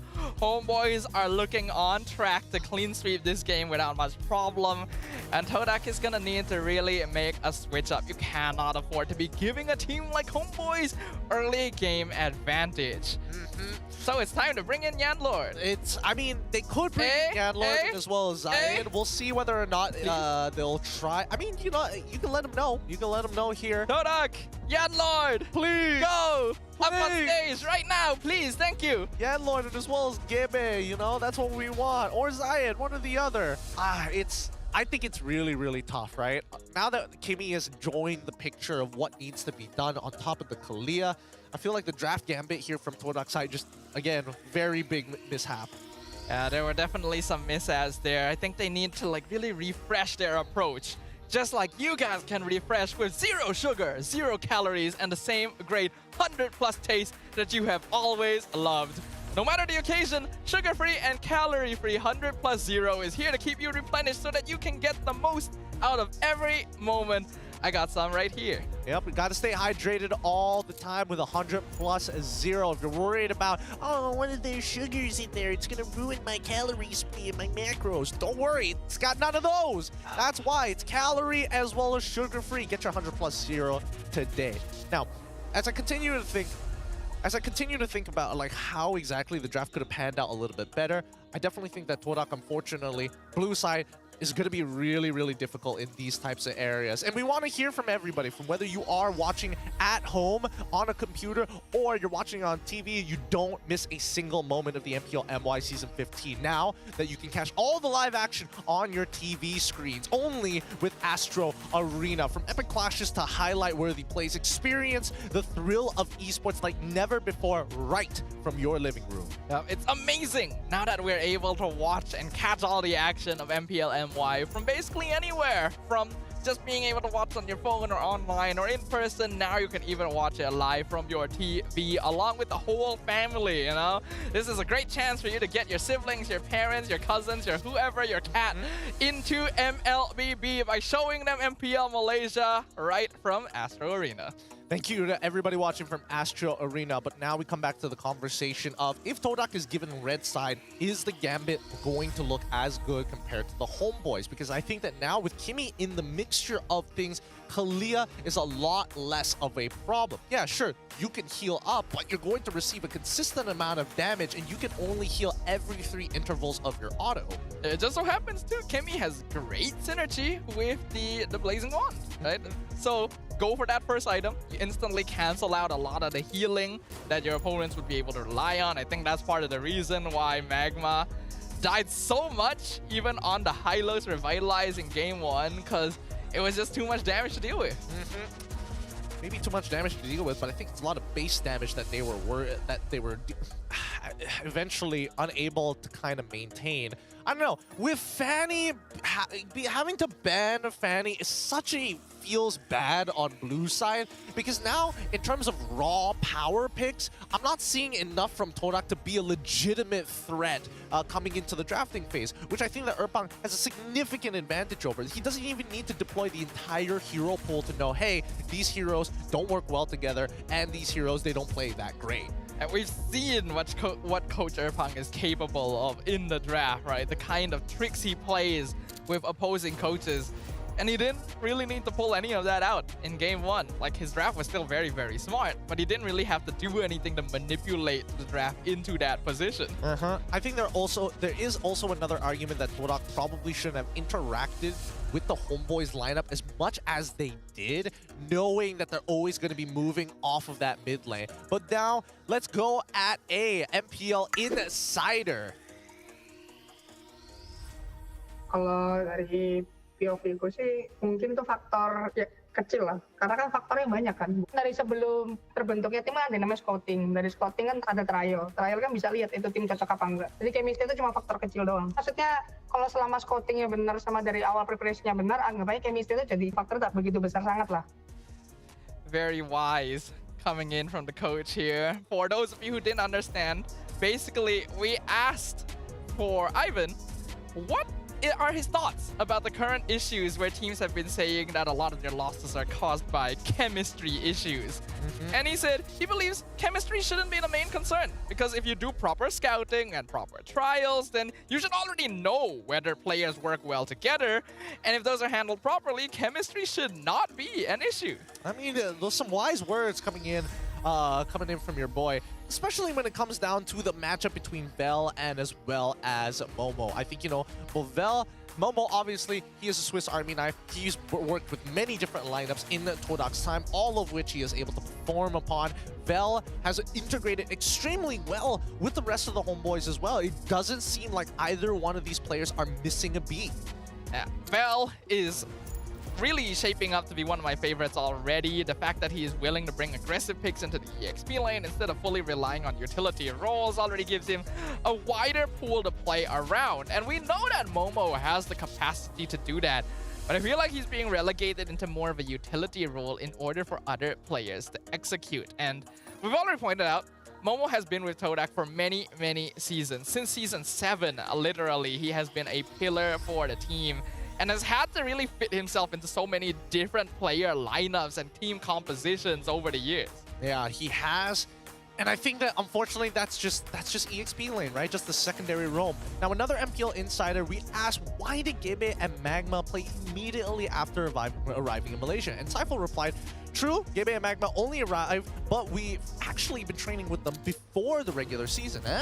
So there was some truth to the statement. The final roster always depends on performance because they don't want any players to get too comfortable. Every team goes through the same thing when a team gets too comfortable with the facilities, the salary. So they were outperforming Yanlord and Zayed? Apparently so. Apparently so. Okay, I feel like I have to be kind of brutal here. I'm not seeing it. I'm not seeing it. You're not seeing it just and, okay, yet? Compare it to what we just had in game 1. Hazel came in, did not trained with AERO Esports before the season started as a single player and changed the entire dynamic of AERO Esports. I think that is a fair argument. I think that it is a fair argument. I think that unfortunately for Todak, they're missing something right now, and we're not entirely sure what it is. Yanlord and Zayed. So. Yeah. Just put them out, Todak. That's just what it boils down to. All right, now we come back into the drafting phase. Once again, Seifel has decided to stay on blue side for some reason. Erpang on the red side once again, and we're following the bans to the T. All right, the same bans is... I feel like if you are going to ban Fanny on blue side, you should not stay on blue side if you can have the choice. Especially against a coach with 100% win rate on the red side. But I don't know, that's just me. We're doing the same thing. All right, let's go for the Joy one more time. Let's run it back. Let's run it back. Todak gonna say game one was a fluke. Gonna see the Kimmy, the Kalia. All right. Come on, this is the adjustment period right here, right now. What are you gonna do? You steal the Fredrin, maybe? Maybe? We could look no, but they have Joy already. Exactly. Fredrin EXP. So just take the gut thought, maybe even arguably take the Jushin as well if you want to. If I'm thinking about this correctly, does Jushin out? Yeah, technically just the edge of it should outrange the Kimmy in the mid lane. Yeah, you can go Zusin to outrange. You can go Gatot to fast clear. You can maybe go Cho since it was banned previously. They go for the Glue. Okay, it was banned by Homeboys previously. God, it would be so funny if they put Kimmy in the gold Exorcist and of then the Shadow at your service. Yeah, just go Faramis. Dude, Faramis does so much damage to this new glue. He does. Because he's just in split most of the time. Like 90% of them, to be fair. Oh, not to mention that they also got the Granger this time around. I guess Sheehan is a little more comfortable in that matchup, but if you already lost the Moskov into the Granger, I don't think this is going to be any better for you. But let's see. Erpang at this point, looking at the composition, okay, you have long-range engage, you have a glue that may be potentially a problem. We could lock a CC early on. We could look to move Kimmy into the gold lane and lock in Farmis, but that compromises our entire idea of what we wanted in the first place, because here on Red 3 is where we expected to see the Frederick. Yeah, I do still think Kimmy is way better in the mid lane position, so there is a chance that Homeboys won't pull out the Faramis, even though it is a direct counter pick. And even though Glue is an answer to Fredrin, Homeboys still feel very confident in it. Okay.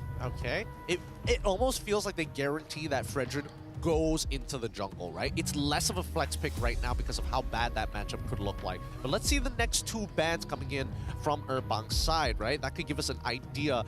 Again, last time, he didn't even bother banning out the Gatot, right? They just didn't want the Valir. They want this. Interesting. How do they want to set this up? Valir comes in, he can fireball. They played multiple tanks. They get early anti-heal. The Masha gets banned out immediately after. So you feel like Homeboys might just pull out most of the same draft again? I can see this still being good for Edith. It's still, don't get me wrong. It's still I say kinda good for the Edith. They could definitely just like switch it up and go for the CC. It kind of does the same thing in a sense. True. I'm trying to think of what would be... It would still be really funny to see a Faramis, but I think Kimmy might have a little bit of trouble in lane against Granger, so that's not really a position Homeboys wants to put themselves into. Ooh, very smart. Valentina ban instantly. Faramis? Are they gonna Faramis? Are they going to Lucas? I think Erpang is posing the question of Lucas. Badang gets banned out this time round, so I feel like, oh no. But they've already got the Joy. Is there any better flex picks? Is there a support? They're still missing the support. They're still missing a mid laner. They might end up with Farsa once again. For Todak? Yeah. I don't know. It's not looking that great overall. If Homeboys was already worried about Valir because like it deals with a Fredrin somewhat well, then another hero that can do that is the classic Lilia. We haven't seen that in a long time though, and I don't actually think she outranges Kimmy by very much either. Ooh! Ruby! I love it. Okay. I am biased here. Alright. Okay, a bit of a flex pick between the Kalia as well as Ruby. Kalia can definitely sustain in that lane, allowing Ruby to kind of rotate around the map to deny Joy that space to catch the Joy more often with the Don't Run Wolf King. But let's see, Torak now need to finish off the composition. It's also a classic counter pick to the glue. It is because a classic counter pick. Ruby heals off of all the goos. Yeah. And then you CC the Joy as well. It's pretty good. But the Eve high-lows. This is actually a pretty strong combo in the hands of AERO earlier. Sets up for overall team fighting and just space control. Yeah. I don't get it, though. I don't get it. Why is the Glorious Pathway more valuable here than an AOG? I mean, we'll see whether or not the Battle Spells is still going to be Purifies. I hope they do. Both Even as well as Granger both do pick it up, because they're never going to be in a position where they get compromised too early on, and it's more valuable to take that Purify, especially when you're up against the Tracer shots coming in from Kimmy. Final composition revealed. Fredrin apparently moves over to the hands of Vel. Bad matchup, whatever. I had a suspicion they were still going to put Fredrin EXP, but I thought Lucas was going to come out. Yeah, I thought Lucas was going to come out too, and maybe they go for the style of like double fighter side lanes, but again, they look very confident. Ling should be able to farm pretty heavily and punish this Yve and Granger at the end of the day, but it's all about that mid lane. It's about how the side lanes play it out. Yeah, that side lane's gonna be a little bit rough for Vel, actually. He's more used to being the aggressor, the catcher, and while Fredrin can do that, it's tough to really walk up against a glue a lot of the time. He might actually end up being more of a sacrificial body for Homeboys. We'll see how he plays out that lane. Maybe he's got a tech against it, which is why he's confident to let his coach know, put me on that Fredrin, don't worry, we can go for a snowball-heavy composition with two side lane fighter tanks. And without a marksman, this is a Ruby Gold lane, right? Yeah. This is a classic double fighter side lane core. Coach Erpang does it again. Homeboys expanding their pockets even further. With the Kimmy Ling core, no marksman. I'm excited. Let's see if Homeboys can close out the chapter or if Toda can prove that they are still the kings of the ocean. Yeah, this is honestly pretty funny because a lot of the weight is going to be on Izanami's shoulders for the earlier stages of the game. Now, Vel does decide to take Concussive Blast, so he makes sure to not interact with Momo too early on in the matchup. Generally, he's going to have the Wilderness Blessing as well to rotate a little faster as Lethal Wanderer falls into the hands of the Homeboys. Shihin should have an okay time against Mel QT until we start seeing Mel getting a bit of support from the mid lane. I don't think I've ever seen Mel QT play a fighter gold lane though, so that is interesting. That's something fresh. Ruby, enemy coming out, one of the best heroes in this position. So Homeboys do have solid lane control, actually. They're not going to lose out too early, which means Amal can go around and steal camp. I mean, they've all got sandbags, right? Two sandbag side laners at this point in time. It's all about making sure that Amal is in a better position to farm rather safely as long as they're on that side of the map. Oh. Electrifying Beats comes out. Ivan in some trouble. Whoa! I didn't know you could do that. Tidal Strike, flicker into the tower. But Gebe still gets first blood. Oh my Mel god. QT wins the 1v1 at level 3. My god, there is no way. How does Shihin lose that? There is no way he loses that. Well, he did, unfortunately, and that is not a good sign. And that's exactly what a fighter gold lane wants to do, win out the lane. Todak a little bit behind in that regards, but Gebe on top of the turtle. Vel trying to scout, but with Amal not in the area, Homeboys are choosing to give this up. Yep, no need to fight for it as of right now. Amal still needs plenty of items before he's a legitimate threat on the board. Even so, there's just, oh my god, look at that. Real world manipulation comes out. Izanami will be able to walk away from it. I'm just gonna use it to clear wave. Yep, clear waves, get a bit of damage back on towards Izanami's side. Gebe, once again, denying Mel QT and Shihin. He's got a decent freeze, but that freeze is eventually going to break sooner than he would like. At the very least, the longer he stops Mel QT hitting level 4, the safer he'll feel, but Ruby will still get there eventually, and now both roamers are at level 4 as well. Looks like Amal's rotating to avoid a Gebe. They'll give away a little. They don't mind having these split fights. Oh, Eva jumps in, two-man title strike knockout. Warriors Pathway doesn't really get the backup necessary, but Simon Simboy gonna be able to survive with Revitalize. Amal though, with the fast fingers, stabs the Eve to death. Beautifully done. Beautifully done there. I think there could have been an argument for Zyme Senpai to continue kiting towards the right side, down the river to eventually get some help from Shihin in case Amal commits the Finch Poise to try and close the distance, because that's basically all he has left other than the Divine Swords. But again, he's going to make sure that it's worthwhile. A fast clear from Bell. Kebe looking for it. Energy Eruption gets a two-man taunt. Electrifying Beats committed as well, but that's a Fredrin. Meanwhile, in the mid lane, that's a three-man drag. Amal picks up one. Ivan picks up the other. Magma and Zyme Senpai are wiped off the mid lane. Beautifully set up by Mel QT. He flickers, goes for the ult, hooks them both, and makes it easy setups for homeboys. And now it's all about how much gold plating can you get in the meantime before the next turtle spawns. That's such a scary thing about the fighter gold lane. You win lane, instantly start rotating, get a two-man flicker hook, set up for even more. Homeboys now starting to control the turtle, but Momo and Magma are here. Sihin gonna show himself as well. About these off-tempo plays, right, from the side laners. Whenever they can make them, they need to try and catch Todak off guard, go for their ankles.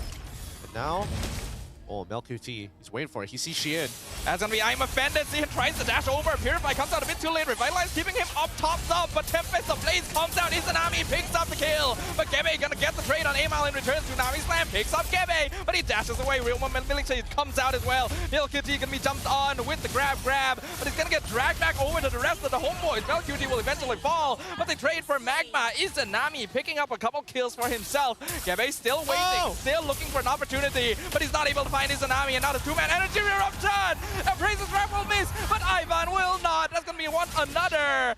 Zyme Senpai gets the 1600 assist mark, but they are not the winners of that fight. Yep, plenty of assists, not enough damage to turn that fight around. Once again, congratulations to Zyme Senpai here, but homeboys, they've got the tempo onto Todak. They even have the conceal. Momo is here to try and diverge, trying to make sure that nothing goes wrong, while the top side, MelQT has gone for a very cheeky lane swap here to make things happen.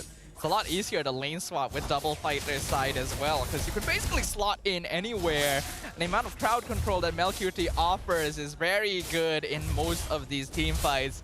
Omo is already building up a pretty comfortable lead here at just under 3K at the 6-minute mark. Now, I'm curious to see what the first item from MelQT is. Is he going like the full damage build, or is he going to go over the traditional bruiser style of Ruby?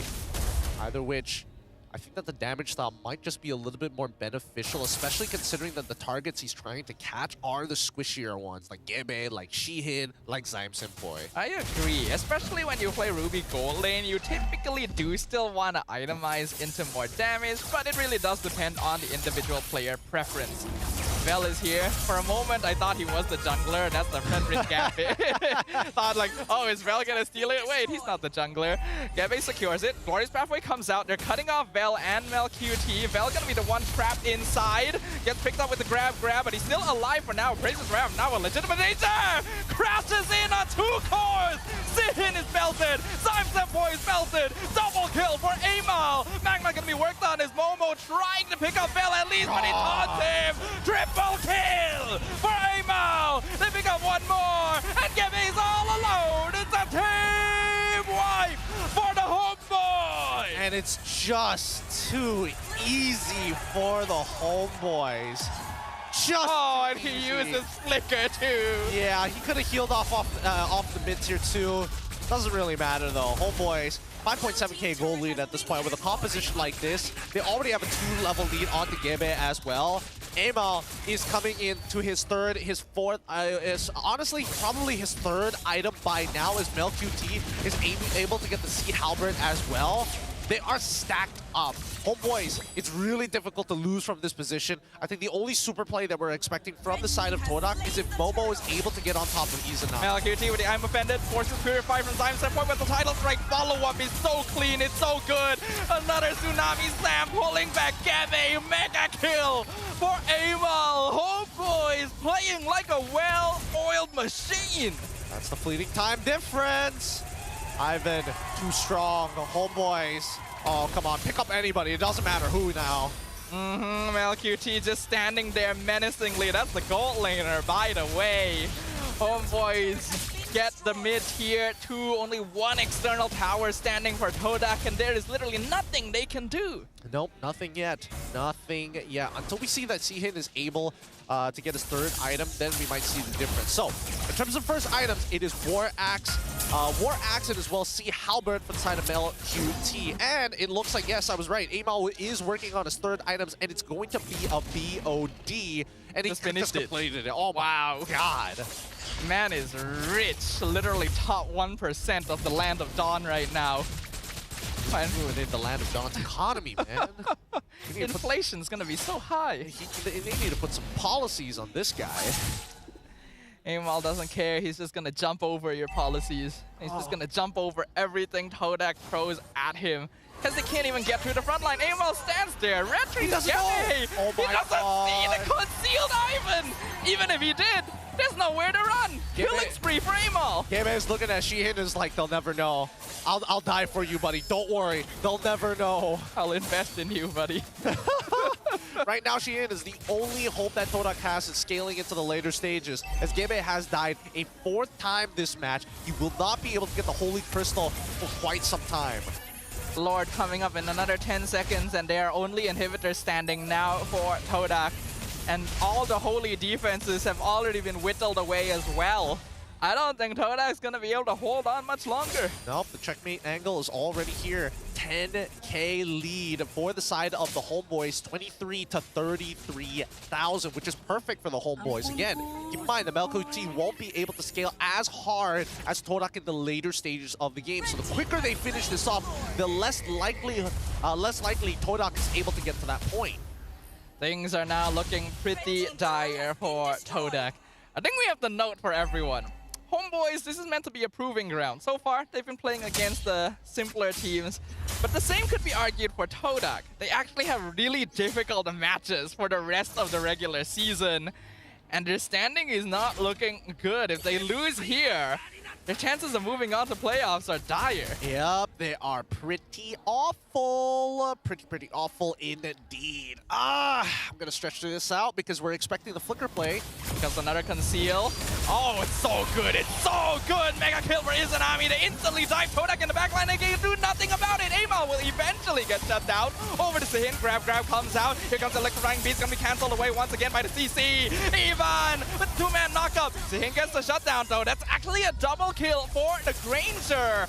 Homeboys beating a little bit of gold back into Todak. Not bad, not bad. Unfortunately, MLQT could not hold Gebe in place. And before Gebe was able to exit, he was able to get some decent damage onto both Ivan as well as Amal as he tries to chase into the backline. Let's look at the instant replay one more time because the real world manipulation completely exploded. Wasn't even close. Magma and Sheehan find the initial pick onto Amal as we see that Gebe clears up that bottom side and is able to get the electrifying beats onto the correct targets. Now, once that goes down, it's very easy for Sheehan to clean up whoever is low. And luckily for Izanami, the rest of the Homeboys are able to body block. So they missed their checkmate angle, all because MLQT wasn't able to actually flicker in to find the I'm offended. And the 2 shutdown on pretty high value targets means that Sihin is genuinely someone that Todak can still play around. The initiation from Homeboys there was very good, but the follow-up afterwards was a little bit messy, with Amal getting stunned under the crystal, and then Ivan jumping in when they really didn't have much left to follow up. Homeboys still have a massive lead, though. Yeah, they do. I think the call was a little split there, right? Was it go and look for these bigger picks? I mean, they took out Zyme Senpai almost straight away, but then why isn't MLQT like following up with a flicker of his own to make sure that there's actually somewhat space for the rest of his team to either disengage or at the very least look for a bigger if the I'm offended connects on multiple targets. Not too sure if it's an experience issue because, as we mentioned, MLQT never really saw him playing fighter gold lanes before, so that could cause the lapse in judgment slightly. And Homeboys will continue pressuring, stealing away the purple buff. Yep, with the Malefic Roar at hand, the NT Cuirass is not going to be as valuable coming in for even people like Mel, but everybody else, right? kind of soft. It's just a lot of damage on the side of the Homeboys. We can see a Hunter Strike complete from LQT. The rich continue getting richer. They would logically be even richer if they didn't end up dropping bodies to that previous fight, but their position in the game is still pretty secure. It's still a 9k gold difference at 13 minutes. Sihin just completed that Wind of Nature, so should be able to stay in the fight a little bit longer. Another Lord goes to the Homeboys. All right, so now Homeboys with the Lord at hand, they need to at least crack open the inhibitor. Ideally, they should have done it on the previous push, but hey, it didn't work out. They gave a couple kills over to Todak, but that's fine. They're still at the second half. This is why the checkmate angle has been set up. Fail the first time. If you don't fail too bad, you can still maintain that 10k gold lead and come into endgame items. That's why it's usually the boundary in terms of gold advantage for deciding if the game is basically over. You'd have to throw pretty hard for Todak to come back from this position. Well, let's see here, because Shihin can still clean up the rest of the Homeboys, right? They may need to make sure that the CC lands on Amal and then Izanami. The final problem will be Mel QT, but he still has Flicker. Waves are synced up, Lord crashing up top. They're gonna aim for the bottom inhibitor first. Todak cannot really risk walking up against them right now, since most of their members are working on clearing the Lord. Things are pretty solid though. Homeboy's not gonna overcommit. Now, Momo. Another concealed play. MLQT looking for a flicker. Hook into the back line. The two-man taunt, but the real one manipulation comes out as grab is executed on the Haba Izanami. Kevin not able to find the angle. Bell staying a little bit too long inside the base will eventually be melted down by Zion Senpoi. And now Ivan's being chased away. Flicker comes out from the Kalea. Homeboy's not able to push in. Split call there. Split call. Everybody flickered to try and chase this play. Shihin ends up still surviving despite everything that happened from the side of the Homeboy. And now it is clear they've missed their timing. They have a 10k goal lead, but it's not going to matter for much longer unless they're able to make a macro play against Todak to maybe get a split push on their side, because Shihin has scaled and he has relevant damage. Yep, and Todak sees the opportunity to instantly go in mid and get a tier 1, opening up the map for themselves a little bit. This is, of course, the risk of playing those double fighter side lanes. You do lose out a little bit in terms of overall late game scaling. Yeah, but I think that Momo played really, really well. Again, the big issue is whether or not the Homeboys can get all of their damage on towards the same targets. And unfortunately, it got spread around very evenly around Todak's side. The two Purifies coming very handy for both Zion and as well as Shihin. As we look back at the items one more time here, we do notice that at least there is a slight difference in build between how Izanami and as well Stormy likes to go, right? We do have that Feather, we do have that Glowing Wand, Sky Piercer is guaranteed, but the concentrated energy coming in from Izanami this time round.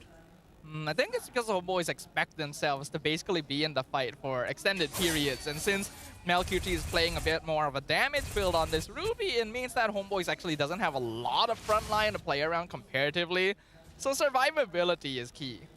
In terms of survivability, that's everything that Homeboys has. I'm just worried that it's not going to be enough, right? Especially if Izanami keeps getting pulled away from the fight, and because of these Purifies, MelQT, no matter who he catches, unless if it's a one-shot, then sure. If it is not a one-shot, it just doesn't seem to be good enough. Yeah, they do need it to be good enough right now. Homeboy still has the advantage, but Todak can play around Sihin, and that's what they've been doing thus far. That is enabling them to start walking out on map a little bit more, something that Homeboys is respecting. Now, as they look to try and conquer the rest of the map, they have Ivan in an off angle as they're looking to be the first to sit on top of this Lord. Guardian Helmet purchased by Vel so he can absorb damage for days. He doesn't mind it at all. But it looks like Todak aren't positioning to take away this Lord. They're allowing Homeboys to have it. Fortunately, the waves are pushed up, and Geve is down bot, making sure there isn't some kind of backdoor potential, since there is a Ling in the game. That means Lord is given to Homeboys for free. Yup, looking for any squatters in these bushes. Finds nothing. It's now the Homeboys. Whole map is red right now. They can look to finish this game off 2-0 with a 6-17 scoreline. But it's been a kill a minute every single time. That's how dependent the Homeboys are on their battle spells. Absolutely. And Todak is right now making use of that. It means that Homeboys has to approach very slowly and pick very opportune moments to actually start fights. So in between that, Todak are able to slowly try and get far. Blood Wings already purchased by Zyme Simpoi. That's going to keep him alive a little bit longer. But as they synchronize these waves, here it comes as it starts bleeding into the base. Only one inhibitor left standing. Traction Pulse not going to connect. Glorious Pathway slowing down the Homeboys. Todak doing a good job of holding the base. Momo eating damage. They actually managed to clear up the minion wave. MLQT clearing bot side by himself as well. Momo and Magma just standing in front, making sure that Sihin is never in any danger. And once again, Todak actually hold on. So right now, we're waiting for the first waves have already been complete, and I think the Homeboys recognize that we cannot force this on them. Not when they're so deep in their base, not when they have so many places to run back to. And this is now where the composition completely falls off. They've missed their checkmate angle, and now Todak is back in it to win it unless they make a mistake and lose their battle lines as they walk out of their base. Even with a 9,000 gold lead, we've reached the stage of the game where that value becomes less and less of a problem, especially for a double fighter side lane comp. Momo and Magma are more than tanky enough to deal with a lot of their damage, and Homeboys needs to find some kind of angle to take out Sihin so he's not just allowed to pelt at them for free. Up and Homeboys just waiting by the river lines. He's Nami finishing up his final build here. Holy Crystal purchase. Really nice stuff. This is going to be a very painfully slow game from this point onwards, right? Yeah, it's kind of unfortunate. It is, but also it's like, what can Todak really do? They can't force the scenario. They kind of have to wait for Homeboys to try and make the play. Sihin did actually manage to steal that purple buff. So small victories.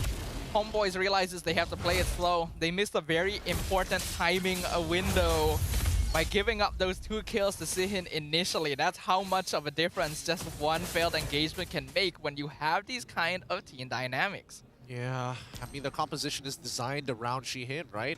That's the reason why he's supposed to be the main guy to start clearing up these waves. 714, he's scaled up very, very nicely. Looks like he's more comfortable on this Granger than Moskov.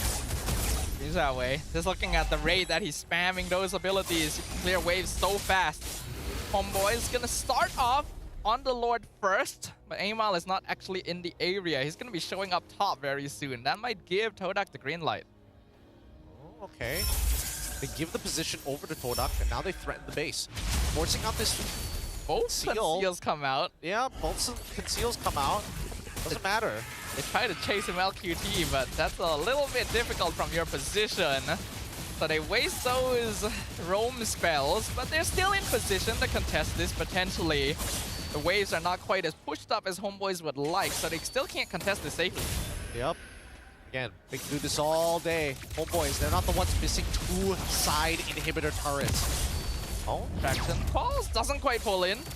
But Momo will just walk out. They have to defend base. Homeboys, once again, waits for the waves to finally crash so that they can get the Lord for free. No surprises there. One more push. And I think that in terms of the raw damage, I don't think it's enough anymore, right? Unless they get everybody's abilities targeted towards the Lord side, if they just left Shihin to kind of try to whittle it down, I don't think he will be able to get through half of that HP in a reasonable amount of time. I agree. The longer the game goes, the more difficult this Lord becomes to clear, even for a hero that infinitely scales like the Granger. There are a lot of immortalities on the Todak side, so there are things they can play around, but Homeboys, this might be one of their last real chances. Oh, we'll see. We'll see, because the composition just in general struggles to close out games. They don't have anybody, they don't have ranged attack damage to get effective or permanent damage on towards. Heal comes out, cancelled. Ivan's in the back. Todak does eventually notice it. The tower will fall. Amal takes a good chunk of HP, will still be able to dash out, and now they're starting to work on the Lord. Vel gonna be eating a lot of it. Magma dropping the half HP. Revitalize comes out. RWM gonna be popped as well. Momo flickers into the back line, looking for their cores. The rest of them, the Freezes Wrap flicker forward to go on top of the glue, while MLQT and Amal are in the front line. They've taken out Gebe. That's gonna be the Winter Crown trade for the immortality. Amal actually survives everything. In the meantime, Momo trying to buy it with as much time as possible. He's actually wasting a lot of it. Sihin is still alive, still trying to clear up the way. Momo will eventually fall though, and Vel will throw his body in to get the taunt in. Killing spree going over to the Homeboys. Crystal is finally exposed, and the CC comes in for MLBB.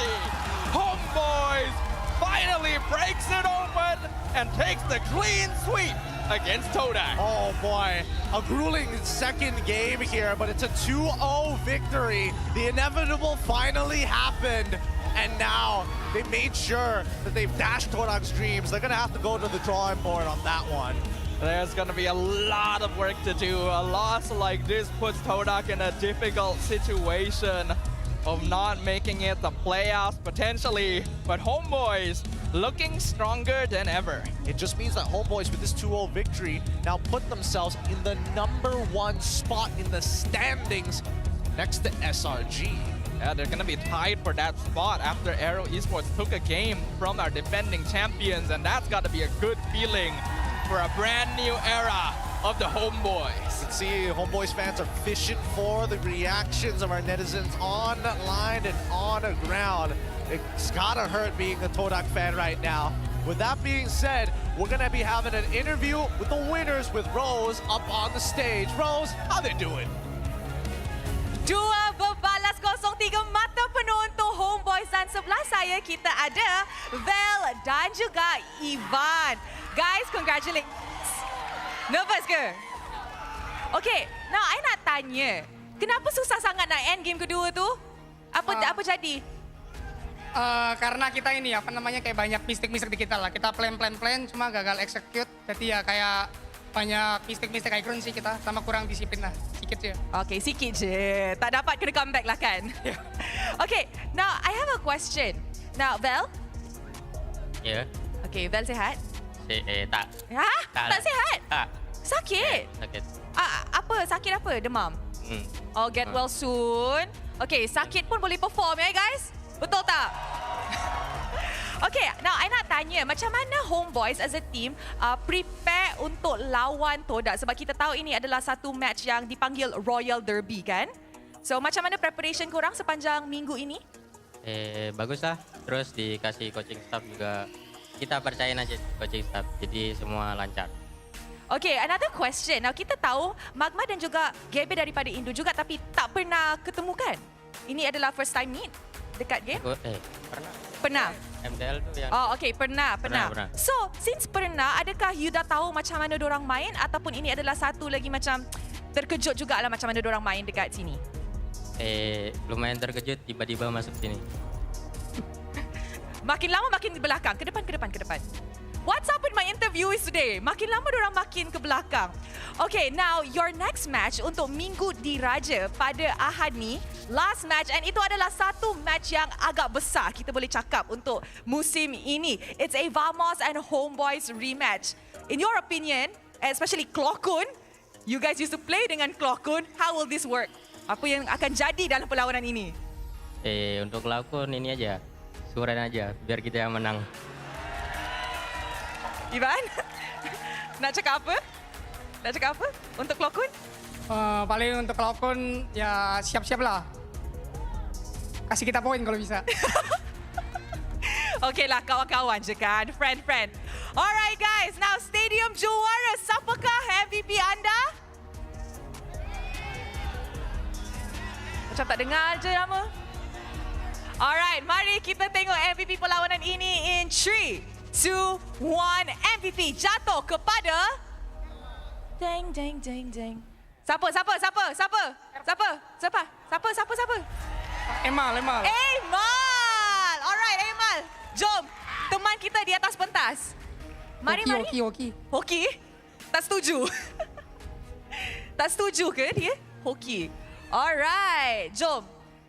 Teman kita di atas pentas. Hello, Emal. Oi, banyak fans Banyak fans sekarang? Alright, congratulations. Thank you. Belakang lagi, depan. Susah nak tengok nanti. Okay, now Emal, I dah tanya dorang pasal your upcoming match with Vamos on Sunday. Now kita semua tahu Vamos ada 2 jungler sekarang. In your opinion, you nak jumpa yang mana? Chibi. Kenapa Chibi? Sebab dia power and saya tak pernah menang lawan dia. Tak pernah menang. Adakah ini kalilah Emal akan menang lawan Chibi? InsyaAllah kita buat terbaik lah. Ada kata-kata ke untuk Chibi ataupun Vamos? Tangan bergegar ni. Just do luck have fun lah.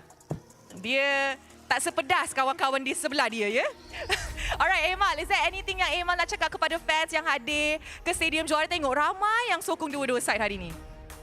Untuk fans-fans Homeboys and Todak, thank you yang mana datang, and untuk Flambos, untuk Daddy, thank you juga yang datang yang mana support kita dari bawah and sampai sekarang, and alhamdulillah kita win streak. Thank you so much. Alright, everybody's happy today. Terima kasih and congratulations atas 3 mata penuh sekali lagi untuk pasukan Homeboys. Hopefully kali ni tak tersasul. Alright, for the last time today, mari let's show it back to the casters to analyze apa yang jadi dalam perlawanan clean sweep ini. Casters, back to you. Thank you, Rose. Give it up for our MVP, Amal, playing 2 strong games. I'm not gonna lie, his Ling, there were moments where I thought, oh boy, he's gonna get punished. He's looking a little washed because of the way he is diving in a little too hard, but it's honestly not his fault. A lot of this game comes down to whether or not his team follows up and lands the flicker. Yup, and that was what ended up causing the game to extend longer than Homeboys would have ideally wanted after giving those 2 kills over to Sihin, to which they had to play it a little bit more slow, a little bit more safe. But it's good that they were able to recover from that mistake and make sure not to overextend themselves. And Emal continuing to really prove himself this season. His flexibility in the jungle helping out Homeboys a lot. It helps so much. He has been with so many teams where people couldn't fully utilize it. Yes, he had a hero pool. Yes, he wasn't exactly the best at his role, but he put in the time to make sure he got good with the alphas, the Fredrins. His assassin pool was always what he was notable for, so that never really went away anyways. But generally, he's found his place with the Homeboys. And now let's have a look at the item build, because this game really just boiled down to the execution of this double fighter style comp. A double fighter style comp is considered by many to be more of a cheese composition, where you just straight out win side lane priority, start rotating around and snowball your way to the end. They're able to make up for this somewhat by having Kimmy in the mid lane and Ling in the jungle, so that they do still have 2 late game cores to do damage. But you can see that this is a lineup that has difficulty really closing out the game if Todak are able to lock in. Yeah, honestly, I feel like this composition was supposed to be set up with maybe Yi Shin or the Ling, but I think that Ling works a little bit better in having like snappier fights in case things get out of control, or if somebody on the side of Todak gets a little too undisciplined, that there could have been a bigger punishment. But generally, Homeboys played it so well. From early to mid game is where you see their prime, their 22-7 kill score overall. It all boils down to I flicker, I stun, we follow up, we guarantee these kills. I think teams have to realize by now that Homeboys loves playing these double catch hero strats. As long as they have 2 heroes that are able to go and grab someone in some way, they will make so many things happen off of it. It's usually going to be Ivan and Vel, but in this case it switched over to Ivan and Mel QT, with Vel being sort of a secondary catch and tank, which means even more flexibility. When we thought Homeboys were already one of the most interesting teams in the season draft-wise, they pull something new out of the hat. Yeah, I wasn't expecting this, honestly. I was not expecting this at all. God, I wish Amal got to play Yi Shin or something. That would have been so fun. That would have been great. Right? Then it rounds out the whole composition, and it all kind of makes sense. But this way, Homeboys are just showing that they're above and beyond some of the members here at MPL MY for now. In terms of the raw numbers, we're seeing that Izanami actually the highest at 65,000. The only person who out-damaged him was Shihin on the opposite end. We can see that Sihin was able to really boost himself up with those shutdowns when Homeboys was trying to push into the base and eventually scale up to being the most threatening player on the entire map. The fact that Homeboys had to take it so slow because they were concerned about this Granger showed that Sihin was doing a good job of just staying in the back line and playing around the frontline presence of Magma and Momo. And then Zymesenpoi definitely contributed heavily to a lot of those base team fights as well, as the RWM prevented Homeboys from being able to initiate freely. Yeah, I think at the end of the day, right, it was getting to a point where it was getting extremely scary. Don't get me wrong, Momo on this glue kind of dangerous, especially with the new fact that Glue, when he gets right on top of you, holy, you're just praying. You're praying. Guys, either don't hit me, or depending on what he built, he might just melt me down for 50%. That's a scary thing. There's so much you have to be worried about in a game like this. Todak, you can tell that they had a really rough time in the early game thanks to this cheese pickup. Managed to lock in a little bit more into that mid game, but still couldn't find the opening necessary to really break through Homeboys because they were taking it cleanly. Again, a lot of props to Homeboys. It shows that they are able to recover from mistakes within the game itself. Yeah, man, sad. Sad we didn't see the traditional rank build of from Glue in the glowing wand on top of the like molten essence. Oh, that's when you stop having fun. That's when it's like, oh man, you're such a nerd. Either way, welcome once again, Amal, Shihin, Momo, Ivan, as your faces of the highest when it comes down to the rich guy, the carry, the sandbag, as well as the best wingman. Momo always trying his best. He really was creating so much space on this Glue pickup as well, but Homeboys were just basically ignoring him a lot of the time. The moment the grab came on, it's just, all right, we'll wait for you to pop out. We'll deal with the rest of your team in the meantime, and that's pretty rough. Homeboys, their shot calling is so good. The coach's drafting is still so good. I'm really excited to see how they will compete against other teams going forward. I agree. Izanami honestly played a strong game, never having to flicker unless absolutely necessary, like when he is going to get pulled out of the position with the hell because of Momo. But these follow-ups have been like so very nasty. You would imagine that the team would have struggled in these types of positions, but honestly, Homeboys, with the raw base damage they have from so many of their tanks, and the way that Bell was able to play, again, a lot of good disruptions in the middle of those fights, catching NG eruptions amongst 3, maybe even 4 people at a time. I think Homeboys just loves crowd control compositions, and I don't blame you, man. I love them too. It's good to see a team that places so much priority onto catch, onto CC, and just general team fight control, because it does give you very easy ways of making sure that you are always the one with the initiative. There were definitely mistakes here. Ivan jumping back in for no real reason, and Homeboys not really being able to create that opening for themselves because the front to back's a bit too strong coming in from Todak, but they eventually got through. This last fight was really interesting, right? Because you would have imagined that the position was actually really good from the side of Todak. Can they apply enough like damage? However, with the Lord right in front of them, it's very difficult to get like double the profit, double the value here with your RWM when you have to kind of position yourself where unless your opponents are standing right on top of the Lord, then you get maximum profit. And Homeboys set up the Lord for themselves to be free every single time as well by just waiting, being as patient as possible until the waves crashed in, when Todak had to go back and defend, and then there would be no contest. So props again. Yeah, again, no contest every single time without fail. I think that Homeboys have not been pushed to the edge just yet. I think so far, obviously, there are certain kinks that they have to like work out. Again, the undisciplinedness sometimes getting a little too hyped.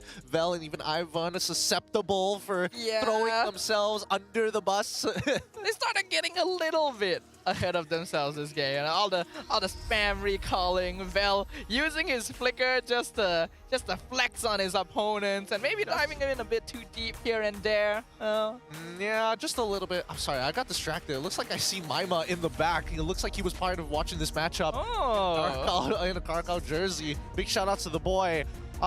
Which team is he saving this season? I was thinking about that. But with that being said, we're coming to the end of the day. Let's have a look at the overall standings to see what has changed at the end of Week 4, day number 1 this Friday. Homeboys going to be right on top, 14 points, as they have a tied score with the Selangor Red Giants OG Esports until they face off against each other.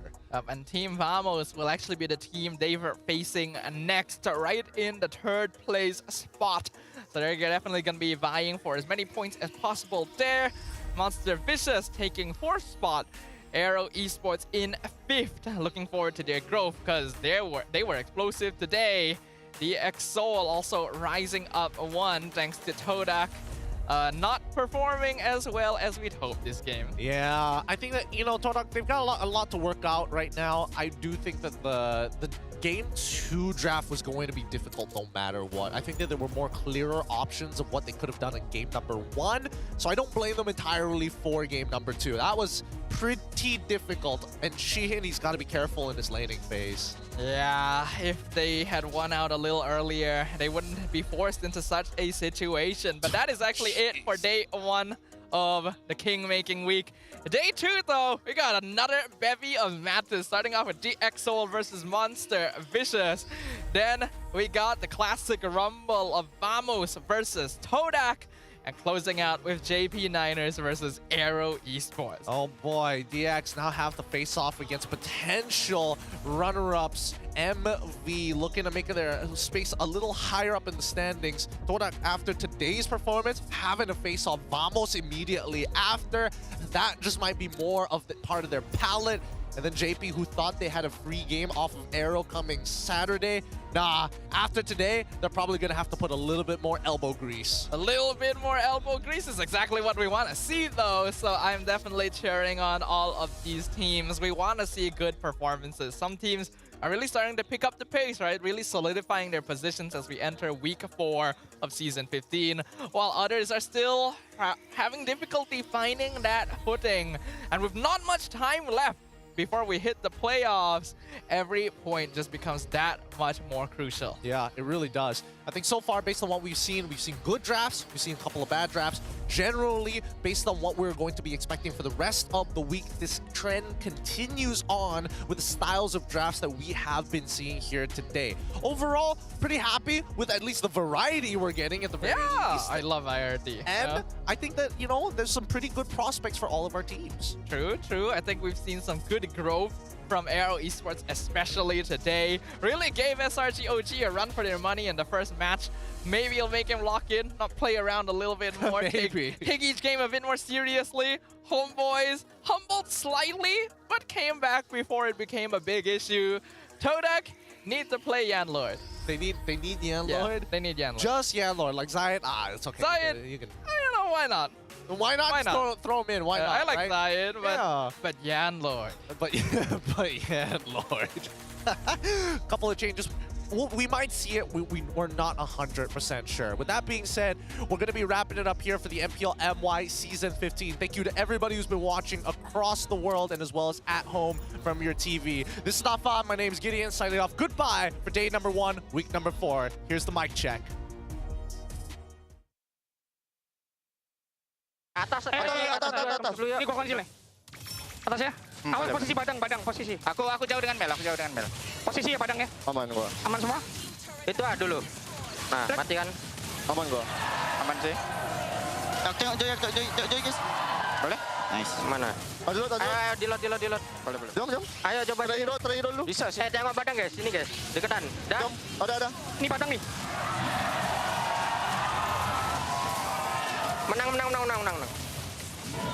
Joy. Bisa. Enak guys, enak. Aman sih. Nggak siapa siapa men? Tak. Ada. Enak aja guys, respect guys. Ayo besok. That's right sih. Try guys. Gak apa. Aman. Coba. Penang jauh kita. Boleh. Cum. Tengok nih. Kasih aja. Boleh Pak ya? Kacau ya guys ya. Ayo. Kalau dapat. Nih coy ini. Stand. Gue cecil lagi. Nggak perlu kok mal. Nggak gerak. Lihat gua nih. Gua langsung open kalian guys. Gua stun, linknya gua stun. Mati. Nice guys. Aku mati. Mid dulu. Beli ke sampai. Nice guys. Weh, paksa dia, Cok. Udah, satu lagi. Lord lagi aja, boy. Nice banget covernya. Aman. Kayak gitu lagi ya, Mo? Iya, bisa. Lihat tuh. Ini berdua. Boleh Pak ya? Aman, Ir. Aman, aku aman. Kamu aman nggak? Balik aku aman. Tengok aku. Dua di gua ya. Aman nggak? Tuh tengok Joy deh. Jadi guys. Aman. Balik ya? Kita nih. Balik, Van. Alta aku 3. Ada bismillah bisa. Dah, aman. Alta aku 3. Nih gotan nih 2 orang. Aku aman ya? Guys. Aku aman. Aman, Ir. Aku aman sih. Aku angkat, Ir. One, Mas. Aku aman ya? Bisa ya, nah. Nih ya, dulu dia. Aku boleh bunuh nih dulu dia. Ya, hati-hati jangan mati sana guys, please. Aman kan? Bro dulu. Orang dulu aja guys. Menang kan nih? Dah menang ah. Confirm ah. Dah confirm ah. Oh, kena. Nice. Nice sini. Masih main. Cin. Ready nih. Nice. Nice boy. Apa? Mah. Gak apa-apa, Mah. Aman aja. Boy.